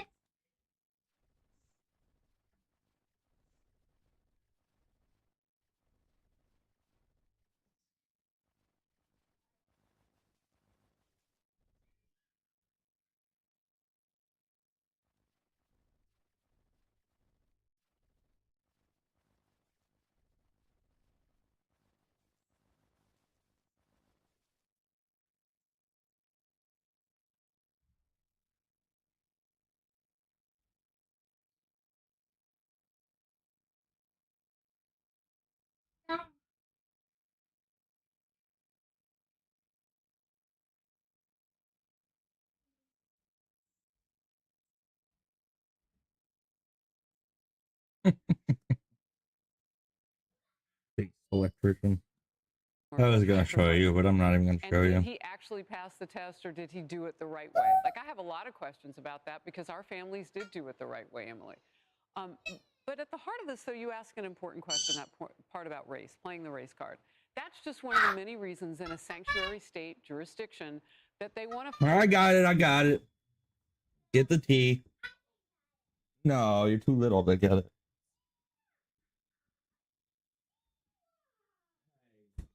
I'll pay it on the table.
I get the kid an ice cube for his tea.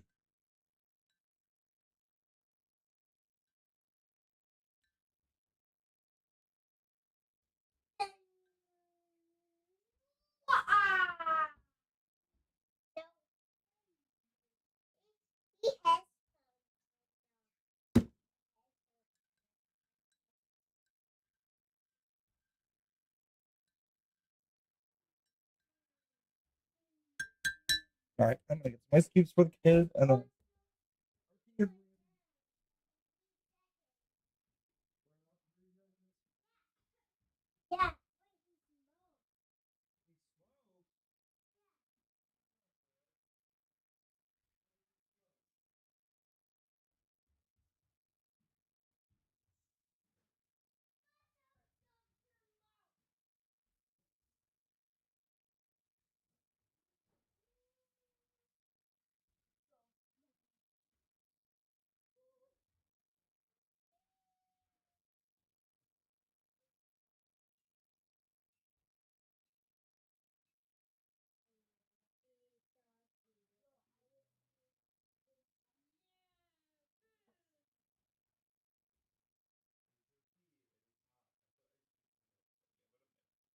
your tea's ready, love. Your tea's ready. Yep, welcome. No, I heard the water running.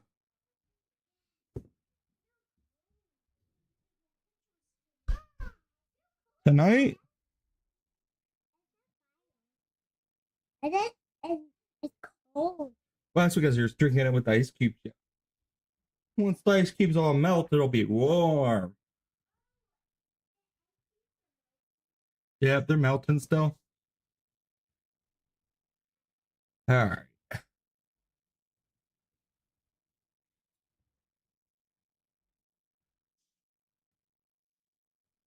Huh?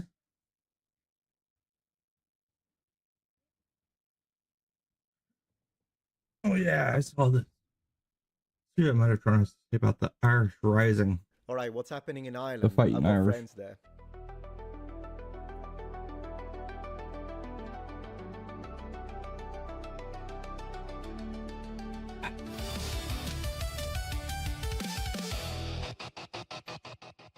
British patriot breaking. Tensions rise in Ireland as Irish citizens set ablaze police vehicles. Holy moly.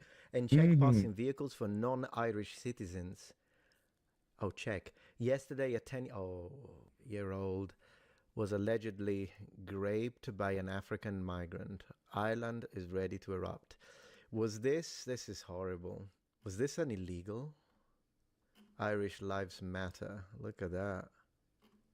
Yeah, of course, Irish Lives Matter. But let me watch the video.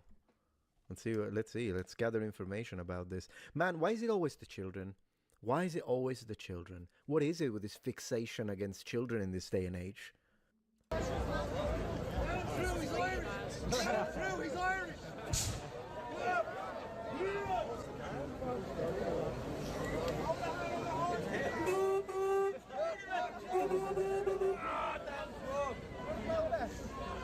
Do you need a paper towel? Just a little bit. Yeah, go. Have a paper towel. Couldn't really see much. Well, but yeah, just keep it over at the table for now, Bubby. There must have been some gasoline that burnt with it. The car was probably pretty full. They're Let's see. not happy over there. Moly, what is this? Yeah, they let a cop car on for fire. decades, immigrants have raped European natives, women and children, and some men, believe it or not.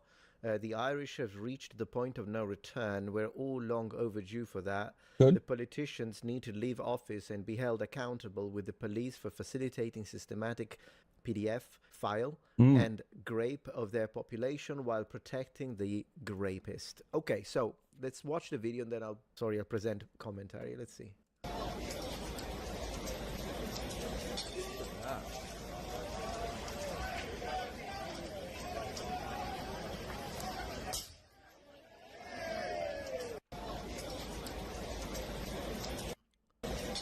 All right, let me see if I can find more information on the assailant. So in Dublin, Ireland, an illegal immigrant tries to kidnap a little girl. The furious locals catch the illegal and deliver swift justice. The Irish will never surrender their children. Go around and find out. Yeah, so I wish we could see the moment where this guy actually tried to kidnap the little girl, because yes, if you see someone who's trying to kidnap a little girl and you have to intervene and use force, I absolutely agree with that. Because you need to protect the child. But I wish we could see that. I wish I could have seen that, though. That would have been better to understand the full scope of the situation. Irish on horseback. On horseback.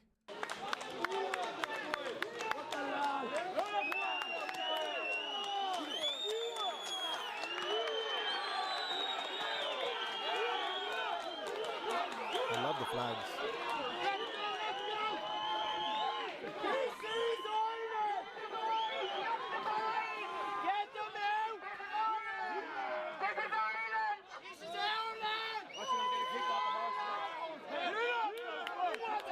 I just want to say this to begin, and then we continue this. So the police is there, so this is a full-on protest.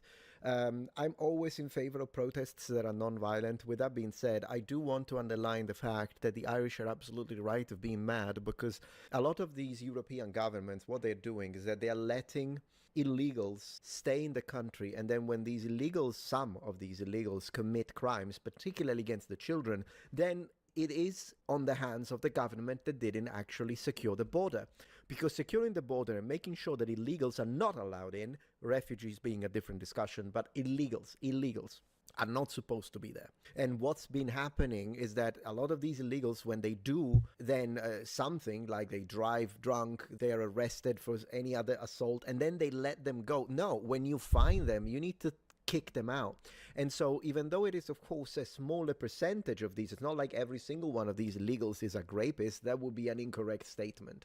And I think anyone who has I understand how upset people are when there are children involved as victims, but we also have to maintain a reasonable position when it comes to the actual facts. But the problem is that all illegal immigrants shouldn't be in the country, all of them. But when it comes to this, there is a smaller percentage of them that are also like rapists. And unfortunately, when then these people commit crimes against the children, yeah, the population is going to explode. Of course the population is going to explode, because that crime wouldn't have happened had that illegal been removed correctly by the enforcement of border control, homeland security, however it's called in your country. So yes, of course they're going to be mad, and as a government it's your fault. It's your fault. So not only that illegal should be now prosecuted with the full force of the law, they have to have some kind of prosecution. They have to pay for their crimes. And that's the one thing. And of course, if you see one of these horrible scum that actually attack a child and you're there, you have to protect the child. At that point, I don't care what happens to that illegal. If he's going to do something to a child and you can see it and prevent it, you should, as a citizen, as a hero. So yeah, I understand why the Irish... Play-Doh monster if is the guy who attacking. committed the crime wasn't supposed to be there, it's the government's fault, and the government needs to change their policies when it comes to illegal immigration to prevent such crimes to happen, particularly for the weak and those who can't defend themselves, meaning women and children, because citizens first. Ireland is their land.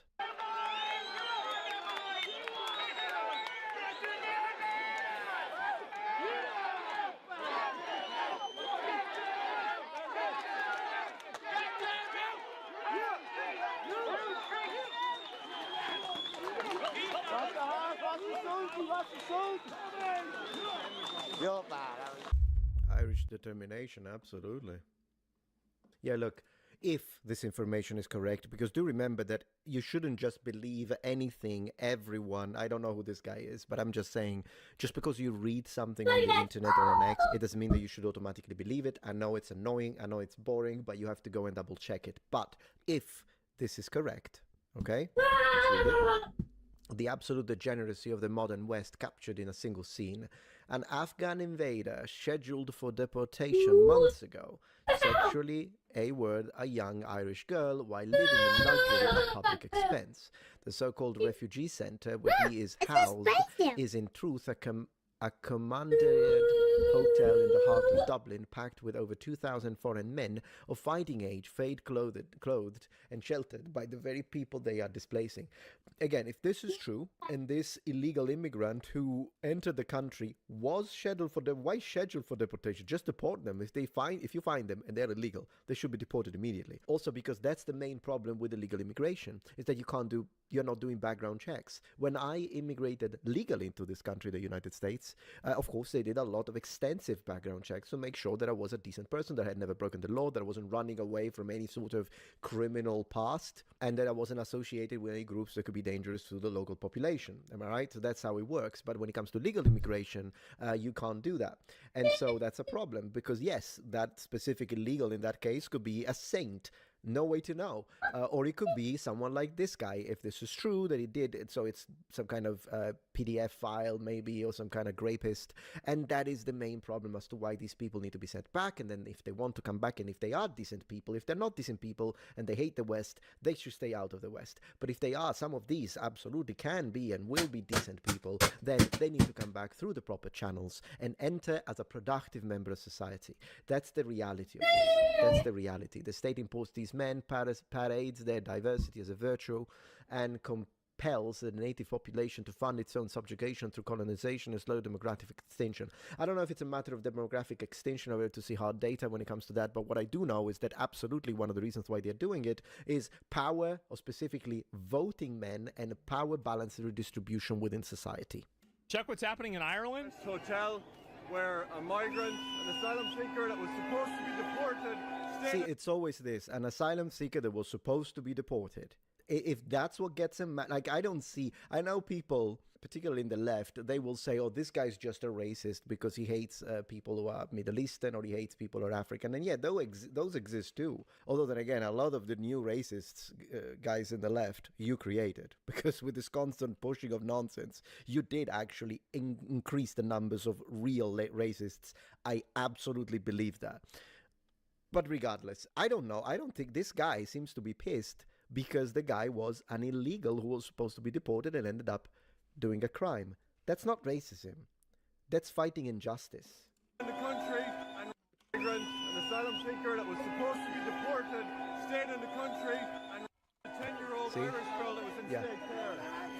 As you can see, things are massively kicking off here. There's probably well over 1,000 protesters unfortunately, this isn't the first crime we've seen like this, even in the last year or two. So things are really reaching a boiling point here. What the fuck? This follows the rape of a 10-year-old girl by an illegal migrant?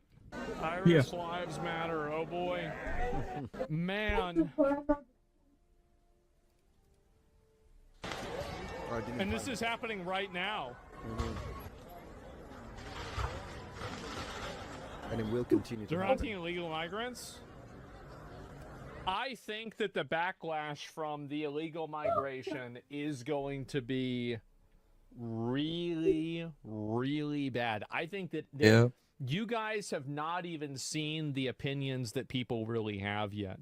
Yeah, he's right. You haven't. Like, it is going to be f***ing brutal. I agree. We're going to see people get lynched? Yeah, probably. Whose fault is that? Expect that.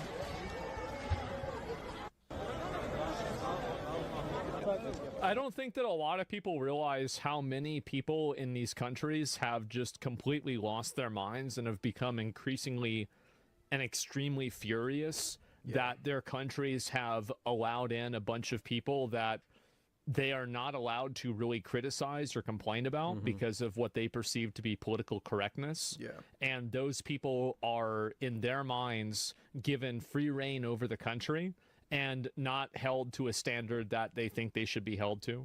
This Absolutely. is you have no idea. Yeah, it's really, really, really bad.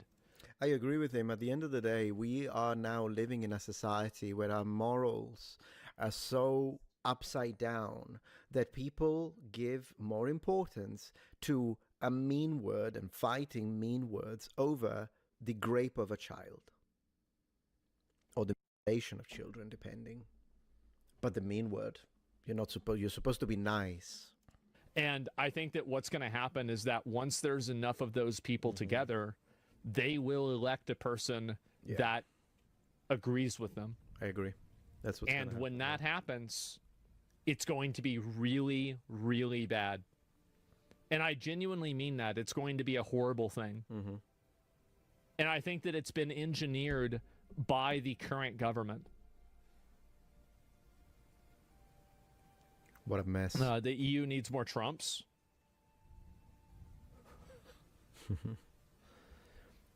A EU good wouldn't example support of a Trump. person that I would, like a They recent would burn example, down every building. is somebody like Duarte in the Philippines.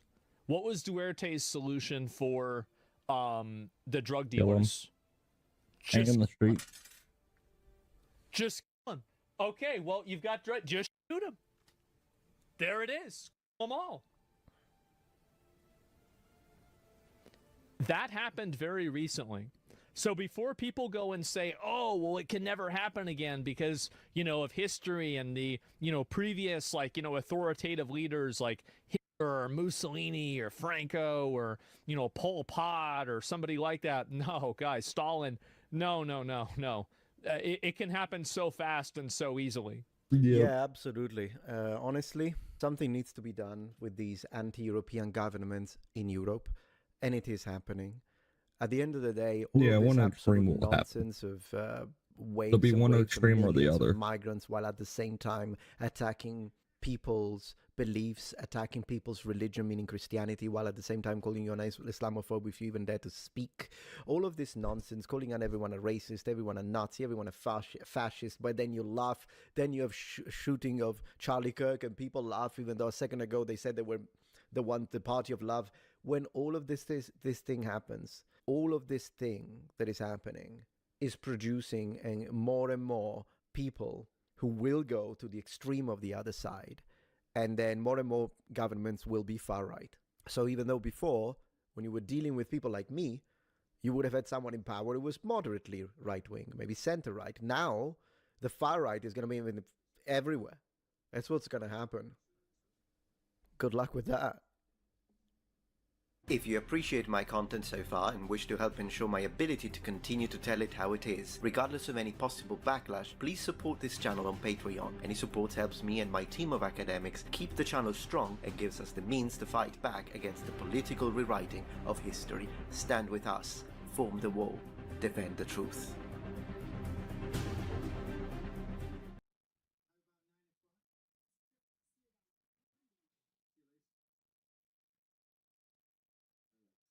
Hello number ones, welcome back to my channel. This is the Metatron speaking, and I think this is a perfect opportunity because you see there is a channel that I already like very much called Leonidas Sparta. As I said already in a previous upload, fantastic channel, link in the description, check him out. And he made a response video to me, which is this one here. Now we're gonna check out a couple of clips from this video, but in reality what I'm doing here is not necessarily a debate. I don't even disagree with him on this topic, as I know, because we have talked a little bit in the comments. But the reason why I'm making this response video is because it's a fantastic opportunity to talk about something absolutely fascinating.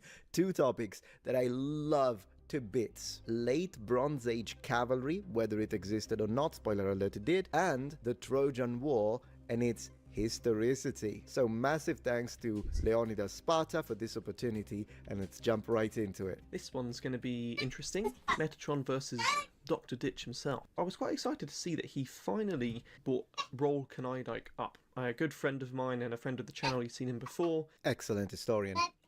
However, I was a little bit surprised when I saw the title of the video, which was that he does not agree with him. And I thought, knowing Roll personally and just genuinely knowing how well versed of a historian he is, I was not expecting at all to see a video where Metatron disagreed with him. So I watched the video with an open mind, and I love Metatron as a YouTuber, one of my favourites. I'm actually a channel member of his. I confirm that. It's by no means an attack on Metatron at all, but if I'm being quite honest, I generally really love how pedantic Metatron is.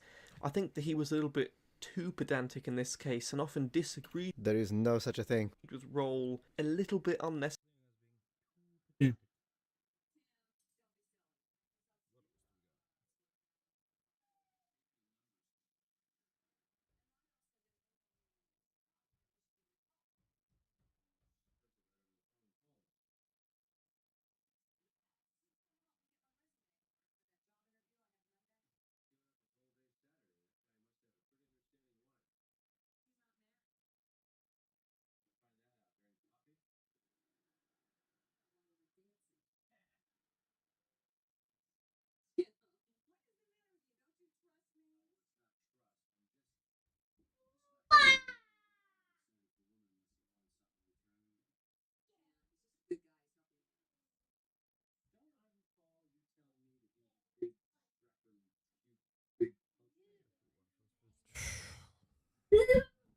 I didn't think this situation could get any worse, but it did. So after news broke yesterday that a man named Nicholas Ray was arrested because he accused commentators, including Seth Dillon of the Babylon Bee, for orchestrating Charlie Kirk's September 10th assassination. And Seth Dillon revealed the 5 people this dude was following, one of which was Candace Owens. She has now tripled down on this notion. Not just insinuating that Charlie Kirk was betrayed, not just insinuating that his own organization and friends were behind it, not just insinuating that a foreign government was involved, but even insinuating that Donald Trump himself was involved. I really was trying to be done with this. Like, I really wanted to be done with this for a while. I needed to take a break, but I have Candace fatigue like many of us do. But we have to address it.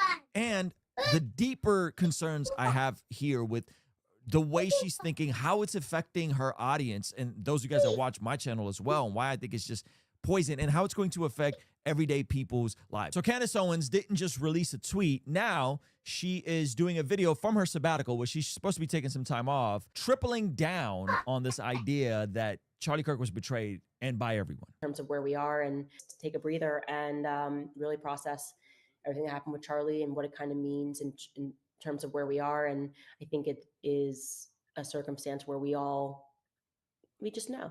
She doesn't know, but she knows. I don't know, but I know. Doesn't know, but she knows. We just know that he was truly betrayed in one of the most egregious ways that I think I've ever seen. So there, she doubles down that he was betrayed in one of the most egregious ways she's ever seen. But it doesn't stop there. Listen. It has made me lose faith in politics. It has made me fully lose faith in Trump. And my heart aches for the fact that he gave so much of his life to Trump and to politics. And they just were like, nope, that is it. It serves us or it doesn't serve us, and we want to move on. Nope, that is it. He either serves us or he doesn't want to serve us, and we just move on. All right. Now, you might be saying, but she didn't technically say word for word that he was killed by Trump in the feds. Oh, no. It gets worse than this. And so here's a holiday. Bro, if they try to give me a holiday, what is with them giving people a holiday after they kill them? Why is that a thing? You know what I mean?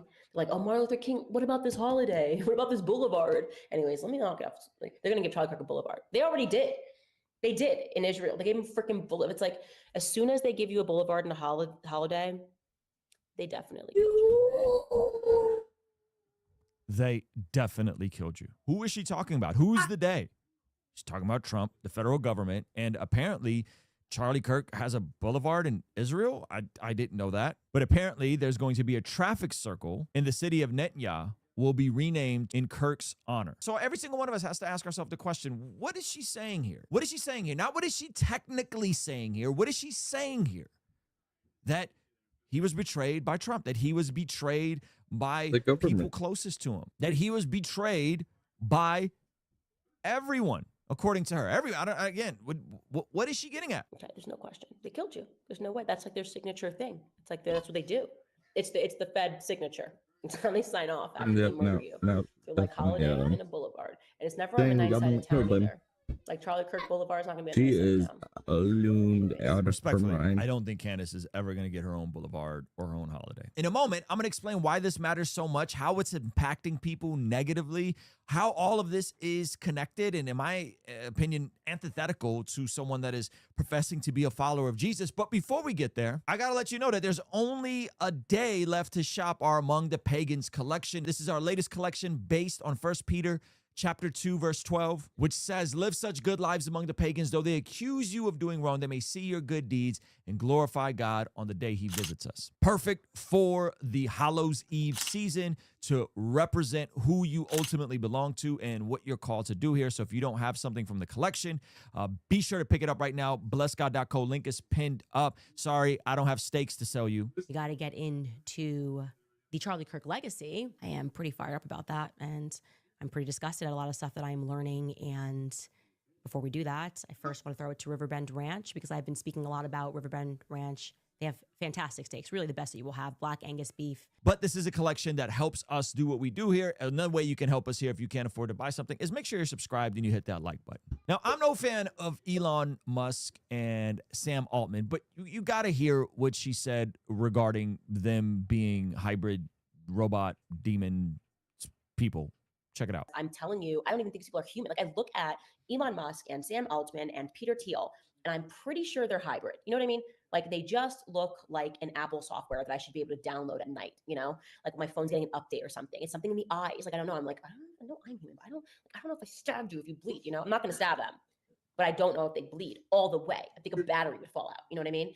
And I just get that sense. I've always known it was demonic. Now, in my previous video, I pointed out how I think that she is starting to slide back into some of her leftist thinking. And some people said, how dare you say this about Candace? And I can look at other videos regarding her kind of making appeals to the left and how there isn't just a left-right divide. There's only a divide between good and evil, the common people and the elites, which, by the way, her and her husband are as elite as you can get. He's worth $250 million, if not more, coming from one of the most royal and prestigious families in Europe. But that's not what I'm going to point out to here, though I could. I want you to listen to how Candace Owens used to share her worldview and how she now talks about all of this. And tell me if you think that this is congruent with someone who is seeing themselves as a free agent. So on the right is Candace Owens from several years ago when she was just getting her start. On the left is Candace Owens now that all these things have hit the fan for her. And conservatives, we do something that's totally crazy. We say, maybe it's me. I have a problem. Maybe I have the power to fix it. Maybe internally I can fix this. What can I do to change my circumstances? Liberals, when they have a problem, they look outwardly. They look externally. They say, I have a problem. Who can I blame, right? So if anything happens to me, you guys will know exactly who it is that has been making my life a living hell over the past couple of years. People that are trying to bankrupt me, trying to bankrupt me and my family, that are threatening us, to sue us. Everything that Kanye said was so real. Okay, I'm now at that point where you look back and you go, man, Kanye was right. He was really saying something about what it takes to leave, you know, to fight for custody of your own soul. This is the way the leftist mind operates. You see, this is at the root of my concern with Candace Owens and folks on the right like her that exhibit leftist thinking, is that ultimately, regardless on her decisions and the reasons she's getting sued and all the issues she's having, none of that matters because someone's coming after her. They're going to take stuff from her. They're going to make her life a living hell, omitting the fact that she's caused a lot of this mess in her own life. And this is exactly what happens with the liberal mindset, is you look outward to other people, as she so eloquently put in that first clip, at what other people are doing instead of looking internally and say, what have I done and how have I made a mess of my situation contributed to that? What is she going through right now that is causing all of this to pile up to the point where there's lawsuits and there's going to be other stuff that gets revealed? What has she done to contribute to it? And I think that victim mentality that's now starting to rear its head on the right is hurtful to most people, because you're programming yourself to not take agency, to not take responsibility, because someone out there, Trump and the feds and Israel are taking out Charlie Kirk and they're going to make your life a living hell. And so what can you do? And so I'm just going to listen to Candace Owens tell me the truth based on trust me, bro logic. And that creates an entire cult-like mentality that I think is harmful. And we're going to get into that in a second. But first, let me break down something that I saw from one of my dear friends, Melissa Doherty, regarding how this is dangerous, not to just the people consuming it, but to the people that are involved and the allegations being made and the lives potentially being ruined. But first, look at Galatians chapter 2. It says, carry each other's burdens, and in this case, you will fulfill the law of Christ. If anyone thinks they are something when they are not, they deceive themselves. Each one should test their own actions. Then they can take pride in themselves alone without comparing themselves to someone else, for each one should carry their own load. So I love this passage. It was pointed out by my buddy Tyler. He said, it's interesting how it says that we are to carry each other's burdens. However, we are to also carry our own load. This is the crux of a biblical worldview. Hey, have compassion to people and their burdens and be there for them with support. But each person is called to carry their own load. Every single one of us is responsible for our actions and what we're contributing in this world. This is why we have examples like Matthew chapter 25 of the parable of the talents, making the most of our time, talent, and treasure. Now, a friend of mine, Melissa Doherty, did this great breakdown. She says, I remember when the Moscow, Idaho murders happened in 2022, Brian Goldberger was arrested and charged as the suspect. There was overwhelming evidence linking him directly to the crime.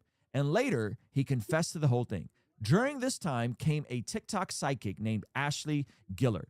Gillard accused University of Idaho professor Rebecca Schofield of being the real killer, basically destroying her life. And how did Gillard know any of this? The cards told her so. She has secret spiritual insight. Her tarot card readings and intuition supposedly revealed that Schofield ordered the killings to hide an affair. Despite police clearing Schofield multiple times and no evidence outside of good storytelling, intuition, and arguments from silence, Gillard kept repeating the allegations online until Schofield finally sued her for defamation. When presented with basic facts, Gillard denied them, doubled down on her baseless claims, and ruined an innocent woman's life, all while trivializing the victims by making their murderer look innocent. Crazy, right? Now imagine the TikTok psychic had millions of devoted followers. These people believe she has secret insight into what really happened and that it's all a massive cover-up, despite rock-solid evidence against Kohlberger and his own confession. Thousands now insist he's innocent. Meanwhile, Schofield receives daily death threats and lives in fear of leaving her home. Who cares how the victims' families feel? Besides, they're in on it too. And the only evidence these people have? Whatever one prideful, narcissistic person tells them. Any truth must come through her and her alone. Everyone else is the enemy. Sound familiar? It should. I believe this is what we're watching happen with Candace Owens right now. Her followers believe She has special insight into what's really going on. She doesn't know, but she knows, right? Truth that only she can see, and that everyone else is too blind or corrupt to recognize. Any facts or corrections are brushed off as lies from the system, they, them, so on and so forth. Any disagreement means you're a part of the problem. Any pushback I have, regardless on how gentle I am with my critique of Candace Owens, is usually pushed back with, are you working for a foreign government, Ruslan? No, I'm not. Damn. He's getting that so gay, you know it. I'm reading a very long post on this Pritzker's executive order that he put in place today that's supposed to undermine federal agencies.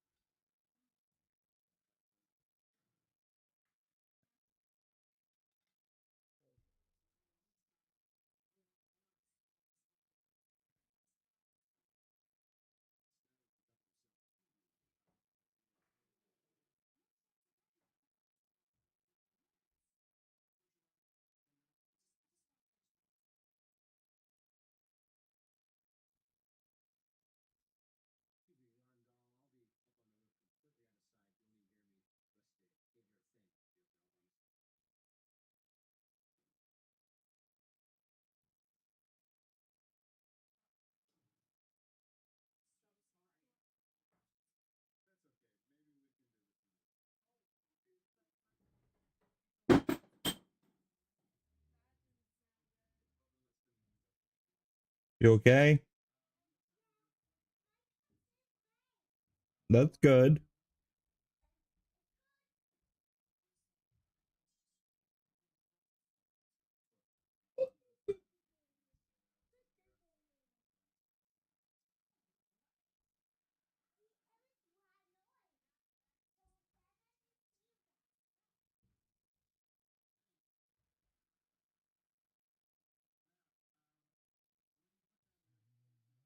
No, I haven't got no $7,000 check from Israel. No, the feds nor the CIAs have ever sent me any money, any funds, any resources. I'm not in conversation with anyone in the administration.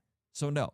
But anytime there's pushback, that's the response. Any disagreement means you're part of the problem. The Candace Owens effect is wild to me. It mirrors exactly what the political left did, which we just explained. They made outrageous, unproven claims, untethered from reality, but loyalty kept people silent, and they became completely gullible. They normalized the nonsense instead of calling it out. The lies eventually became so normalized that speaking basic truth sounded radical. Basic truth, like Tyler is the person who killed Charlie Kirk. That now sounds crazy. This looked completely crazy to more than half the country. This was their downfall. It's not brave to enable destructive behavior just because the person doing it is on your side. It's not virtuous to cover up deception for the sake of the team.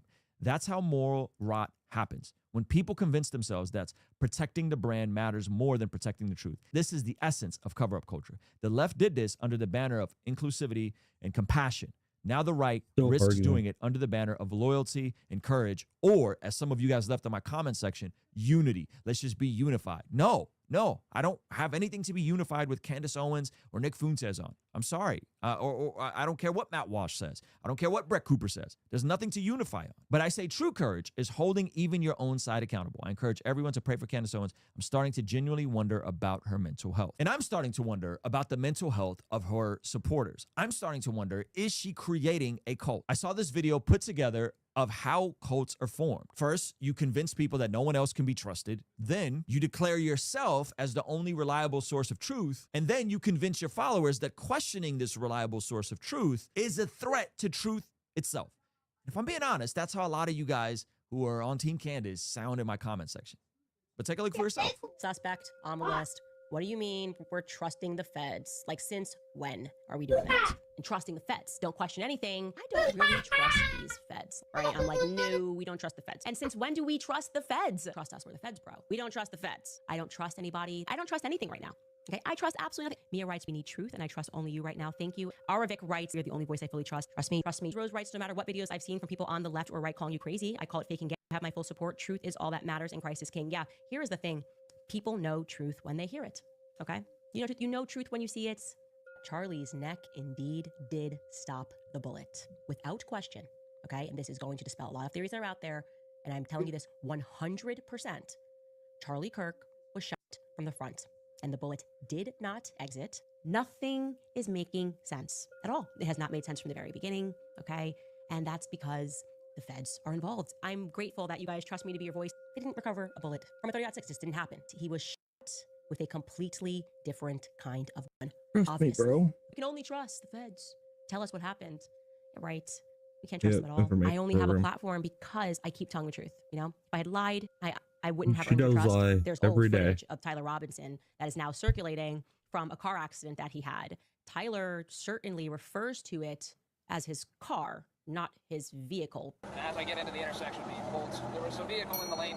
So I say, just be transparent. I don't trust people that don't just release and speak about everything. It says vehicle. There's a lot more information that I wish I could share. There is, of course, a Trust specific me, reason bro. Trust me, why bro. I'm asking for that. If you're going to be transparent, be transparent. I think you should let me see that because people trust me. I'm not going to publish it. I just want to see it. I'm not going to publish the footage, Yes, but I get want to shared see on it with my X. own two eyes so I can stand on this platform, so I can sit here on this platform and I can say to the world, no funny business happened. Truly, we can all go home. It was Tyler Robinson and he acted alone. And I think the world would trust me. I think the world will trust me. I don't think the world should trust you. I don't think you should be trusting or consuming so much Candace Owens. I think it's actually terrible for your mental and your spiritual health. I think it actually creates brain rot. I think it actually gets in the way of your day-to-day commitments and responsibilities to make the most of your time, talent, and treasure. And I don't think there's anything that we need to unify on with a Candace Owens. But what I do think we absolutely need to do is pick up something from the Among the Pagans collection, which is only available for another day. You can get something at blessgod.co, this piece right here, and represent yourself in this Hallows Eve season in terms of living among the pagans. And it also helps you memorize a little bit of scripture. First Peter chapter 2, verse 12 says, live such good lives among the pagans, though they accuse you of doing wrong. They may see your good deeds, glorify God on the day you visit them. So that's pinned up over here. And if you want to see the previous video on Candace Owens, we'll have it somewhere over here. All right? I'll see you over there. Supremacy Peace. demands state field immigration oversight to federal mechanisms, not launch biased inquiries that indirectly obstruct national policy. Publishing findings from public info isn't interference, it's transparency. The EO doesn't stop a single deportation or expose without that. Supremacy protects enforcement power, not immune scrutiny.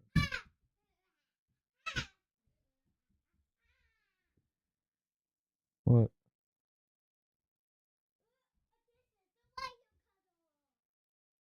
What, baby?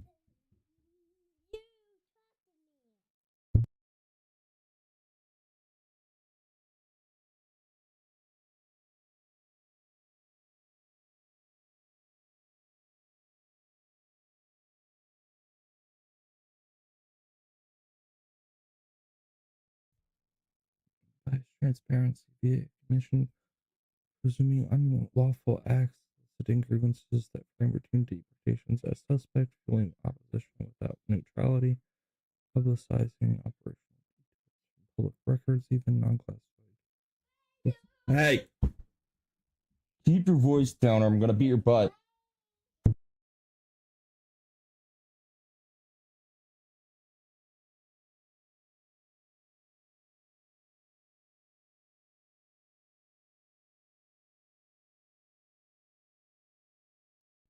Told him 3 times already.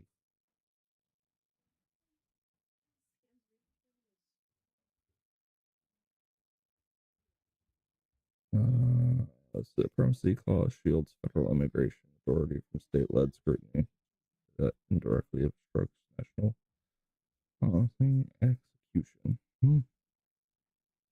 If the EO said do a backlash, then I agree. Your reasoning is all based on potential. Nothing in the EO obstructs. Yeah.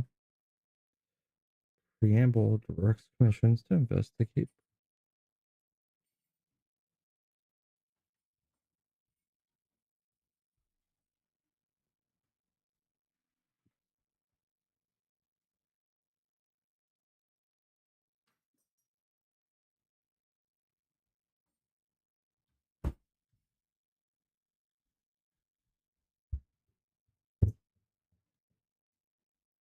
All right, let's see. Sheesh, dude.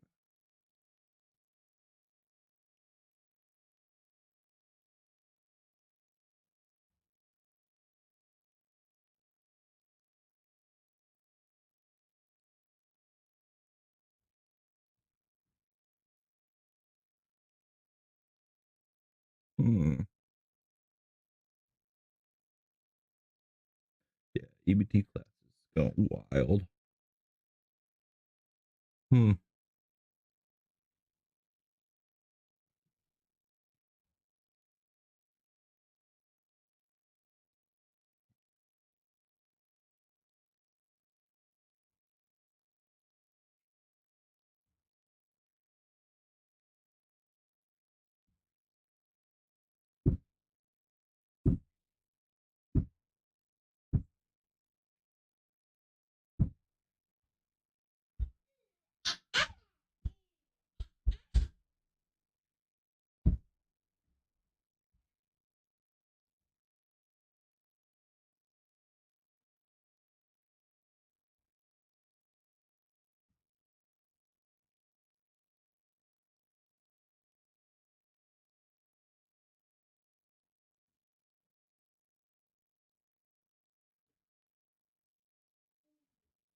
So he says I back to my table, but I don't know. So I'm going to try. Okay. You still have to be quiet. You still have to keep your voice at a volume 2.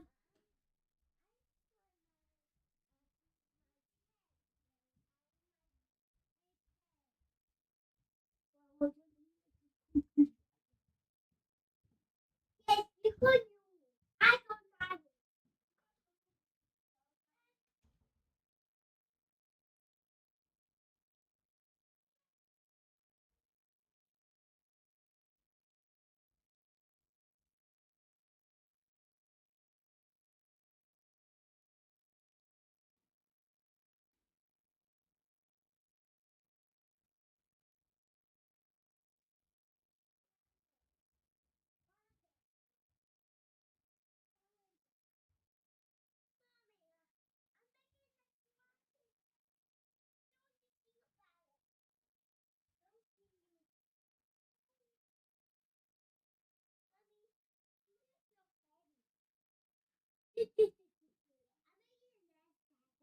Making a mess, buddy. I'm gonna have to take my medicine soon.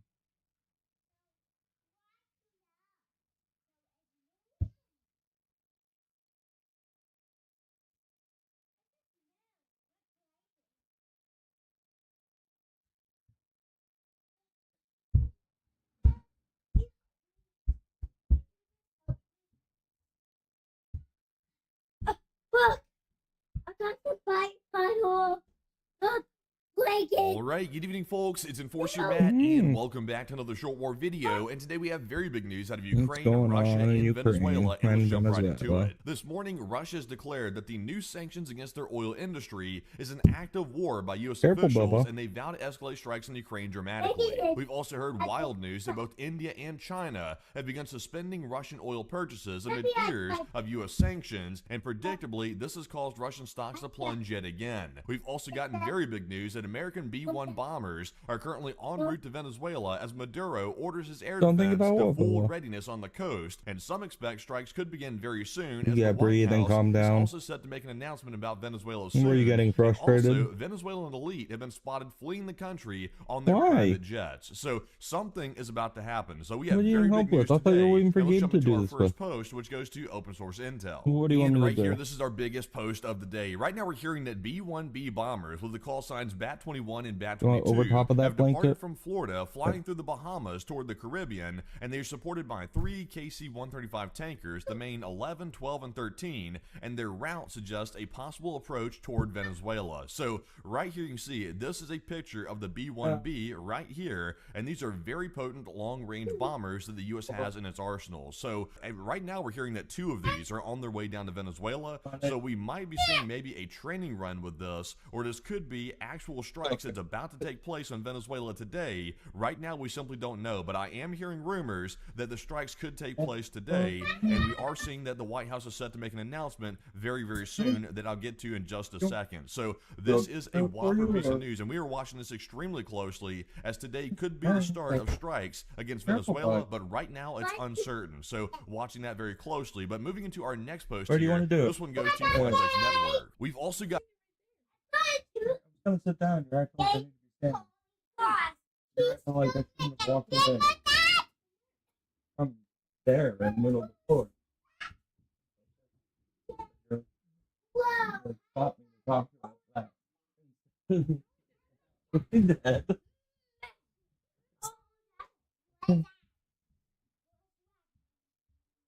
Hey, girl.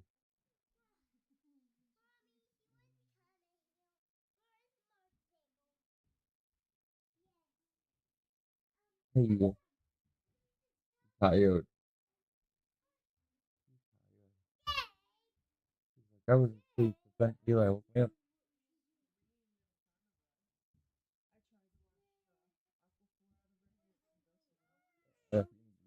Hot water for that. It'll soak in.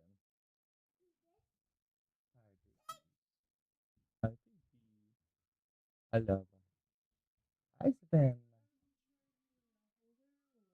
Can hold it? I can. It's your idea. I don't know what you're planning. What do you feel? It's your plan. You do what you want. Don't care.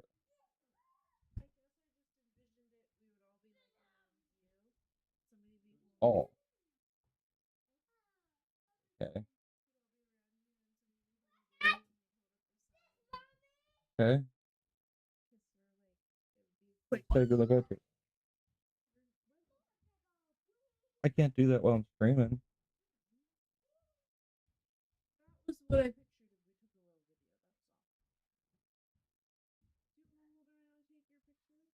I might be able to do it with the crappy webcam.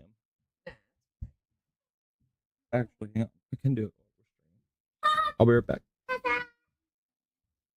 It's just an idea.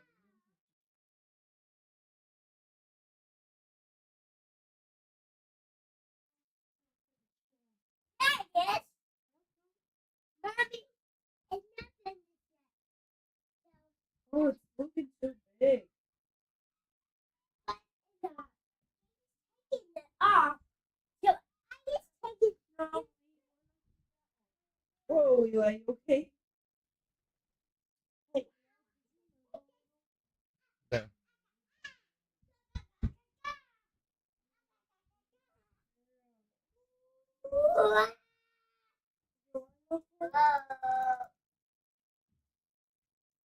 Eli, move.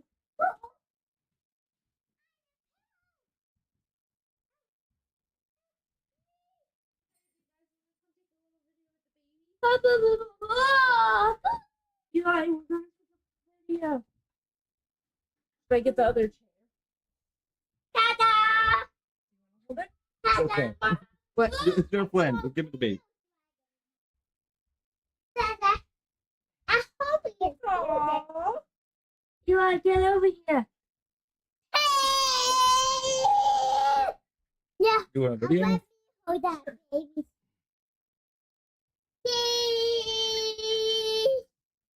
Cheese.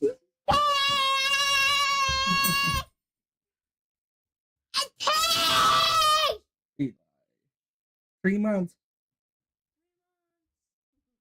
I think that's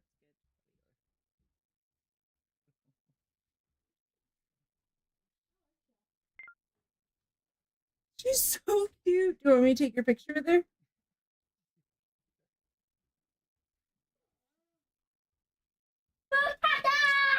It's not finished yet. We still have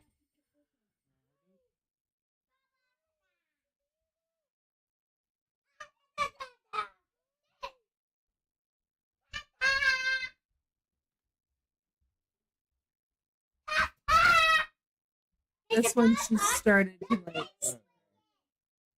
That's baby.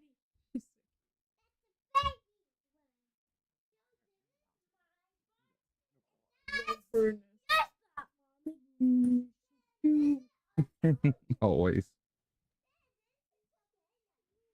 She's always cute.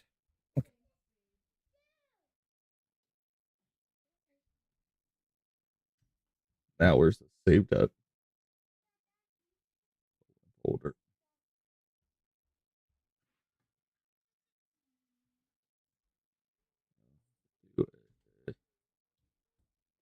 New folder.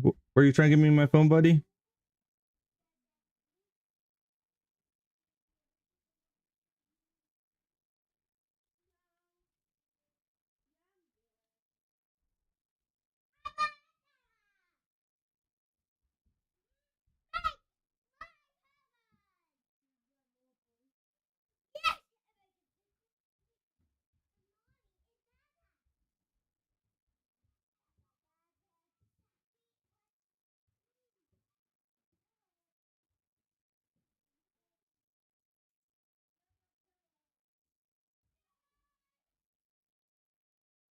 Okay, we're back. And we're good. Okay, back to what we were doing. Got news that This is OSINT Savannah's indicates that 3-month birthday. Venezuela is actively deploying their air defense forces to coastal regions at this very moment, which seems to line up with the B-1B bombers heading down toward Venezuela. And right here you can see some of these images. Right here you can see there appears to be some flat guns on the coast right here, and also some more Venezuelan equipment. Moving on to the next rockets. photo here, this one appears to show a missile system, a missile Ground air air. defense system right here on the coast as well. And here are more Almost photos of the dead. Get same right 10%. here in these next few images. So it does appear that Venezuela is deploying their air defense, which is something we have seen before, but this appears to be a very large deployment of air defense, Mhm. which is unusual and indicates once again that an attack could be imminent by U.S. forces on Venezuela. So very big news today. But moving into our next post here, this one also goes to Phytux Network. And we can see right here the White House says an announcement on drug cartels will be made at 3 p.m. Eastern, according to the White House pool, and also another indicator that something might be about to go down. My speculation is we could see the strikes on Venezuela happen, and then this announcement right here will be the announcing of those strikes that already took place. But once again, it's all speculation. It could be that no Yeah, I don't strikes think they happen actually today. took This strikes. could be merely some type of training I exercise. didn't hear they But did. right now we're seeing a pretty big deal. And as the commenter up at the top right here said, Venezuela is cooked, dog, and it could be cooked actually if these strikes do occur today. But moving in to our next post here, this one goes to Phytux Network yet again, and we've also seen something else wild right here in this post. Because right here we are seeing that 4 private planes had departed Caracas, which is the capital of Venezuela, in just the last 30 minutes alone. And this is probably about an hour ago right now according to our time on the video. And the activities described by flight watchers is something they don't remember seeing ever before. And this comes after news that the president's holding a televised roundtable with his national and homeland security teams at 2 p.m. and that Venezuelan air defense systems are actively moving around and that B-1 bombers are potentially in the air air and on the way to the region. So right now we're seeing private jets taking off, and in my opinion, this is most likely Venezuelan elite getting very scared that strikes are coming, and the elite are leaving the country and getting out of there before anything They're goes leaving as down. soon as That's they my can. guess. So right now we're seeing this, and it's very unusual to What, see buddy? that happening from Caracas. So it's up to speculation what this is, but a very What ominous that? sign indeed that something is about to go down. But What? moving into our What next that? post here, this one's going to go to Open Source Intel. And let's jump away from our Venezuela news for a second and jump onto our Russia-Ukraine news, because today Russia is acting up tremendously What's it about look like? those sanctions that were put on the Russian Federation yesterday, and we are hearing some wild statements bear? coming out of Russia yet again. Today we are hearing The bear from head? Russia's Medvedev, the bulldog of Russia as they call him, or the It's chihuahua red. of Russia, depending on how you phrase it. And Medvedev said that Trump's actions, meaning the sanctions toward Moscow, know what amount to an that act means. of war. So that is what's being tossed around right now. And this is not the first time that Medvedev has called something an act of war. That's not the first time he's done that. But he's allegedly saying that again today. So that once again indicates Russia that always something is has being a reason discussed for in war. Vladimir Putin's inner circle about a possible war being declared through these sanctions. So Okay. very disturbing to hear that, but nothing too crazy coming from this particular guy right here. But we are hearing those wild statements yet again Still today. comes from so moving into Putin. our I next don't post here, really we actually believe have it, I the guess. full but- post that allegedly came from Medvedev here on Telegram, according to our sources. So let's take a look at the entirety of what he said here on social media. And right here he said, Trump's cancellation of the summit in Budapest, new sanctions against our country from the USA, what else? He said, will there be new weapons beside the infamous tomahawks? And if any of the numerous commentators still had illusions, here you go. The USA is our enemy of Russia that is, and their talkative peacemaker, he's referring to the president by the way, has now fully taken up the path of war with Russia. And yes, he does not always actively fight on the side of the Kyiv regime that is, but this is now his conflict, and not the senile former president, according to him. And of course, they will say that he could not do otherwise, and that he was pressured in Congress, etc. And this does not change the main thing. The decisions made are an act of war against Russia, and now Trump has fully aligned himself with the insane Europe. But there is still a clear plus in the next swing of the pendulum. It is possible to strike with various weapons at the Kyiv hideouts without looking back into unnecessary negotiations, and to achieve victory exactly where it's only possible, and on the ground and not behind a desk, and destroying enemies and not making meaningless deals. So that is what has been allegedly said by the Russian officials today, which this is a wild statement right here and shows you that we were right, and also everybody else has said it as well. The Russians were never looking for peace. They were only looking to use and manipulate U.S. officials into delaying these weapons. So that's what we're hearing today, and not a shock whatsoever, but once again, there it is, wide in the open for everybody to see. But moving into our next post here, this one's going to go to Have other Five Tucks weapons they Network. can And send. right now you might be thinking, is it really true that oil sanctions against Russia could force the Putin regime to act so crazy about this? And we're about to find out why they're acting so crazy. Today we've heard wild news that Indian refiners will sharply cut Russian oil imports to comply with the new U.S. sanctions on Rosneft and Lukoil, according to sources,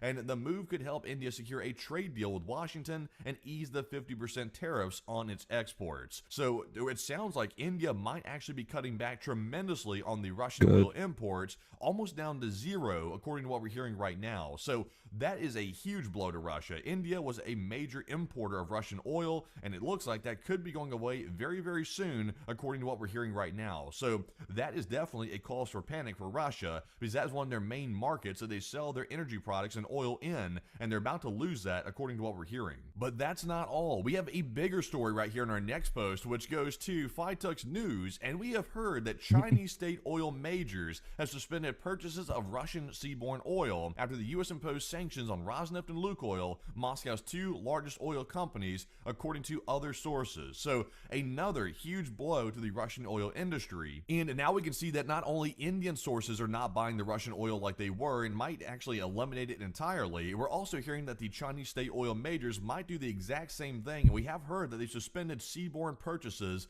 of the Russian oil. So these are huge blows. Like, this is actually an extremely big deal right here. The sanctions were big enough on their own, but now we're hearing that actually multiple different major buyers of the oil are stopping their purchases, and this could really, really damage Russia really badly. So it's getting to the point where Putin's going to have to do something to Hey, act out, watch because that. he cannot just sit here and let his whole economy go down the toilet, or otherwise he's about to get ousted. That's as simple as it gets right here, because I don't know how they're going to make money if they can't sell their oil to these companies right here. So this is kind of wild, and I'm waiting to see how this is going to play out, because this is very, very wild right now, and we'll have to wait and see. But moving into our next post here, this one goes to Max25. And oh boy, the Russian stock market is definitely feeling it today, and we've seen that after those major sanctions by US officials were placed on the Russian oil economy, there has been major dips in the shares of those companies that were tariffed and also sanctioned, about 4% each respectively, approximately. And the Moscow Exchange Index fell by 3.21% in total, a pretty big dip. And also shares of other companies have also reacted negatively with a drop of 2.25%. So you can see right here, not doing good. MOEX, not good right now. And I expect this is going to get only worse. So this is the situation in Moscow right now. It is red alert big time for the economy, and also the frontline situation that Russia is failing at across the board. So not really sure what Putin's planning on doing. We do have a statement coming up from Putin in just a second we're going to jump into, but this is a situation you would not want to find yourself in if you were in charge of a country. This is a bad spot to be in. So moving into our next post here, this one goes to Anton Gerashenko. And also it looks like Ukraine has started putting their own sanctions on Russian oil yet again, because we have seen that the Ryazan oil refinery in Russia's Ryazan region has been attacked yet again, and this is a very big attack right here. We have footage literally right from the ground of the actual facility itself, and it is a very big hit. And also we did hear reports of an attack on the military airfield in Ryazan as well. So this poor oil refinery right here, the Ryazan, has been hit a lot. I can't remember how many times it has been hit, but this is a favorite of the Ukrainian targeting. So let's take a look at the video and see how large it is, because it's a big one, and let's take a look.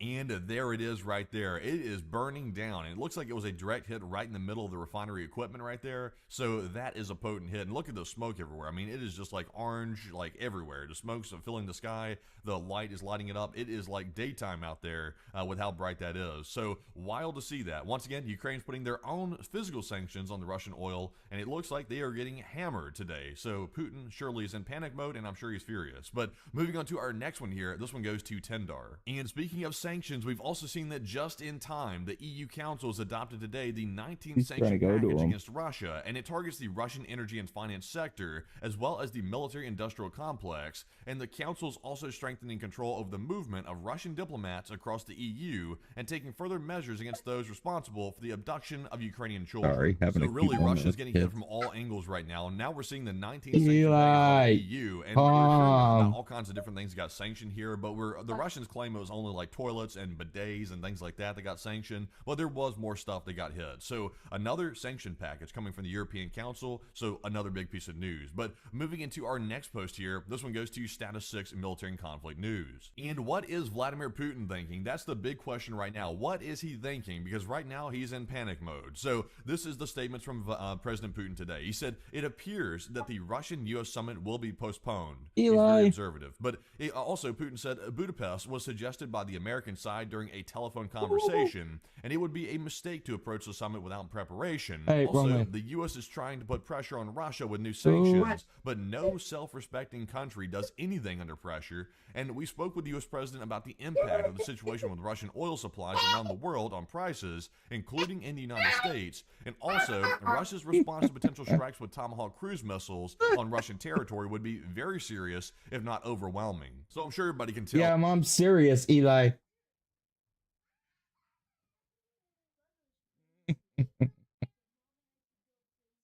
Yeah, he's crazy, all right. But there's a lot of coping by Vladimir Putin in this post right here, and also through his statements, a lot of coping. Of course there's coping by that. The really important statement he made here is he is once again threatening that Tomahawk cruise missiles are a red line. So he's saying he's going to respond overwhelmingly if the missiles are used on Russian territory, but right now we simply don't know. And also there's been no commitment by U.S. officials to actually send the Tomahawks. The true is you got to train the people on how to use it. See how that turns out, if the U.S. is really scared off by that threat or not. They're not going to train them. So we'll have to wait and see on that one. But this is what generally Putin's saying, and also he is once again rambling, and also he's trying to I save remember face by Trump saying that saying it was the correctly United that it would States take over proposed your summit Ukraine. him. It's So not it is what it feasible is. at But this in point. fact, Vladimir Putin was the one that called the U.S. president. So it was Putin doing the Hail Mary. It was not the other way around. But jumping into our next post here, this one is going to go to Max25 yet again. And also, by the way, many people have been asking about this for, in fact, a couple of days now. We finally have an update about the situation at the Zaporizhzhia nuclear power plant. Thankfully, the power plant has been recovered from its 10th complete blackout after power was restored, according to the Ministry of Energy of Ukraine. So it looks like, thankfully, this crisis was averted, because it was about to be a very bad crisis if this situation was not fixed. Now, according to what we know, there was a temporary ceasefire in effect, so that way the Russians could temporarily reconnect this thing to the Ukrainian grid, and it sounds like they reconnected it to the Ukrainian grid instead of the Russian grid, and it is now in working order. So it's not relying on backup generators anymore, and it is under its own power, and it's being cooled. All the fuel that's left and all the spent fuel is being cooled by these generators and also by these pumps pumping the water into these plants. So it looks like we are good to go at this facility. So this crisis for now is averted, but this is the 10th time it's happened, so it's not new, but hopefully it doesn't happen again anytime soon. But with the Russians in charge of it, you really can't put anything past them. So that is the current situation right now. Well, with that, folks, that is actually our last post of the video. So before you go, folks, smack the like button and also subscribe to the channel as well for more daily war updates just like this one. And also, we appreciate you all watching.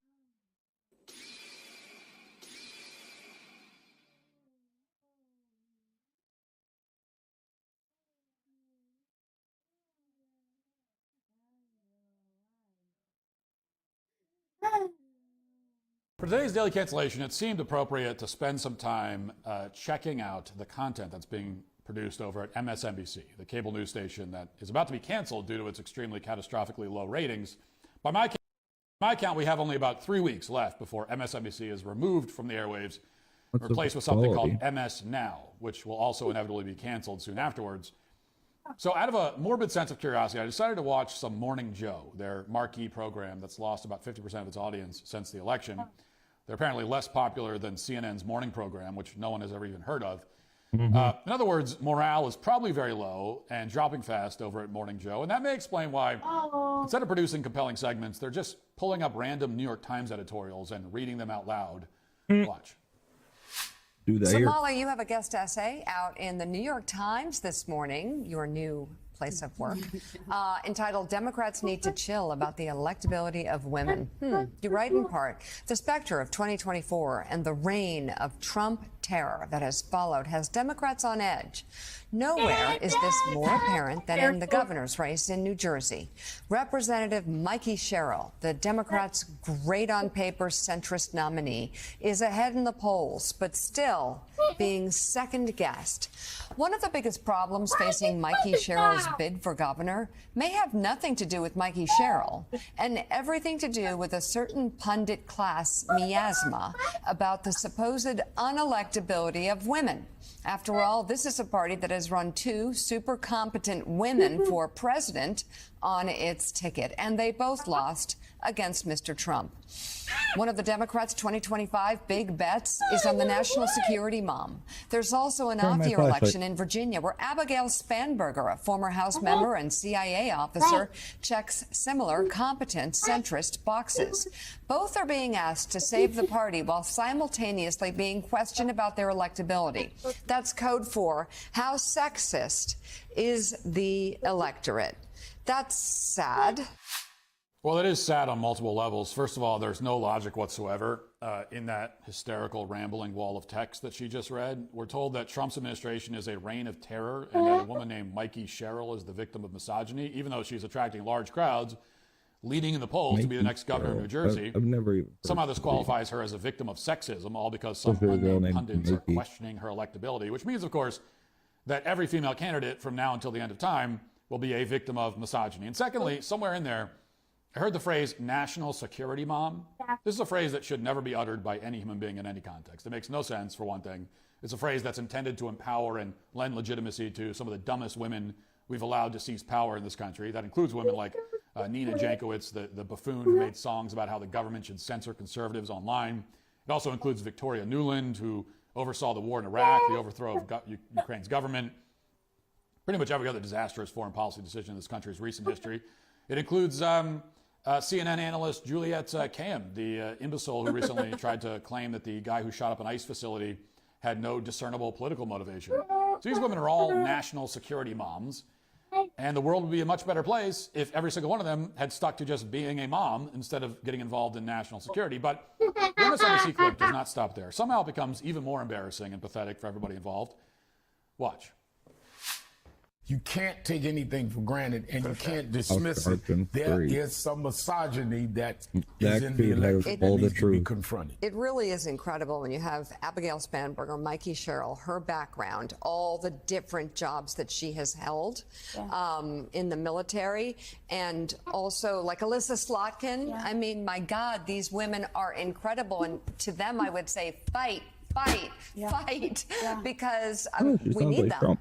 We need them. And leading. And Mikey is like, she's doing a ton of interview. You know, when I talked to that, when I was in the car, you know, it was this car, she had gone from interview to interview to talk to, but you know, you still see the anxiety. Yeah, Cheryl did have a few missteps in her campaign, but she still has, as you say, about a 5 or 6 point lead per polling. Spanberger's lead in Virginia a little bigger than that, but you know, both still competitive races here heading into the last couple of weeks. But to Mika, to Molly's point, I mean, this is something that a lot of Democrats are grappling with right now. Is they've nominated women 2 of the last 3 elections for the presidency, lost both. There are some who say, well, we can't do that again. The stakes are too high.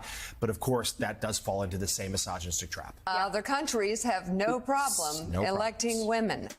You know, there's no way around it when it comes to health care. People are really frustrated with how much it costs and how to pay for it. The usual ways that we've been doing this have only gotten more expensive, more complicated, and really aggravating. That's why Medi-Share is such a welcome relief. It's called healthcare sharing. It's different, and it works. More than 1 million Americans are now doing this, and Medi-Share has been a great option for more than 30 years. So really, you could save thousands of dollars a year on your healthcare and be happy.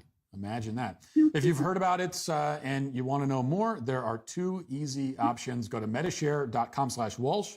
It's Medishare.com/Walsh, or just grab your phone and send a text. You'll get the info, which could really help you and your family out. Text the word Matt to 70246 to get the facts. Again, that's Matt to 70246, and you'll get the link. That's Matt, 70246. So they're blaming sexism for the fact that Abigail Spanberger, the Democrats' nominee for governor of Virginia, is struggling in the polls. And once again, there are about 10 different problems here. We'll start with the fact that, like Mikey Sherrill, Abigail Spanberger is not, in fact, struggling in the polls. She's ahead by a lot. According to most polls, she's up by 8 points. So they're just making that claim up out of thin air and presenting it as fact. Secondly, if Abigail Spanberger were actually down in the polls, it would make perfect sense. She's a horrible candidate. She was asked on stage during a debate to explain her support for Jay Jones, the Democrat who's running for Attorney General in Virginia, who sent several text messages talking about how badly he wants to see the children of conservative politicians get murdered. And in response, Abigail Spanberger just grinned like a sociopath. Watch. That's why I'm wondering why my opponent won't say beyond its abhorrent and disgusting, why she won't say it is not okay and that he must leave the race because Jay Jones advocated the murder, Abigail, the murder of a man, a former speaker, as well as his children who were 2 and 5 years old. You have little girls. What would it take him pulling the trigger? Is that what would do it? And then you would say he needs to get out of the race, Abigail? You have nothing to say? Abigail, what if he said it about your 3 children? Is that when you would say he should get out of the race, Abigail? You're running to be governor. Now, by itself, this should have tanked Spanberger in the polls. In a normal country, one where Democrats didn't want to murder every single one of their political opponents, Spanberger would be down by about 20 points after this. And of course, that video reveals yet another major problem with the MSNBC ladies' argument, which is that Abigail Spanberger is running against a woman. And not just any woman, but a black woman, as you can see right there. So how exactly are we supposed to shake our heads as we watch the Virginia's governor race and condemn America for being a sexist, misogynistic hellhole, which will never elect a woman, unlike all those other more sophisticated countries, when a woman is inevitably going to emerge as the winner of this election? How does it make any sense at all? Now, if MSNBC wasn't going to disappear in about 5 minutes, then maybe someone would have been awake enough to notice this fundamental flaw in the reasoning. But really, that's just being too optimistic. This is a perfect illustration of how effortlessly, how reflexively, the identity-based victim card is still thrown around. Even after the last election, which you'd think would have been a pretty big wake-up call, this is still their go-to. Even when it makes no sense whatsoever. Blaming sexism in a race between two women, that's what they're doing. What's especially interesting about this particular segment is that it shows how the left doesn't even respect their own victim hierarchy. Because according to their hierarchy under normal circumstances, the black woman is above the white woman, no questions asked. They should be talking about how Winsome Sears is only trailing in the polls because she's black, and Virginia just isn't ready to support a strong, independent black woman. But, black women are carrying the country on their backs with no credit, with no gratitude from anybody. That's usually what they say in these kinds of situations. But of course, politics overrides everything in the end, as we know. So instead, we're treated to wailing about how Hillary Clinton and Kamala Harris were supposedly super competent, even though Hillary Clinton was a criminal and Kamala couldn't even pronounce her own name. Kamala was asked the world's biggest softball question on national television, and she flubbed it. Yeah, she was asked point blank, as you recall, whether it's a good thing to provide taxpayer-funded sex changes for illegal aliens in federal prison. Anybody with political instincts whatsoever, anybody with an IQ higher than an amoeba, would say, no, we shouldn't do that. That sounds like a policy that's cooked up in a lab somewhere to be the worst policy idea ever proposed in the history of this country. Obviously, we shouldn't do that. But Kamala didn't say that. She told Bret Baier that whatever the law is, she would follow it. Too stupid to comprehend the idea of changing the law, just like she's too stupid to carry a friendly interview with CBS without heavy editing that bails her out. After watching this very dire segment on MSNBC, the only question that remains is whether the left could ever bring itself to play the sexism, racism card on behalf of a white male Democrat running against a black female Republican. Now, that'd be an interesting hypothetical. And in that case, I'd say probably not. I don't think they're willing to go that far. Politics overrides everything on the left, except their deep and passionate hatred for white men.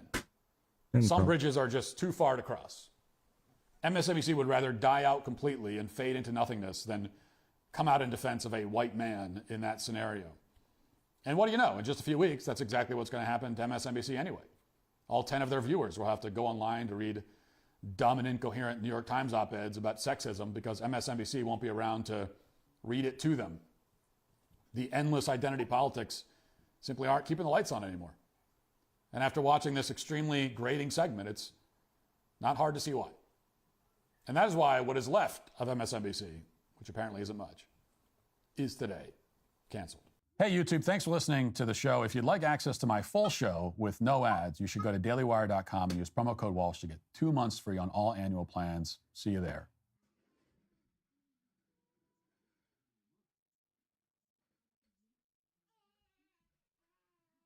Let's have a Bubala, bro. Let's have a Bubala. And then it goes public and not a whisper, right? Not a whisper from him. Salman issued a challenge. Aisha issued a challenge. Ali Dawa issued a challenge, but not a peep from Muhammad Hijab, strangely enough. Weird, wild stuff. All right, back to Salman here. Today, we briefly touch upon three but not in a zoot sense. Individuals, all a part of the HP Dawa group, all who refuse to acknowledge their wrongdoings and remain defiant despite their involvement and collusion in one of the greatest cover-up attempts in the Dawa circuit.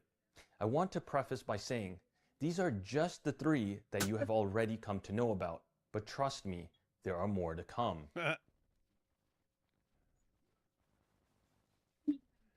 First up, Ali Dawa.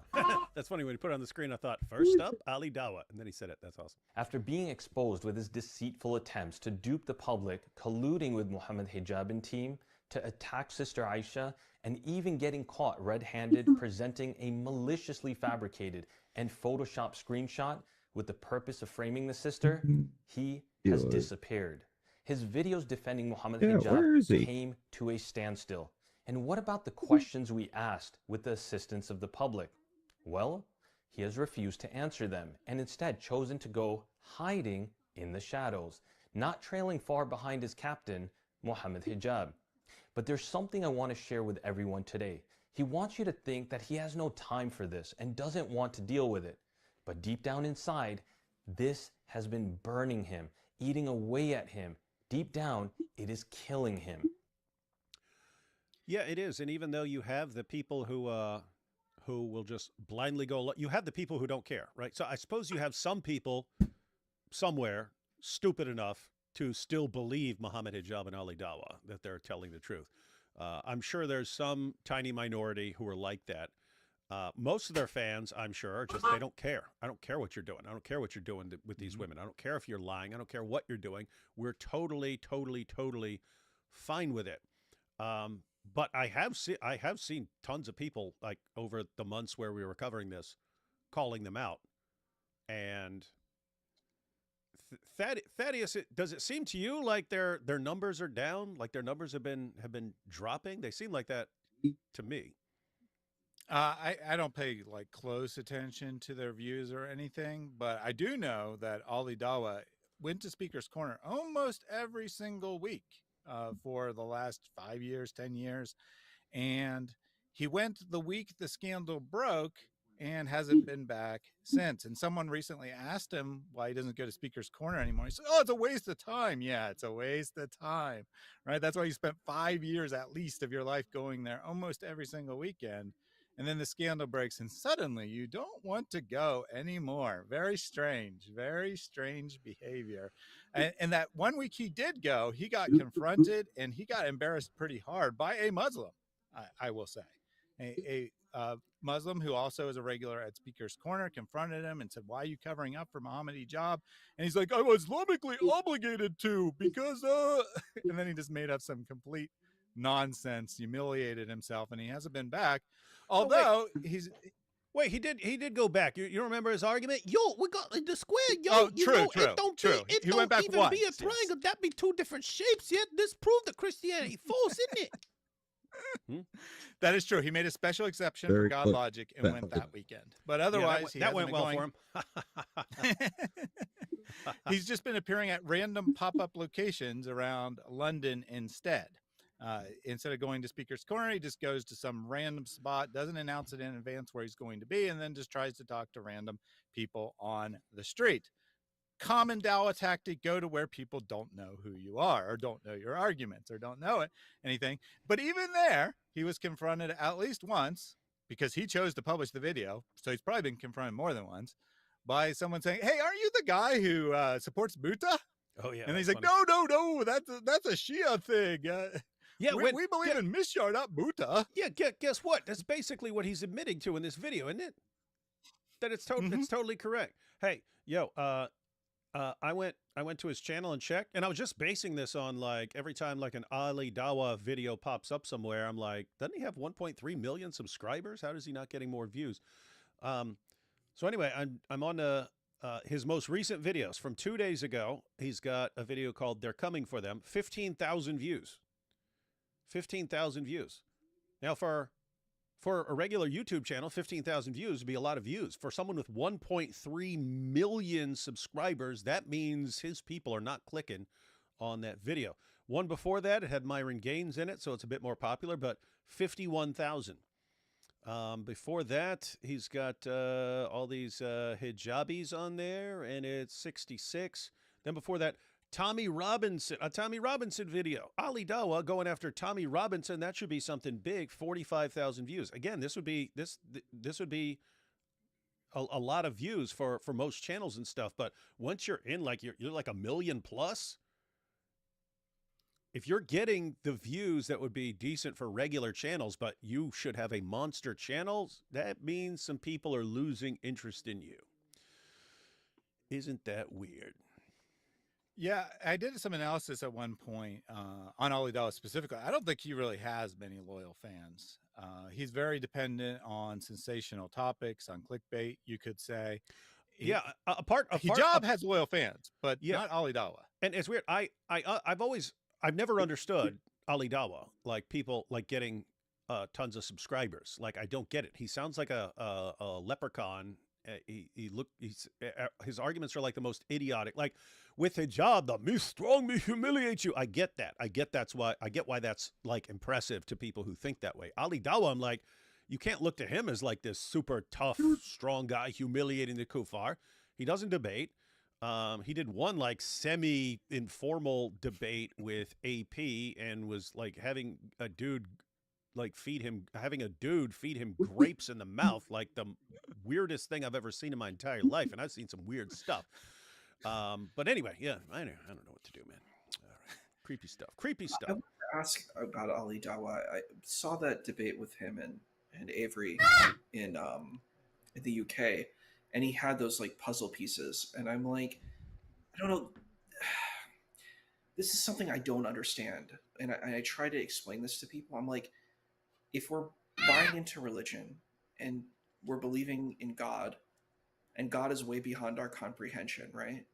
We're implementing, and I'm using this term lightly, and I don't want anyone to be offended. We're using magical thinking, right? We're using magical thinking, and I think it's really important to consider that when we're using this thing like magical thinking, that anything is up to the floor. So it's like you're attacking this concept of the Trinity, but it's like, why is your concept of God any greater? Just because you're saying God is one and that makes your position correct?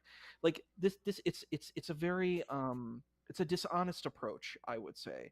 If we're opening up the door to miracles and things that are beyond human logic, then I would say this opens the door to many things. So it's like, I just don't understand why you think these puzzle pieces are going to persuade people that your position is correct and the other position is wrong. And it's such a weird thing that I've seen in Muslim Dawah, where they're like, well, the Christian, you have 3 gods, we have 1 God. This is the narrative I've heard. And I'm like, well, why do you say that?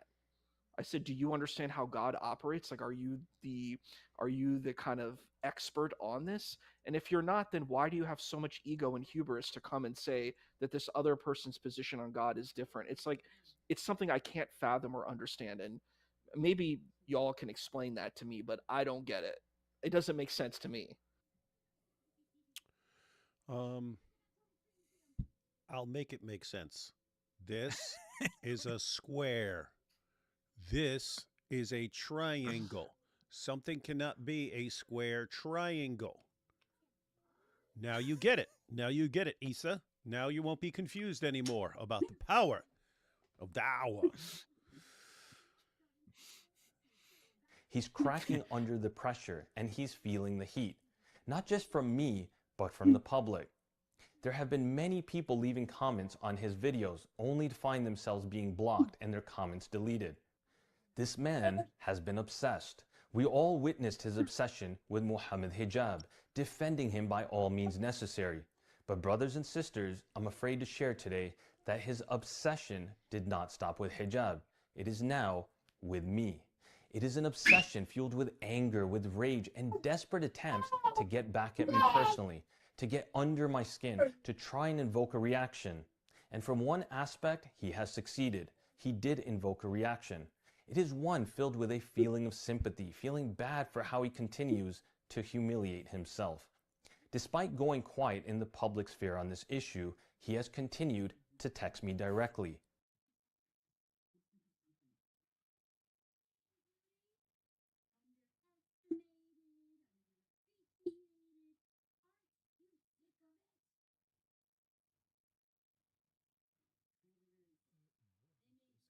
Be a bot.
Pickle!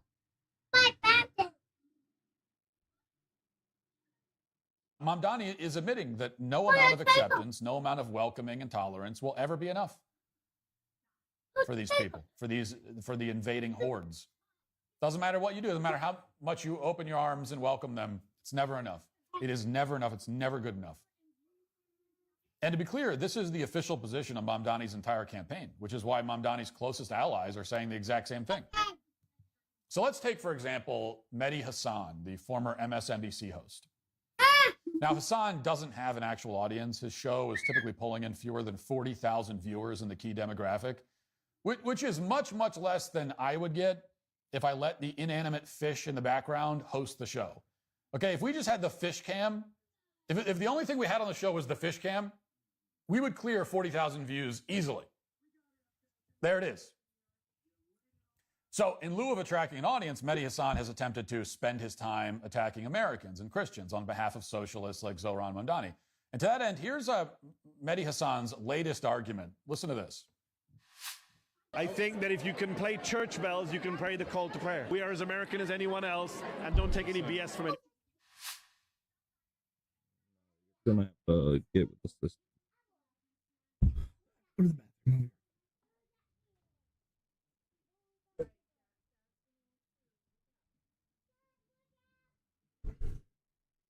Oh, I'm looking out.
Thank you What's these?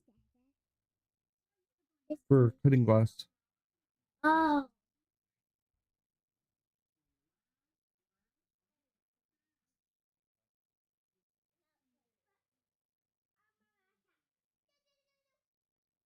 Now.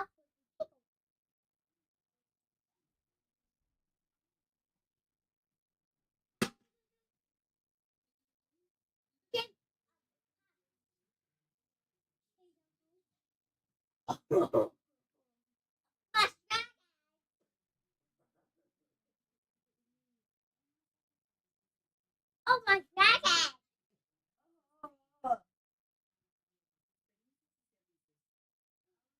mean, I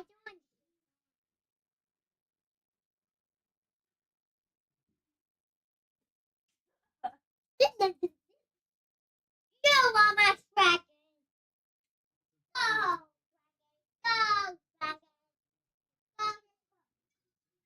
That's it.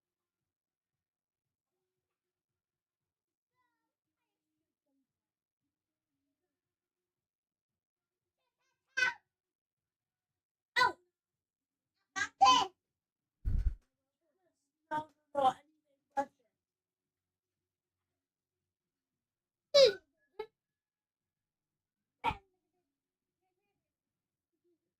Oh, he's gonna be oil. That's it. Hey.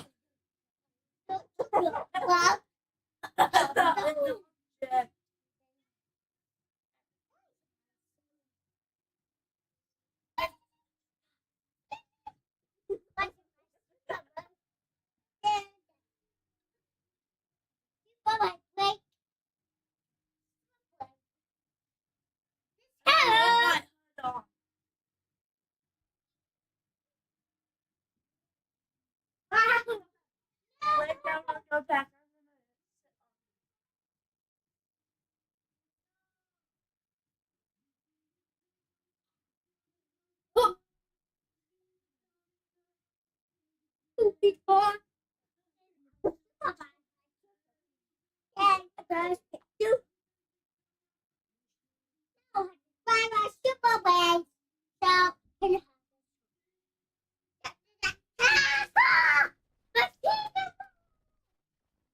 my price was $3,000.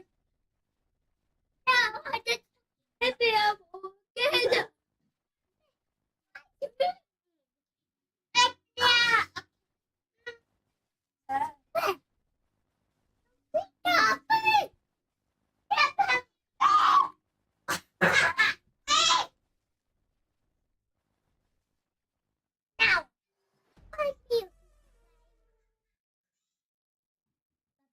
Okay, I'm here.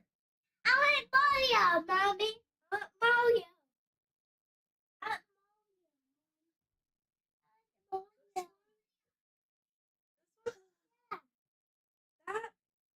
Yeah. Mama.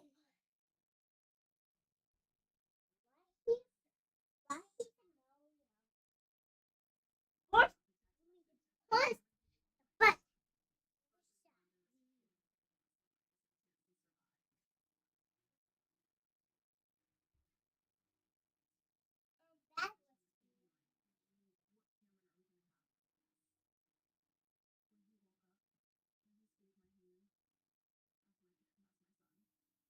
You're as American as anyone else?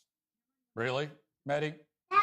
Yeah, Mehdi. Really, Mr. Hassan? You're as American as anyone. You're a Muslim who was born in the UK, came to this country less than 10 years ago in your mid-30s to work for Al Jazeera.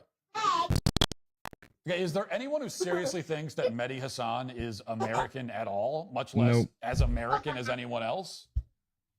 It's even harder to buy the idea that Mehdi Hassan is an American if you actually listen to the things that he says, which no one does. So let's review. Before he got his MSNBC contract, Hassan started out as a propagandist for Iran. He told his followers that non-Muslims were, quote, animals. Watch. Islam, I'm okay. ends do not justify the means. This idea is totally alien to Islam. In Islam, what is halal is halal, what is haram is haram. We do not bend our law, our morality for our short-term aims. Never. And we never lose the moral high ground. If we know anything of Shia than Muhammad, as Shia than Ali, as Shia than Hassan, as Shia than Hussein, we know that keeping the moral high ground is key. Once we lose the moral high ground, we are no different from the rest of the non-Muslims, from the rest of those human beings who live their lives as animals, bending any rules to fulfill any desire. Once we do that, we are lost. Whoa. All of these ulama unanimously agree that at the very minimum, if Yazid was not a kafir, then at the very minimum, he was a fasiq, a transgressor, a breaker of Islamic laws, a corrupt individual, a tyrant, a killer, a drunkard, a dog lover, a music lover, a homosexual. Mamdani is admitting that no amount of acceptance, no amount of welcoming and tolerance will ever be enough for these people.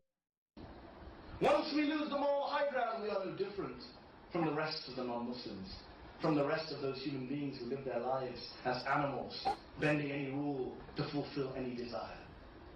Once we do that, we are lost. Whoa. All of these ulama unanimously agree that at the very minimum, if Yazid was not a kafir, then at the very minimum, he was a fasiq, a transgressor, a breaker of Islamic laws, a corrupt individual, a tyrant, a killer, a drunkard, a dog lover, a music lover, a homosexual, a pedophile, a sexual deviant, someone who slept with his own mother, astaghfirullah. These are their views of these ulama in their books, not my view.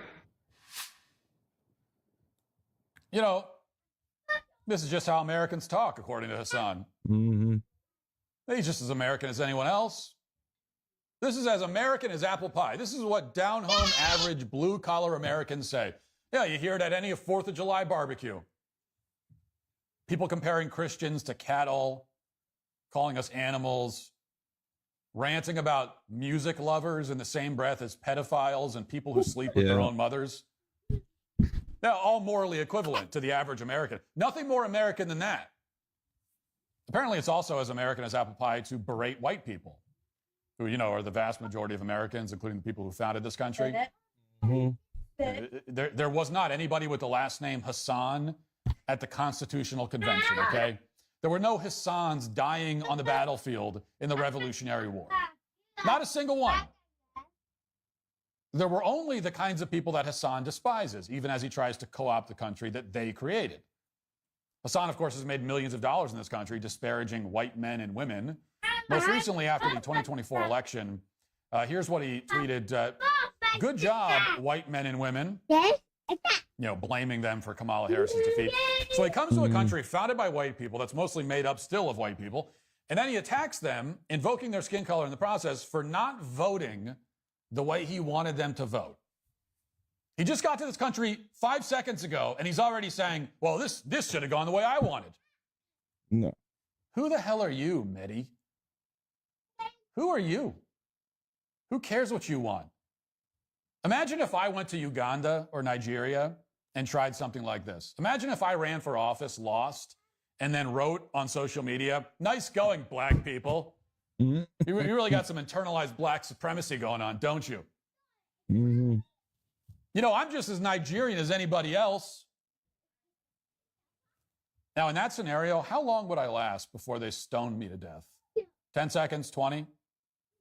In fact, what if I went to Hassan's actual home country, India, and ran for office, lost, and then said, great job, brown people. Tell you, brown people really screwed up again. You know, I'm just as Indian as any of you are. Yeah, I just got off the plane last Tuesday. I'm just as Indian as any of you. What if I did that? How long would Mehdi Hasan spend crying about that? Would he ever stop crying is the question. Of course, Hasan also used to appear on television every other day, warning of the supposedly grave threat posed by white supremacy. He also celebrated a plane crash in Georgia, saying, make American planes crash again.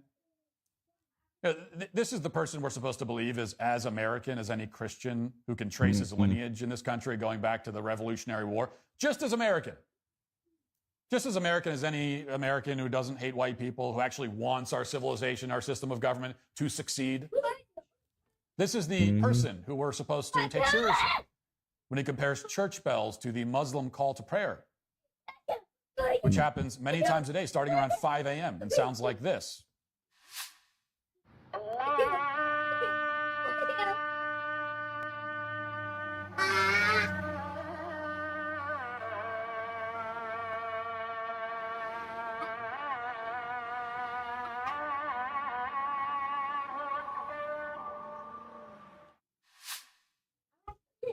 So this is the lie that they want you to believe, including even some conservatives will tell you this. They'll tell you that what you just heard there is just as American as a church bell. Just as the Muslim call to prayer at 5:30 in the morning, wafting through the air.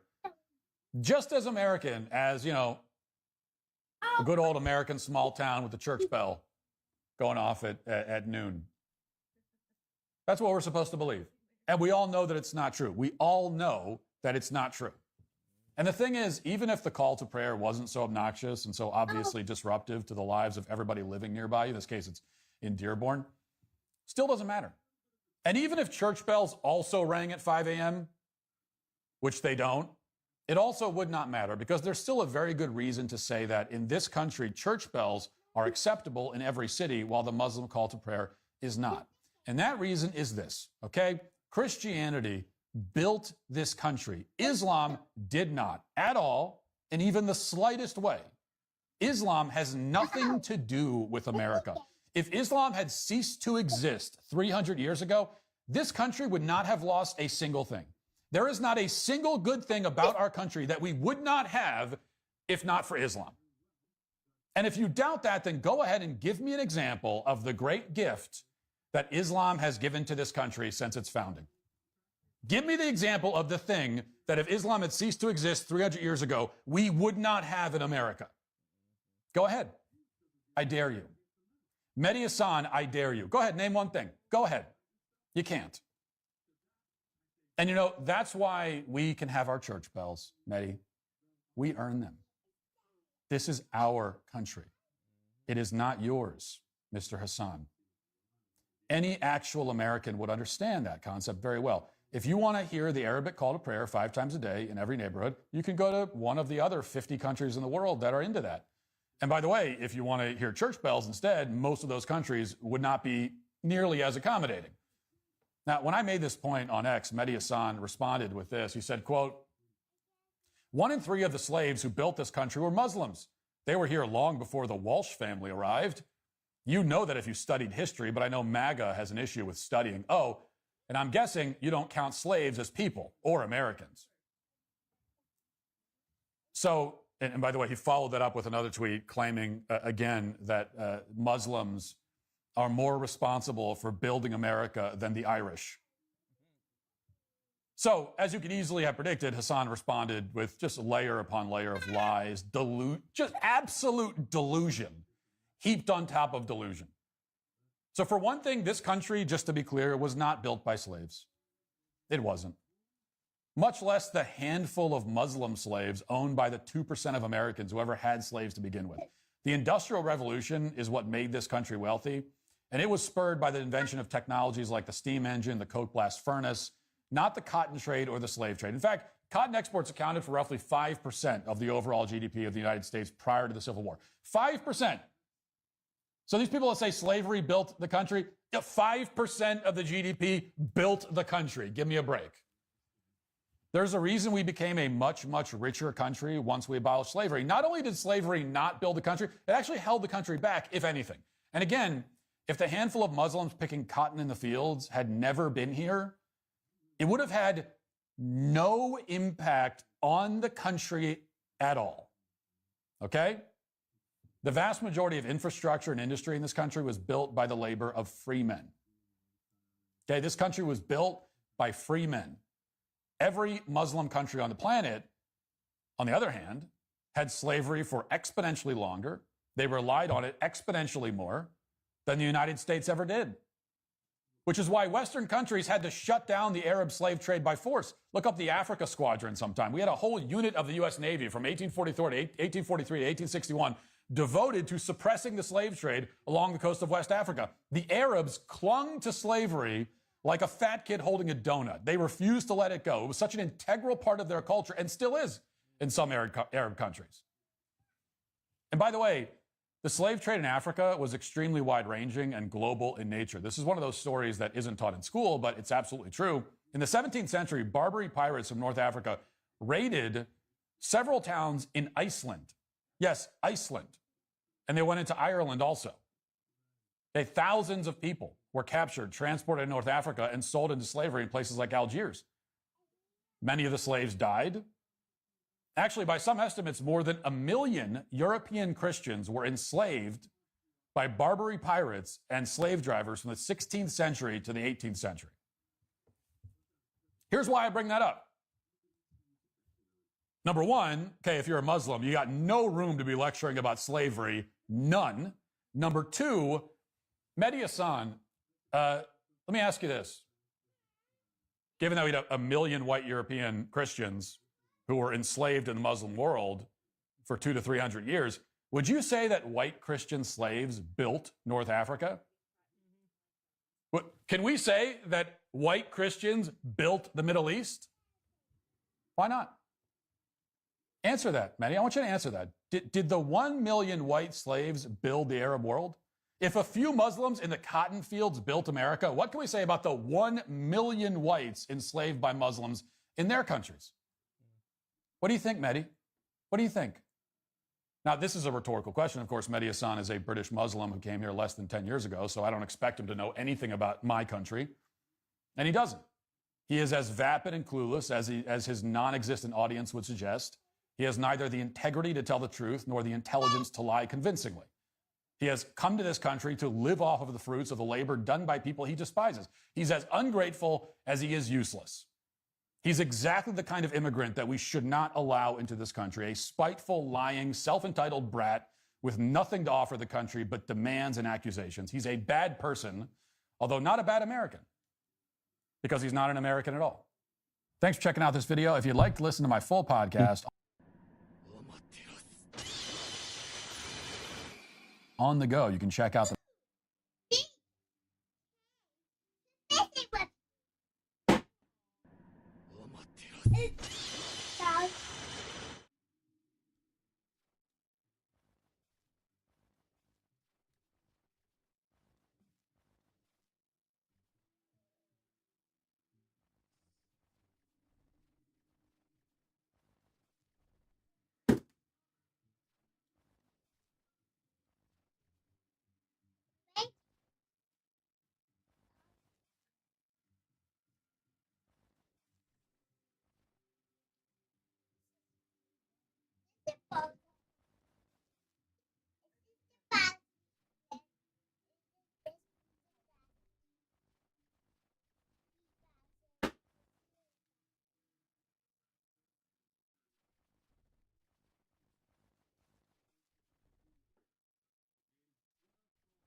Mhm.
You okay, Eli?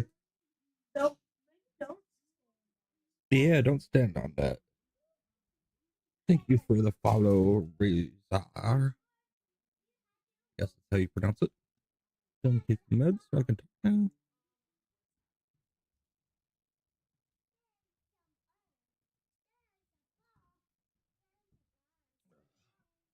Alright.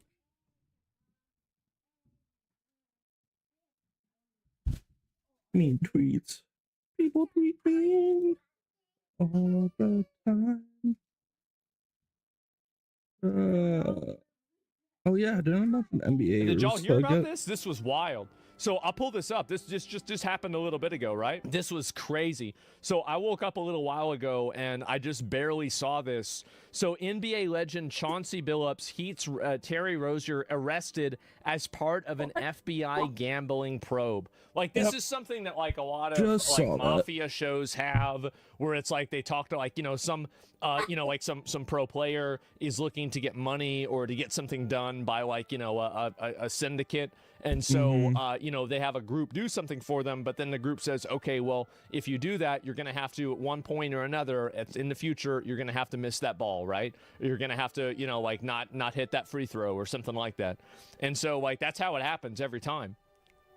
And take the fall? Yes, exactly. Voicemails, And probably. let me go back. I'll see if I find some more of this here. It was connected with the mafia? Yeah, of course. I mean, like, because it would make sense. I mean, why wouldn't you do this? It's smart to do this. So, anyway, let's go back 30 over arrests. here. You should watch the mashup of Rozier throwing a States. game on Twitter.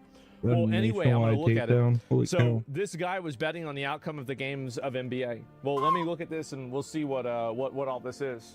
And holy fucking shit. And you're telling me this guy was betting on the outcome of NBA games? You don't say.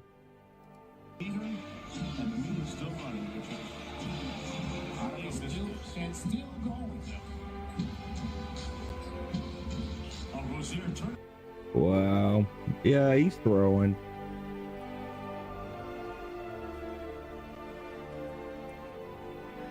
You're not even trying. No. You're not even trying to hide it, bro. Like, you're not even trying to go in and be like, oh, well, geez, guys, I made a mistake. You're not even good enough to do that, and you're popping off doing this shit. Oh, my God. Mind you, he's getting paid $26 million a year. Yeah, I bet he's going to be getting fined even more than that, and it's going to be bad. It's oh, my That's a God. lot Look at this.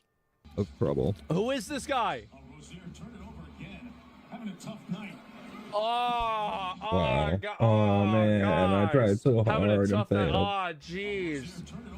Honestly, like, if you just play this footage in a courtroom in front of a jury, all you need is a jury of 8 people that know how to play basketball. Play this footage in front of them, and they'll be like, oh, yeah, no, he did that shit.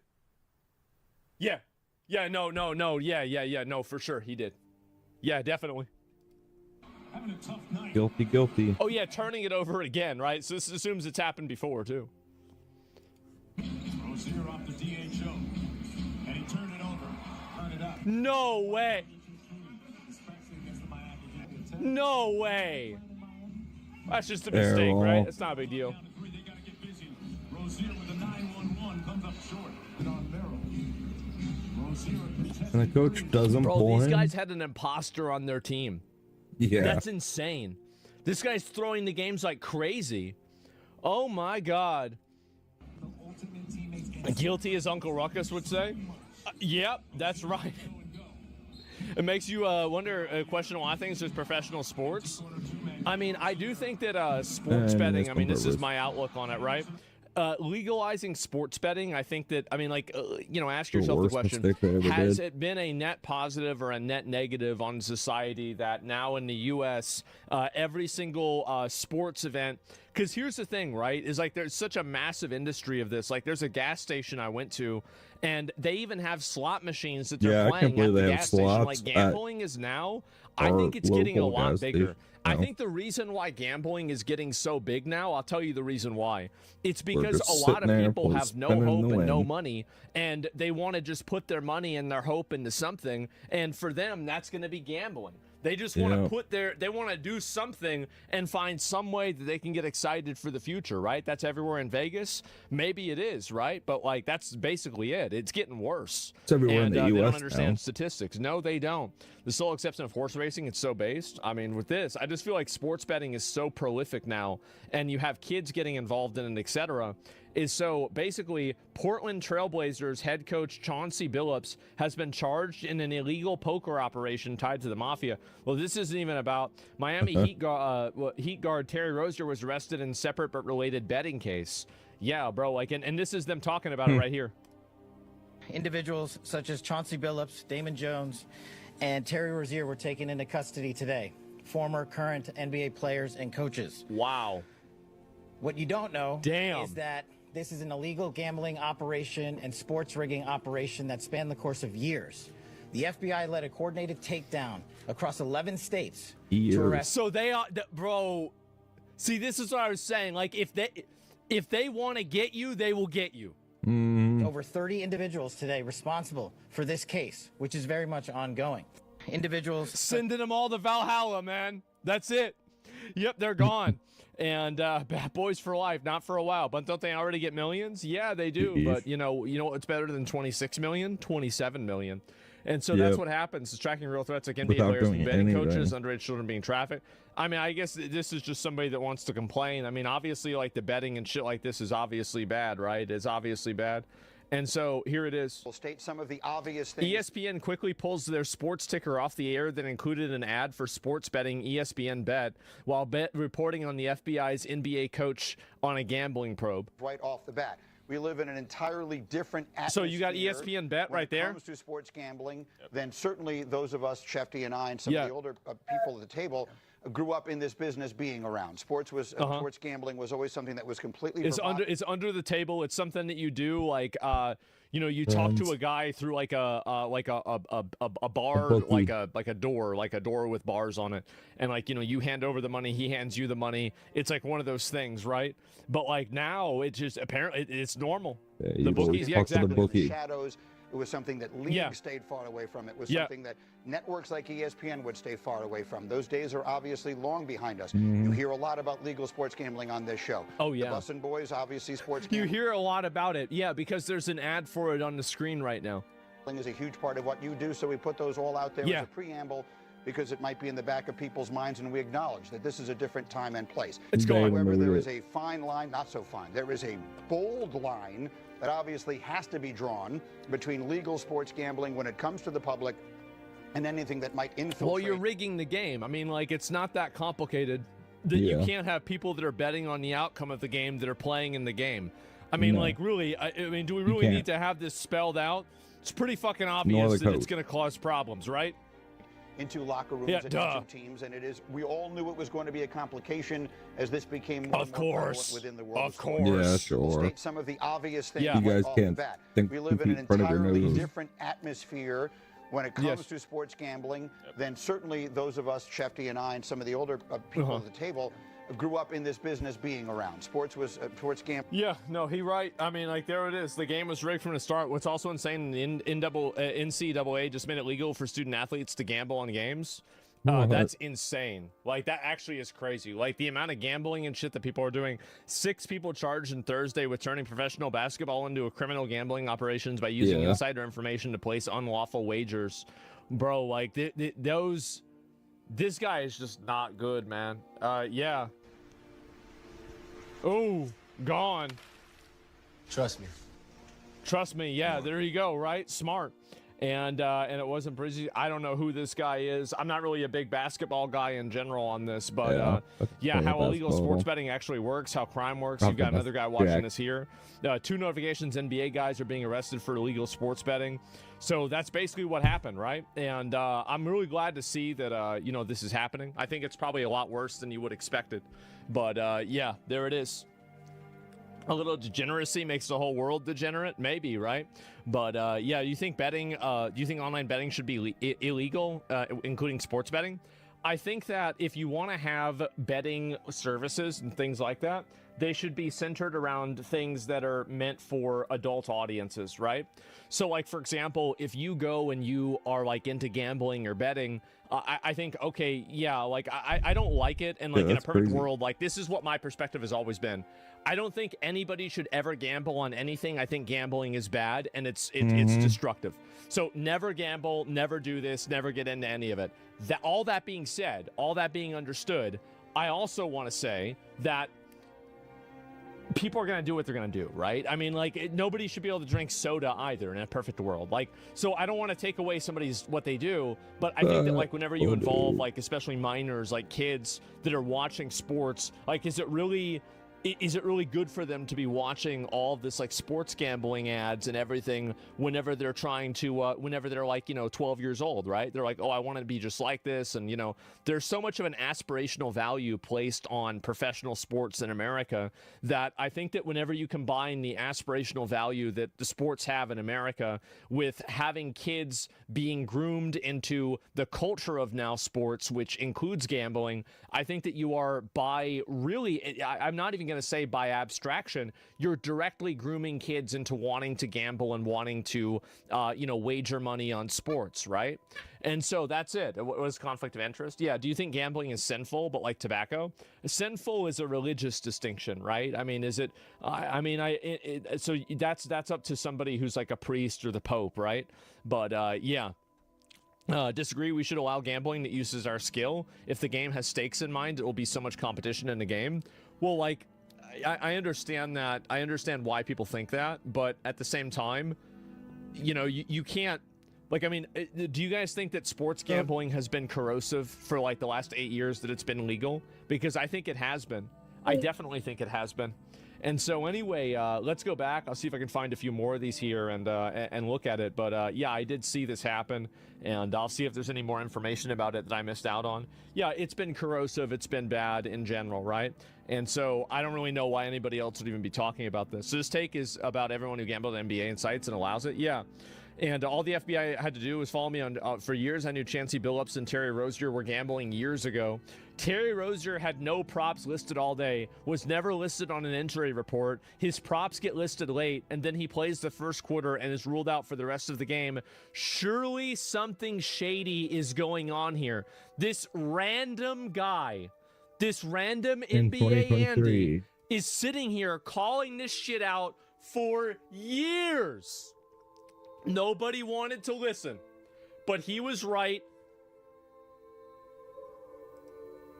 Bro, Chauncey Billups called a timeout with his two best players, Dingy Avetta with 37, by the way, out of the game for 3 minutes left a 5-point game and never put them back in. You will never convince me that some of these teams don't blatantly lose on purpose. Bro, this guy knew all along. A fucking wizard. Oh my God. Former Call of Duty player with $50,000 earned. Fucking based. Oh my God. Libertarian approach to gambling has been taxed. Well, I think it is taxed, like with the lottery, for example. But yeah, anyway, KD name dropping Twitter trolls, Hood Genius rolling for president. Oh yeah, it's been a lot, right? And let me see if I can find a few more of these if there's anything else going on. But yeah, so these guys are getting arrested for working with these guys. That's what happens. I mean, yeah. that's what happens. Like, you go and you do this shit and you're gambling, you're working with the mafia, you're gonna get in trouble. Especially if you're not even trying to keep it under control, man. Yeah. And so the mafia is trying to get back in the game. It's absolutely insane, but there it is. And I've been looking at this myself, and I don't really know what else to say, but God fucking damn, it is pretty embarrassing, I'll tell you that. So yeah, you think government cracking down on casinos? Well, I don't know about that. So yeah. And anyway, look at the Broncos comeback against the Giants on Sunday. I didn't see that. Maybe that was a rig too, right? It was. And so it's fitting they made that we made mafias great again under Trump. Well, the thing is that, yeah, you're right, because all the mafia guys that got caught with this, maybe they weren't doing a good job hiding it. So that's what they get. Thing is nothing to me. No, you know, I don't. That pressure thing is nothing to me, man. I do the best I can and let the chips fall where they may. You know that about me by now, quick. No, you know I don't. That pressure thing is nothing to me, man. Man. He didn't say much, but he said enough, didn't he? FBI needs to investigate NFL. Yeah, the chips. Let the chips fall where they may. We all knew it was rigged. And it's a sickness, my friends. Look, I'm not here to rag on people who play simple games, play within their means. Games are fun. Sports betting is fun. But the expansion of this stuff is opening up massive vulnerabilities for people to get ripped off. Shout out to FBI Director Kash Patel for amazing work in this sports betting sting operation. Bro, NBA gambling investigation live updates. Chauncey Billups, Damon Jones, Terry Rozier arrested as part of separate schemes. Not only this, but you already know where I'm going with this one. Poker, run by the mob, rigged. And I got to say, ladies and gentlemen, if you watch Timcast or Timcast IRL, you would not have fallen victim to these schemes, unfortunately. Now, I can't do anything about sports betting, for sure. But come on, you watch these videos that people are posting around of Terry, how do you pronounce his name, Rozier? And it's like fumbling the ball, missing every shot. People are like, there's no way you can play this bad. And more importantly, why would he stay in the game playing as miserable as he is? Because the whole thing was rigged. And the crazy thing is, I got to be honest, they're exposing all of this right now. They're doing this press conference. Yo, what's crazy about it is they could have done a much better job of getting away with it. But you get greedy, and that's the problem. You wonder why it is that somebody's got a scheme where they make a lot of money and they get caught. And it's because if they were smart, they wouldn't be doing these kinds of things. They'd make money other ways. Check this out from the New York Times. Portland head coach Chauncey Billups and Miami's Terry Rozier arrested. Actually, I want to play this video for you. Here you go. This is really, really fun. People are saying there's no way someone could play this bad. I forgot. It is turned it over. Oh my gosh. This one right here. Watch. This pass. Horrible pass. Okay, hold on. It doesn't Check this even out. try to block it. Okay. He throws the ball and immediately starts running back. He knew exactly what he was doing. Yep. Turn it over again. But you don't want to play it too soon, especially against the Miami Heat. I can tell you, hey, you don't like playing in Miami? Short. They got to get busy. Rozier with a 9-1-1 comes up short. Some of these I think he actually just missed, to be honest. Maybe. Wow, dude. Rozier on the show and go. That all year. Empty corner two-man game. Rozier. You know, I gotta say, Anderson with a rebound. Rozier relocates for another try. Well, that was awfully short. yeah, because it was intentional, right? I gotta say this, right? We were betting on the Super Bowl, and I bet on the coin toss because that's what I think is funny, you know. And they have like bets for the color of the Gatorade, which is really dumb because somebody knows the color of the Gatorade. Somebody, it's just the weirdest bets, right? Some but what's manager crazy is does. for the longest time, people have said that Major League Sports or, you know, whatever you want to call it, they're rigged because they want to maximize the amount of commercials they can get. They want to maximize the amount of the tickets they can sell. So they want every game to be neck and neck. And people don't trust it. We got this. According to the indictment, Jones sold or tried to profit from non-public information so others could bet on it, including Ernest and Fairley. It was about who would not be playing or if they would pull themselves out of games early. Before the February 9th, 23 Lakers game against the Bucks, Jones texted an unnamed co-conspirator that a player was out and they should bet the Bucks. It's wild, dude. The player was not on the injury report yet. He also gave information on the 23-24 Lakers, including player 4, who the DOJ said was one of the Lakers' best players that season. I wonder who that could be. Let me see if I can pull up some more. There's so much going on right now with this news. Portland Trailblazers tied to Mafia. Yo, this is just such crazy stuff, man. How many of you got ripped off on this? Listen, and we can talk all day and night about gambling, and I got to tell you, man, I am a poker player. I play poker all the time. I love poker, but I always play low stakes. I play within my means. Well within my means. You may have seen me play on the Lodge stream playing 510, and I got crushed. I don't like playing at those 5K buy-in is just, it's merciless, okay? I don't know how people do this. And I got invited recently to a much higher stakes game. So I'm like, guys, I don't do this, okay? I like playing poker. I like playing 2-5. It's not the lowest of stakes, but it's a little bit higher so you can get some real action and some actual gameplay. But what I tell you, man, I see people come into these rooms and they're playing beyond their means and they should not do it. You should not do it. Don't do it, okay? Poker needs good players. It's great to play a game. It's fun. It's a battle of wits. You're trying to read the other player. You can goof off. It's great. Operation Royal Flush. What an amazing name. But man, I see people come into these casinos, dude, and you don't do it. Don't do it. It's funny. There's this guy, Mickey Mace. He's a famous gambler, and he's like, "Don't gamble. It's a bad idea." And he's correct. Don't gamble. Now, people, if you don't understand poker, poker is a skill game, which does involve a certain amount of chance for sure. But you don't gamble. Just don't do it. And I mean that. I mean that. This is what ends up happening because everybody wants the edge over you. So apparently now what's going on is you got these rigged games, 34 defendants, 2 indictments, 13 members of the Bonanno, Gambino, and Genovese crime families, according to Christopher Raya, assistant director of the FBI's New York field office. Jones is 49. He played 11 NBA seasons, spent years following his career as both assistant coach and personal shooting coach for LeBron James when James rejoined. We get it. Let's jump over to ABC, see what they got on this breakdown. So they say also, Portland Trailblazers head coach Chauncey Billups, he's been charged, this we know. He's in his 5th season as head coach, was arrested in Oregon, where he's expected to make an initial court appearance. Poker games were allegedly rigged in favor of those running the games, using advanced technology such as rigged shuffling machines and even X-ray tech. I don't believe the X-ray stuff. I don't believe that. Sounds fake to me. Because let me tell you, we have something that's called an RFI, radio frequency identification table.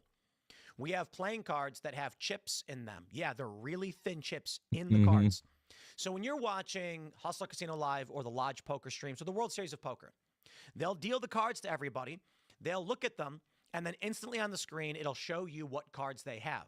That's because there is a reader where they're sitting that scans the 2 cards they receive, uploads them, and then shows you. You don't need X-rays. All you need to do, and here's the thing, they're saying X-ray. They also mentioned the RFID. Here's how it worked. They would get former pros and professionals to come to private poker games where you are invited to play. It's like, don't you want to come play with some famous celebrity, some famous athlete? And you're like, whoa, I'm getting invited. And you cannot win. This is really nuts because researchers exposed these auto shufflers, the Deckmate 2 shuffler, it's called, years ago. And now the mafia pro athletes were using this tech for the past couple of years to rip people off. Let me tell you, man, I feel bad for these fish, they call them. As the saying goes in poker, if you don't know who the fish is at the table, it's you. ABC News says Christopher Raya, assistant director in charge of FBI's New York field office, called it a massive nationwide takedown. Billups coached the Trailblazers in their offseason, blah, blah, blah. So we got more here, right? So these guys allegedly passed insider information to co-defendants. This is crazy because of how all involved it is. Like, you've got these guys they were using straw bettors. So they'd tell their network, hey, go make bets on this ridiculous thing. Throw the games, screw up intentionally, even in weird ways. Then the straw bettors would collect the money, shuffle it through third-party systems to clean it, and send it back, which is stupid. Why you got to be so greedy? You can make... don't do this, but I'm saying they could have made us...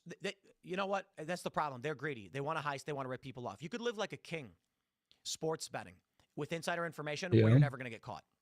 But when you have a bunch of people launching straw bets, and then you're also with the mafia launching these fake games, like, why would you? This is crazy. You know, guys, let me tell you.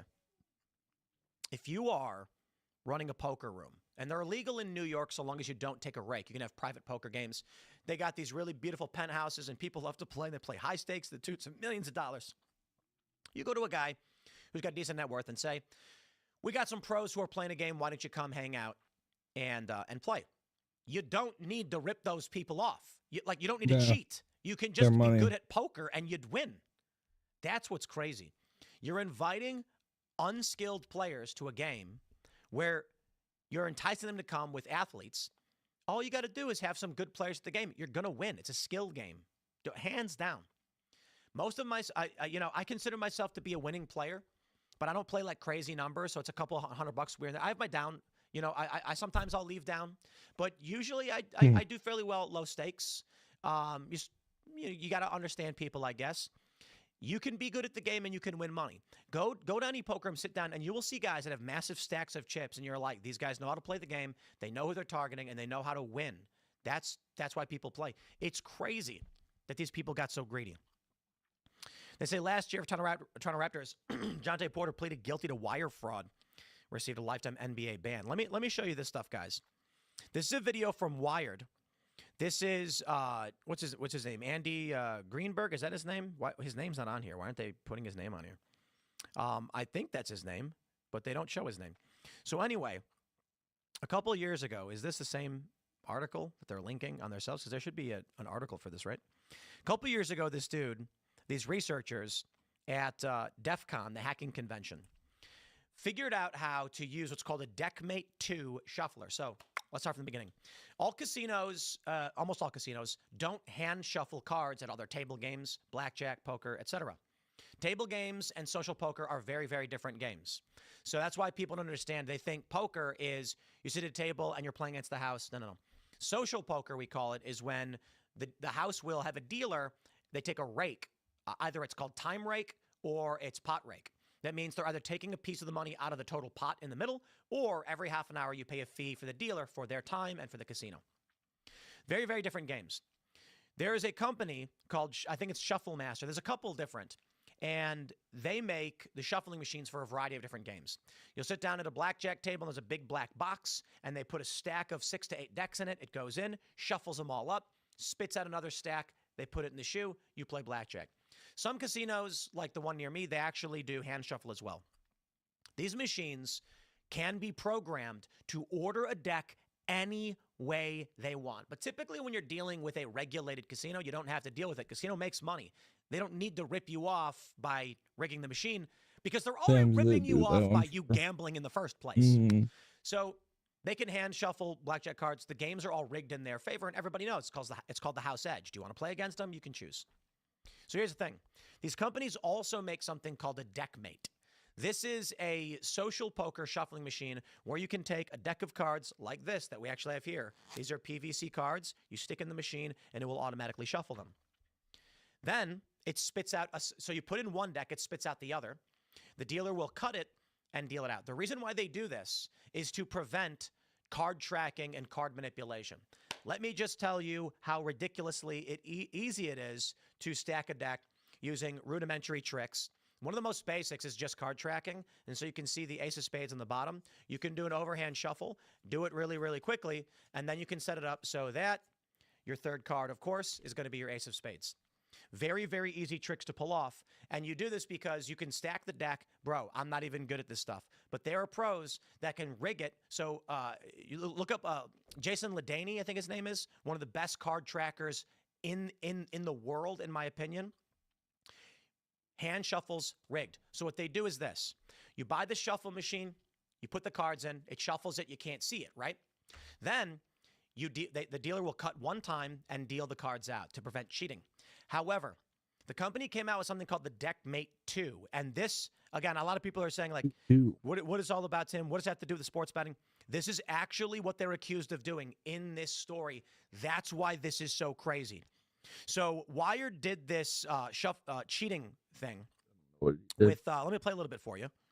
My drink. Get some audio on Can, in fact, let a player cheat in a real game of poker, as you'll see in a moment. It's a crazy little hand. I reached out to the company again to see if they had fixed their security flaws in the 2 years since they were revealed. This time, a spokesperson for Light & Wonder responded and said they've now patched those security flaws in virtually every shuffler in use in casinos today by updating their firmware. But Joseph was still skeptical. After all, the machines have no mechanism to receive software updates over the internet. They would need a technician to go and apply a firmware update. Now, maybe that happened. They could also just be implying that they disabled the USB port, but in reality, we could use the Ethernet port. There's a number of ways to pull this off. And even if they do that, that does not fix the issue of a maintenance person pulling this off. Because once you have access to the internals, it's kind of game over. All right. So let's break this down. Guys, this is massive, okay? This is Wired Magazine. They got 500,000 views on this. The researchers published this 2 years ago. To hear that former athletes in the mafia was using this technique is crazy, especially considering Homie just said the company claims to have fixed this. They didn't. He's correct. Now, here's how it works. The back of this machine has a USB port and an Ethernet port. Oh, man, this combines so much of what I love, cybersecurity and poker. You can take a small USB device and plug it in. It'll rewrite the machine, and it will then, there's a camera inside. The camera inside is supposed to be so that when you put a deck in, all right, so let me slow down. For the Deckmate 1, the original machine, if a card was missing, the machine knows and says 1, 2, 3, 4, 5 cards missing. It'll give you an error. It doesn't tell you which cards are missing. With the Deckmate 2, they put a camera in it so that when the cards were being shuffled, it would say cards that are missing: Ace of Spades, 7 of Diamonds, King of Hearts. You then knew exactly, very easily, call the floor over, pit boss, whatever you got, and say, we need these cards. They then come, no joke, in a baggie with it numbered, and they bring you those individual cards, or they just bring you a whole new deck. Here's what happens. Because the machine can track the cards by the actual number and value of the cards, these researchers were able to hack it so that it could transmit through the USB or Ethernet Bluetooth information to a mobile phone, telling them exactly what the order of the deck was going to be. Now, people often say to me, because I've told them this story, we talked about this years ago. Yes, but the dealer cuts the deck one time. How can it track that? Cutting the deck one time doesn't change the order of the cards. It just takes a chunk and moves it. So all that matters is that the computer knows what 2 cards are next to each other. Once you receive your cards, you punch it into the app, it tells you the entire order of the deck. It's going to tell you who's going to win. That's what they were doing. This is crazy. Now, the funny thing is, in this Wired research, I don't think these guys are big poker players. Maybe the researcher started playing recently, because what he said was, in a hand, when you're dealt cards, you're not allowed to use your phone. True. Because what some people do is they'll seek advice on proper play techniques, or if people don't understand their basics in poker, there's something called pre-flop game theory optimal ranges. I'm using a little bit of jargon there. The general idea is, are the 2 cards you just received at the beginning of the game worth playing? And any good player basically has memorized their percentages, and they know exactly from what position, what hand is good and what isn't. Players that aren't will look on the internet and try and figure it out. It happens not all that often, but sometimes newer players will look at their phone and try and look up information, and people say you can't do that. It's actually cheating to try and figure out the math unless you actually know it. That's why it's a skill game, right? So here's the thing. In this video, he says you need to signal to somebody else. So here's what they do. I think the guy's name is Andy Greenberg. I could be wrong. They all get their cards. This is how they cheat. And the guy who has the app looks down at his 2 cards, folds them, then goes to the app. Now that he's out of hand, he can use his phone. He types in the name of the cards, or the name of the cards. He types in what cards he got. He now knows whether or not Andy, his friend, is going to win this hand. So what does he do? He uses 1, 2, or 3 chips to signal. If the guy on the right is fumbling with 3 chips, that means raise. If he's fumbling with 2 chips, that means call. And I think 1 chip means fold. I can't remember exactly how they did it. I think this is actually much, much, much more convoluted. Why? Guys, I'm going to be real with you. At most casinos, everybody's got their phones open, and they're watching shows, and you're not supposed to use the phone, but you can sort of a little bit.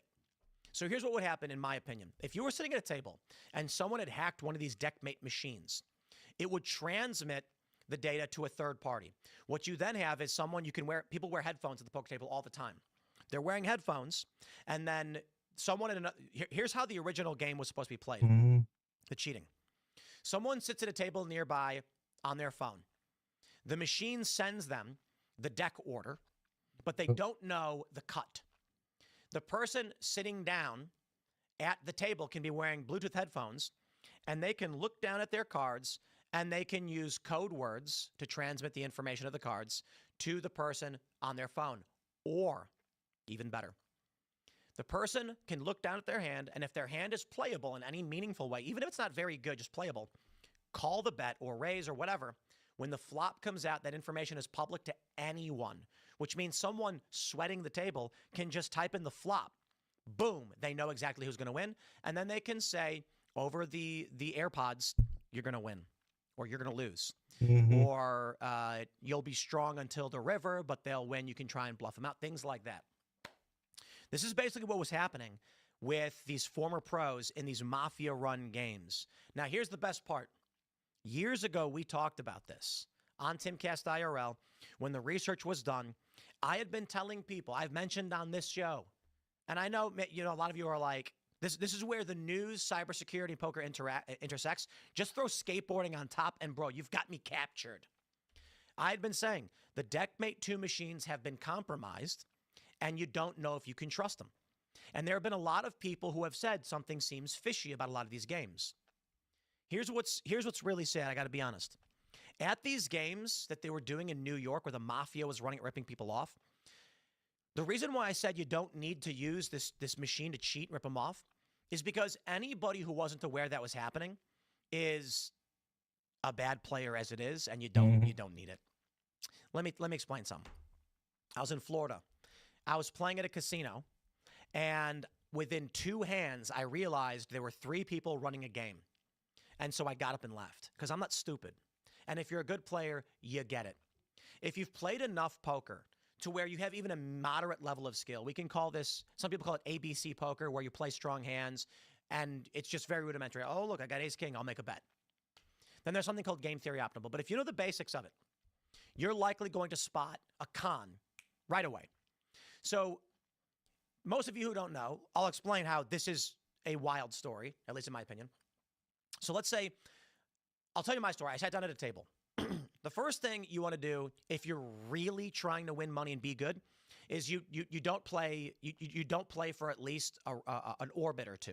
This is like serious nit stuff. Nit means you're playing very tight. You really don't want to lose. You're waiting for only the best hands. The idea is you want to get a feel for how other people are playing. And when it goes to showdown and they show their cards, they don't always do this. You can learn about the kind of cards a person will choose to play and how they'll choose to play them.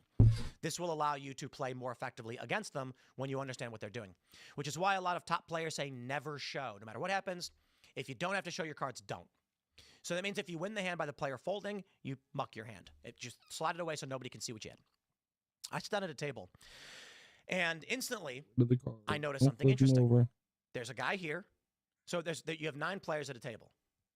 A guy over here in seat 1 makes a bet. The next person calls the bet.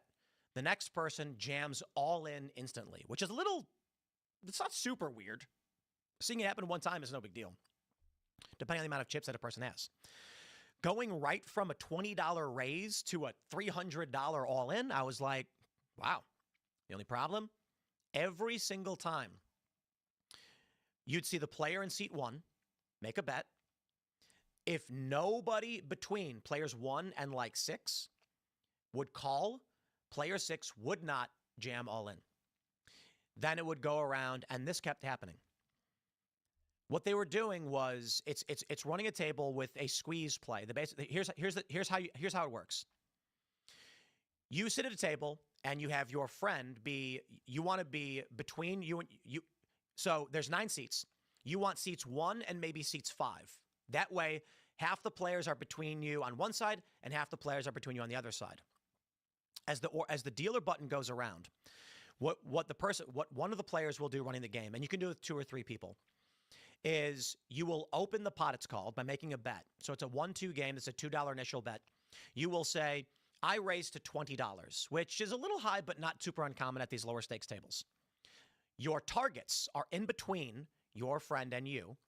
Some guy says, I'm going to bet $20. A call. We call this a cold call. It means they put in money that was raised without having money in the pot previously. Typically what happens in games, you'll often get squeezed, meaning you've displayed a weak hand, you didn't raise.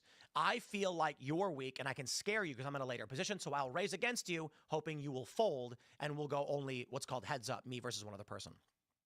They kept doing it. The strategy and the manipulation, someone makes a raise with a bad hand. Someone in between will then call. Then one other person will jam all in to force them to give up their money. Now, you may be saying, yeah, but Tim, hold on. What if he doesn't have the best hand? That's the name of the game. No matter what happens, even if you have aces, if someone's got a pair of pocket aces, the best hand in the game, you have an 83% chance of beating the other person in front of you. But what if there are 3 people in hand, meaning you and 2 others? Your chances of winning now falls to slightly below 50%, depending on the hands the other players have. If they've got ace, king, kings, queens, you still have a really high chance of winning. So what the game is you set 2 or 3 people at the table. Anytime someone tries to play, the 3 of you jam against them, and you give yourselves in your team 60 to 70% chance of winning, a massive edge.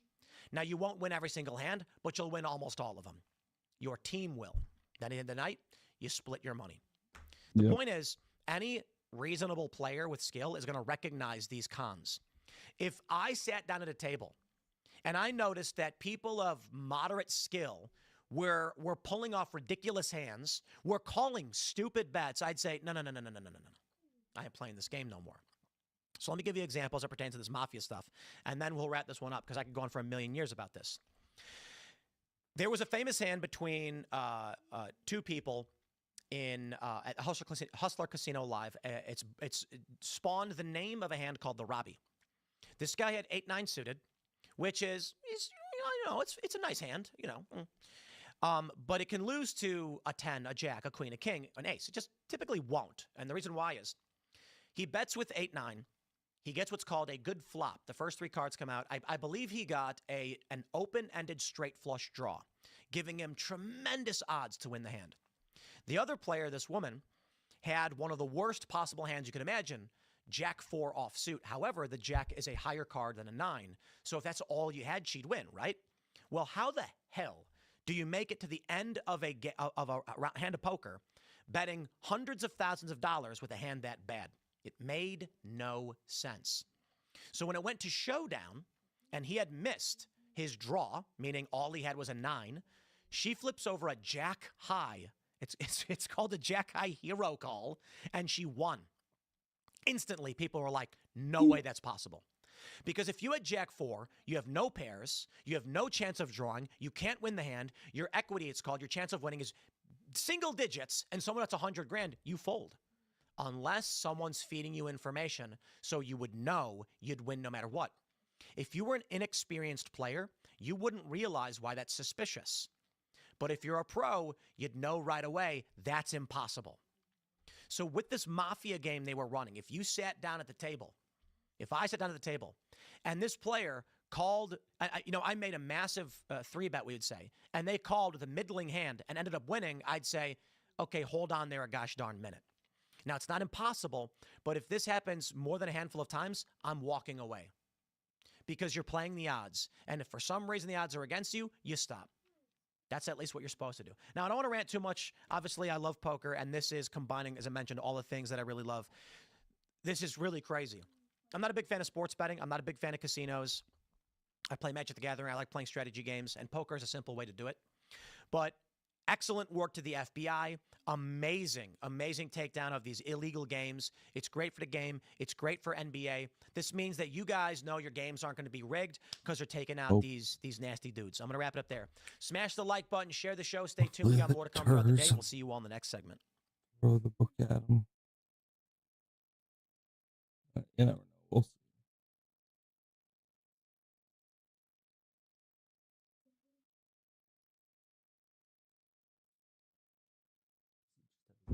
Mind bed. Yeah, he's asleep.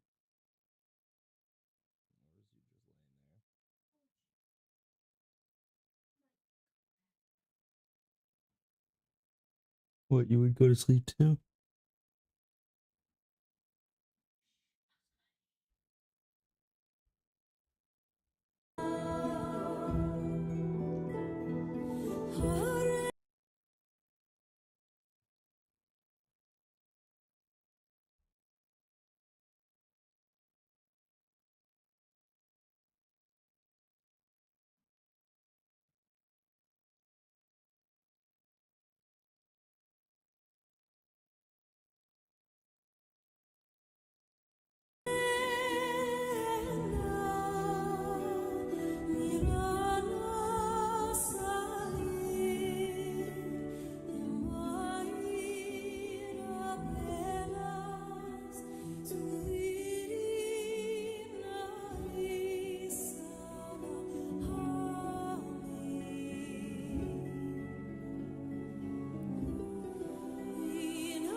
The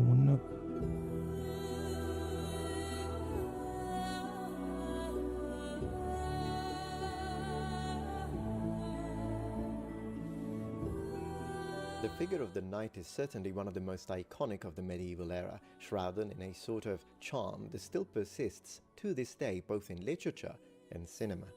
It should be noted that the medieval knight emerges with all the characteristics that make him familiar to us, following a long process which blends different elements and types of warriors, characterized by both practical and military aspects as well as economic and social ones. Owning a horse with the possibility of using it as a mount in battle was a prerogative of wealthy social classes already in ancient times, including classical antiquity. That is because maintaining an animal that, unlike cattle, pigs and goats, did not have yields in terms of food production was a significant expense. Historically, in Europe, the first to be defined as knights, at least if we want to find a sort of counterpart in Latin, would be the equites, who were members of the bourgeoisie of Republican Rome. These were citizens who did not belong to the noble class, but who had enough money to spend on maintaining a horse with which to go into battle, an element that became distinctive and characterizing. Despite essentially being the rich, or rather the enriched, the term that defines in fact them as a social class is precisely equites, which in English would be translated as horsemen.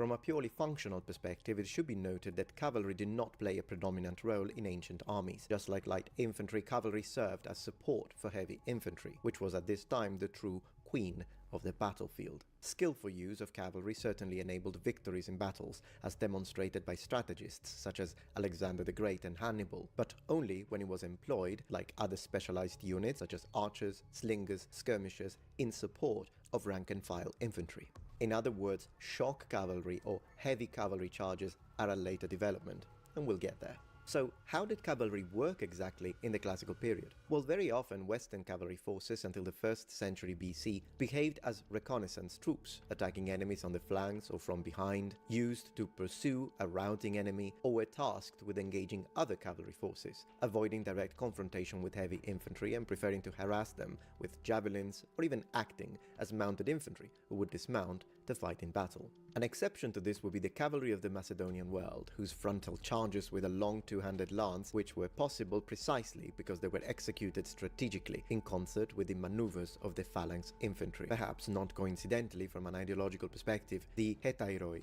Alexander the Great's mounted companions, would become one of the inspirational models for the knight of the late Middle Ages. Cavalry started to gain prestige and increase its tactical significance during the Imperial Age because of the invention of the horned saddle, a Gallic model that significantly increased the rider's stability. This is also reflected in Roman art, where the stylistic element of the barbarian being trampled by the horseman becomes a particularly widespread iconography. There were, however, other factors that also contributed to the growing prestige of cavalry as a prominent element on the battlefields throughout the Imperial Age, such as the increasingly frequent recruitment into Roman armies of elements from Eastern Germanic populations, such as the Goths, and the Indo-Iranian peoples, the Sarmatians, who were accustomed to fighting on horseback, but also the need to act swiftly along the entire frontier of the limes, or limes, to contain barbarian attacks, in a form of conflict that made mobility and speed essential and invaluable elements. There is, however, another element that must be discussed when talking about cavalry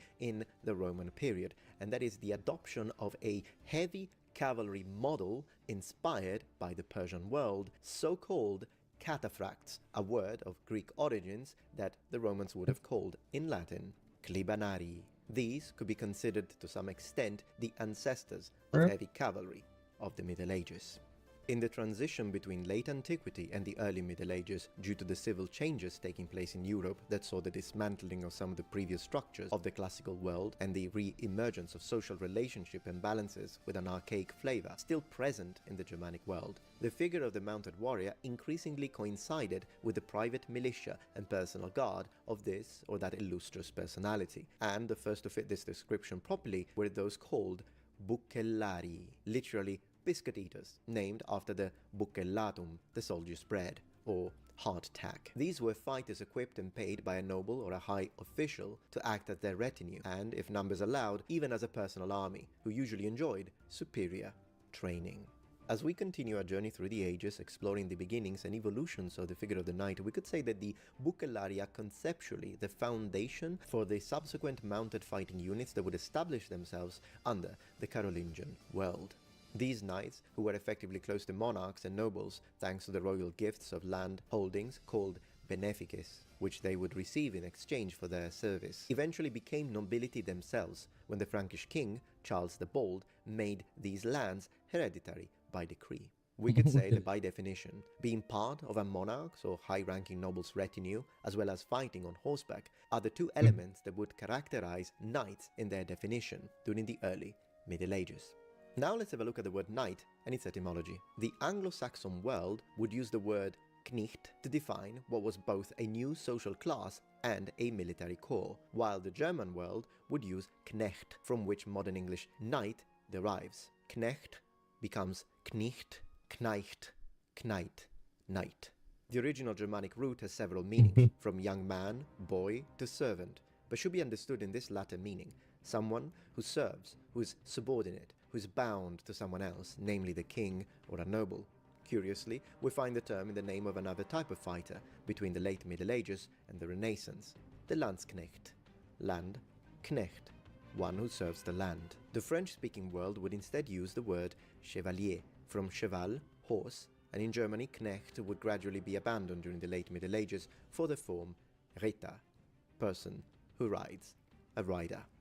The increasingly widespread use of mounted regiments as no longer a support element but as a keystone of armies, and the establishment of a nobility born from the equestrian military sphere led to a selection of animals, which probably already begun in late Roman times, that produced substantial changes in horse sizes. While ancient horses were essentially little larger than ponies, standing between 1.10 meters and 1.30 meters, targeted crossbreeding with breeds from the east led to the birth of increasingly large and imposing beasts, making the knight much more formidable, both from a practical and psychological point of view.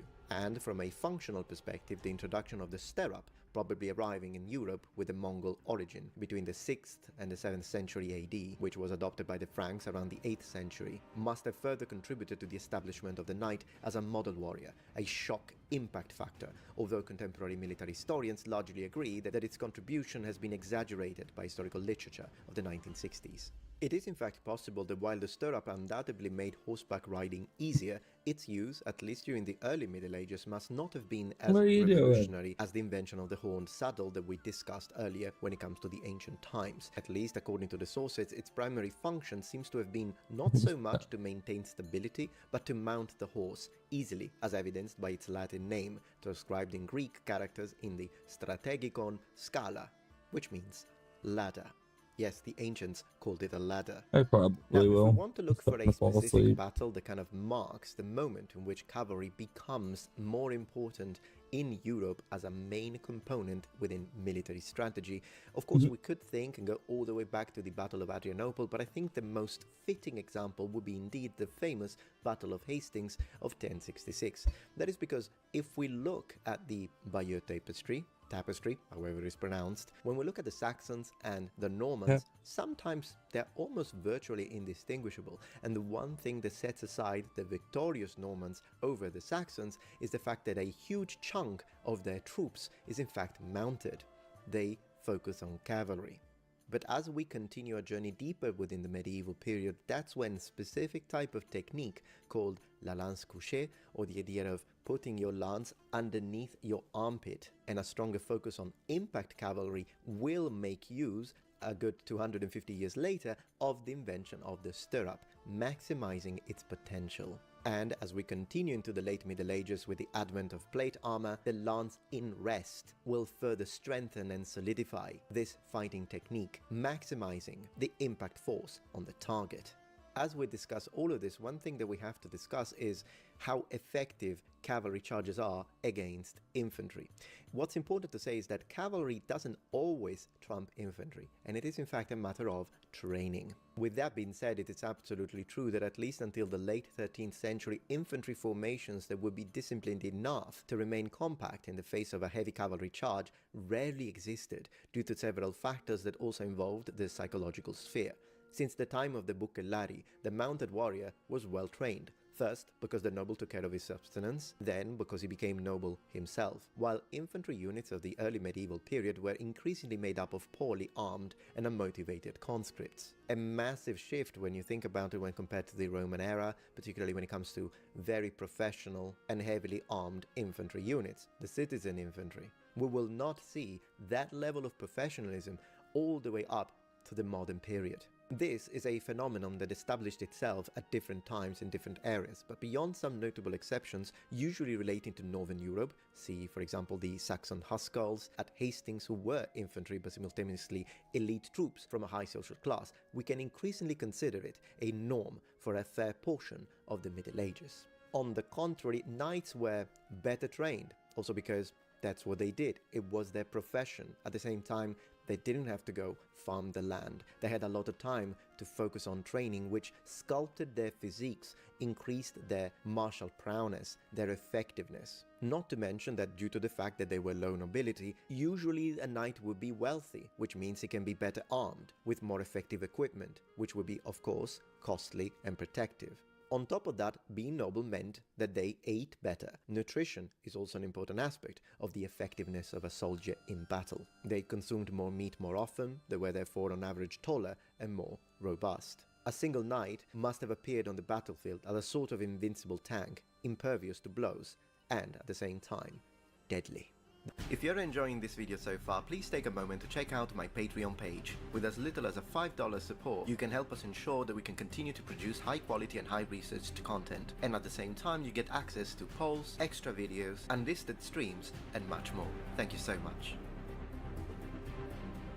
The conviction of belonging to a superior social class, if not a superior lineage, is typical of the medieval knights of this era, as this concept develops alongside the birth of chivalric orders that are nothing more than the medieval revival of the warbands of noble warriors from ancient times and the early Middle Ages. Knights were, to some extent, conscious of this element, and it is no coincidence that chivalric narratives refer back to Alexander the Great's companions, the mythical knights of King Arthur and the Round Table, and, of course, Charlemagne's paladins.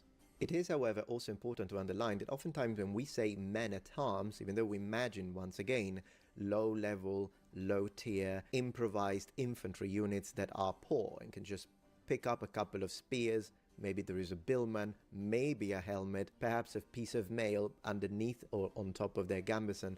Some men-at-arms actually fought in the manner of the knight, and they are in fact virtually indistinguishable from mounted nobility. And whenever we look at iconography, it's not that easy to know which of these heavily armored knights is actually knighted and which is a veteran, successful man-at-arm.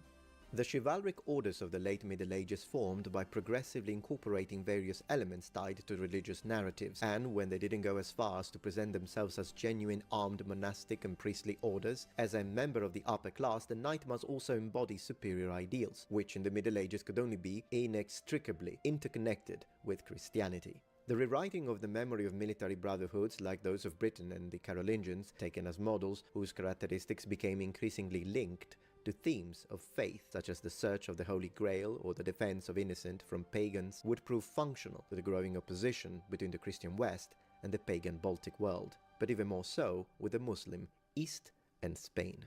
Alright noble ones, but I hope that you enjoyed this video on the origins, development and evolution of the concept of the medieval knight. This should be considered as an introductory, surface level discussion, but if you're interested in this topic, do let me know in the comments below and leave a comment, and I will continue to make episodes when we will further focus on areas where, together with the reading of sources, we can develop a more cohesive and deeper discussion. But for today, thank you so much for watching, and I will see you tomorrow for my next daily upload. And remember, the Metatron has spread his wings.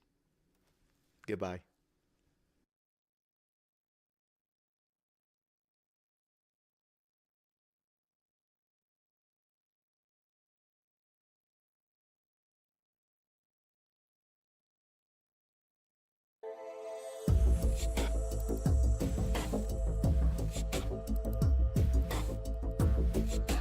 The Praetorians. Man, this is probably one of the coolest names ever made by humankind. I mean, even if you have no idea who the Praetorians were in ancient Rome, if you hear the name, you know we're talking about someone cool and badass. And it doesn't really matter the setting. Is it in classical antiquity? Praetorians are cool. Is it in a fantasy setting? Well, yeah, Praetorian. Like, you imagine this, like, god of wood dressed in medieval plate armor because it's fantasy, but they are the Praetorians. Blades on fire. Or in a future setting, like literally. And then you've got these massive spaceships with inside the Praetorians with like the laser eyes.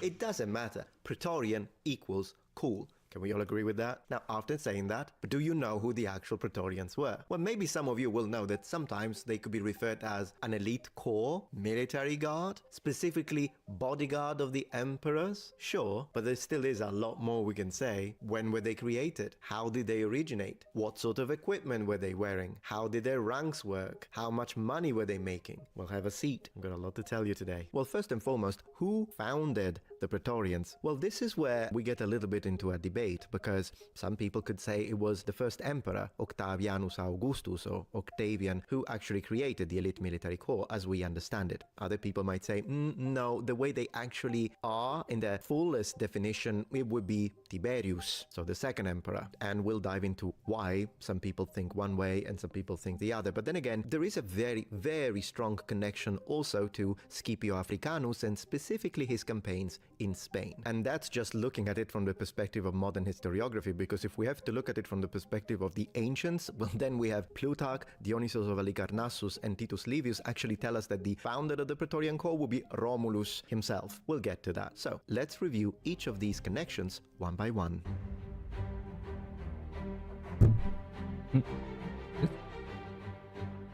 There is a very strong connection between the first emperor, Gaius Julius Caesar Octavianus Augustus, and the Praetorian Guard, since he was the one who established the Praetorians as a permanent defending legion, protectors of Rome and Italia. Cicero already uses the term Praetorian to define a cohort of bodyguards of elite soldiers in 43 BC, as they are mentioned during the Battle of Modena, and both Mark Antony, Marcus Antonius, and Octavian had their own Praetorian Guards. The Praetorian Guard used in battle is already mentioned during the Battle of Pistoia, which was fought in 62 BC, as reported by Sallust or Gaius Sallustius Crispus. It's actually in this case better to call him Sallust so you don't get confused with this other guy, Salutius, although then again, if you see when he was born, unless he was a freaking prophet, yeah. Anyways, this guy tells us that during this battle, Marcus Petreius used the Praetorian Guard in battle against his enemy Lucius Sergius Catilina. Now, I usually don't use Wikipedia, but in this case they described it correctly, so I can read it since we double-checked it. When did he die? 62 BC. When was the battle fought? 62 BC. Yeah,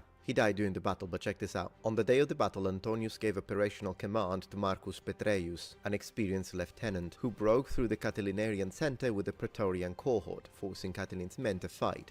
Catilin and his diehard supporters fought bravely and were annihilated.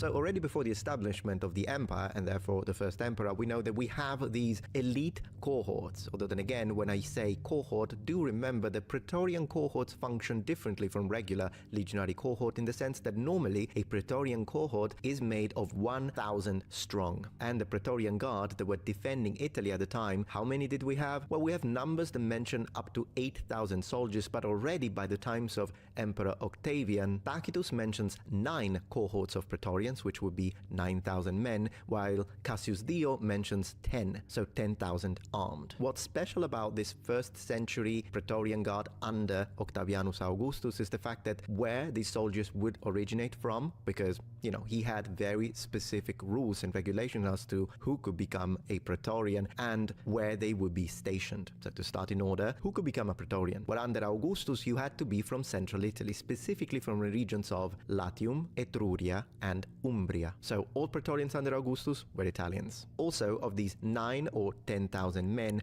3,000 would be stationed in Rome, while the remaining soldiers would be stationed in various areas surrounding or around the capital. Initially, under Augustus, if you were chosen and given the privilege of becoming and serving as a Praetorian, you would have to serve for 12 years, although then again, during his later reign, he will increase the service to a minimum of 16 years. And after your service will be over, Cassius Dio tells us that you will be given a 20,000 sesterces of leave. That's a lot of money.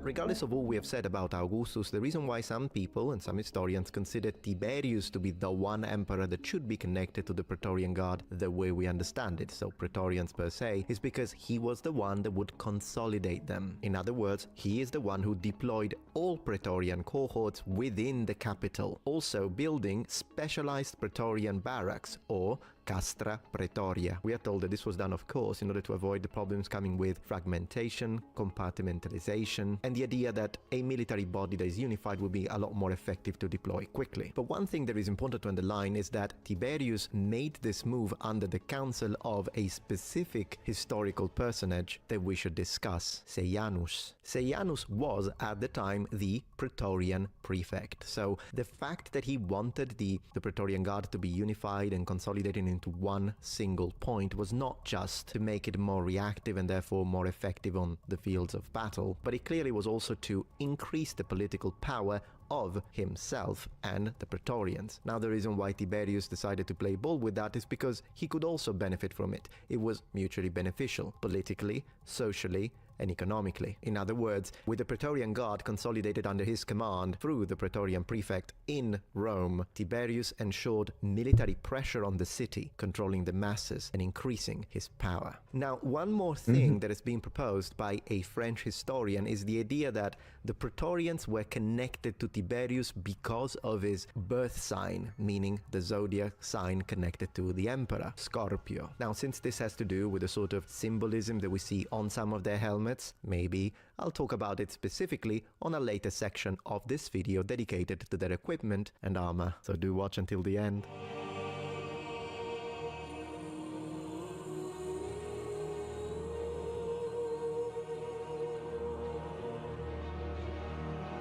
Okay, so that's when it comes to the first two emperors and how they are connected to the Guard itself. Now today we'll talk about other emperors. We'll talk about Pertinax. We'll talk about Septimius Severus and his reforms. There is a lot to say, but before we do that, before we move forward in time, allow me to take you back, not only to the Republic, but to the Regnum Romanum. What were the origins of the Praetorians? The three ancient writers, Dionysius of Halicarnassus, Plutarch, and Titus Livius, attribute to Romulus, the mythical founder of Rome, the creation of a specialized military corps of 10 men for every curia, so a total of 300 armed of the best warriors. These were called celeres, which can normally be translated as the fast ones. Now, of course, when we dive into mythology, we don't know how much we can trust it, but one thing is important to say: these celeres were mounted. We're talking cavalry. These mounted soldiers armed with spears were in fact the personal bodyguard of the king and subsequently senators. However, this royal guard will be removed by Numa Pompilius, the good king, who disbands them. If we read Titus Livius, he confirms that this royal elite corps of bodyguards comes back in the early Republic. He mentions these dictators' cohorts, although once again, do remember that when we use the word cohort, depending on what period, the meaning will be different. So even though we said that in imperial times a Praetorian cohort would be constituted of 1,000 strong, at this point it's difficult to say how many men we had, also because a military cohort as a tactical unit, particularly under Scipio Africanus, consisted of 480 men. That's not the type of cohort we're talking about in the early Republic, however. How many men? Difficult to say, as this type of cohort was created by Scipio Africanus in Spain and only subsequently organized under Gaius Marius and his reforms. Now, the connection... We'll try to pick it back up tomorrow. We'll see. Meds are kicking in hard now, so I might fall asleep. I might not. Who knows?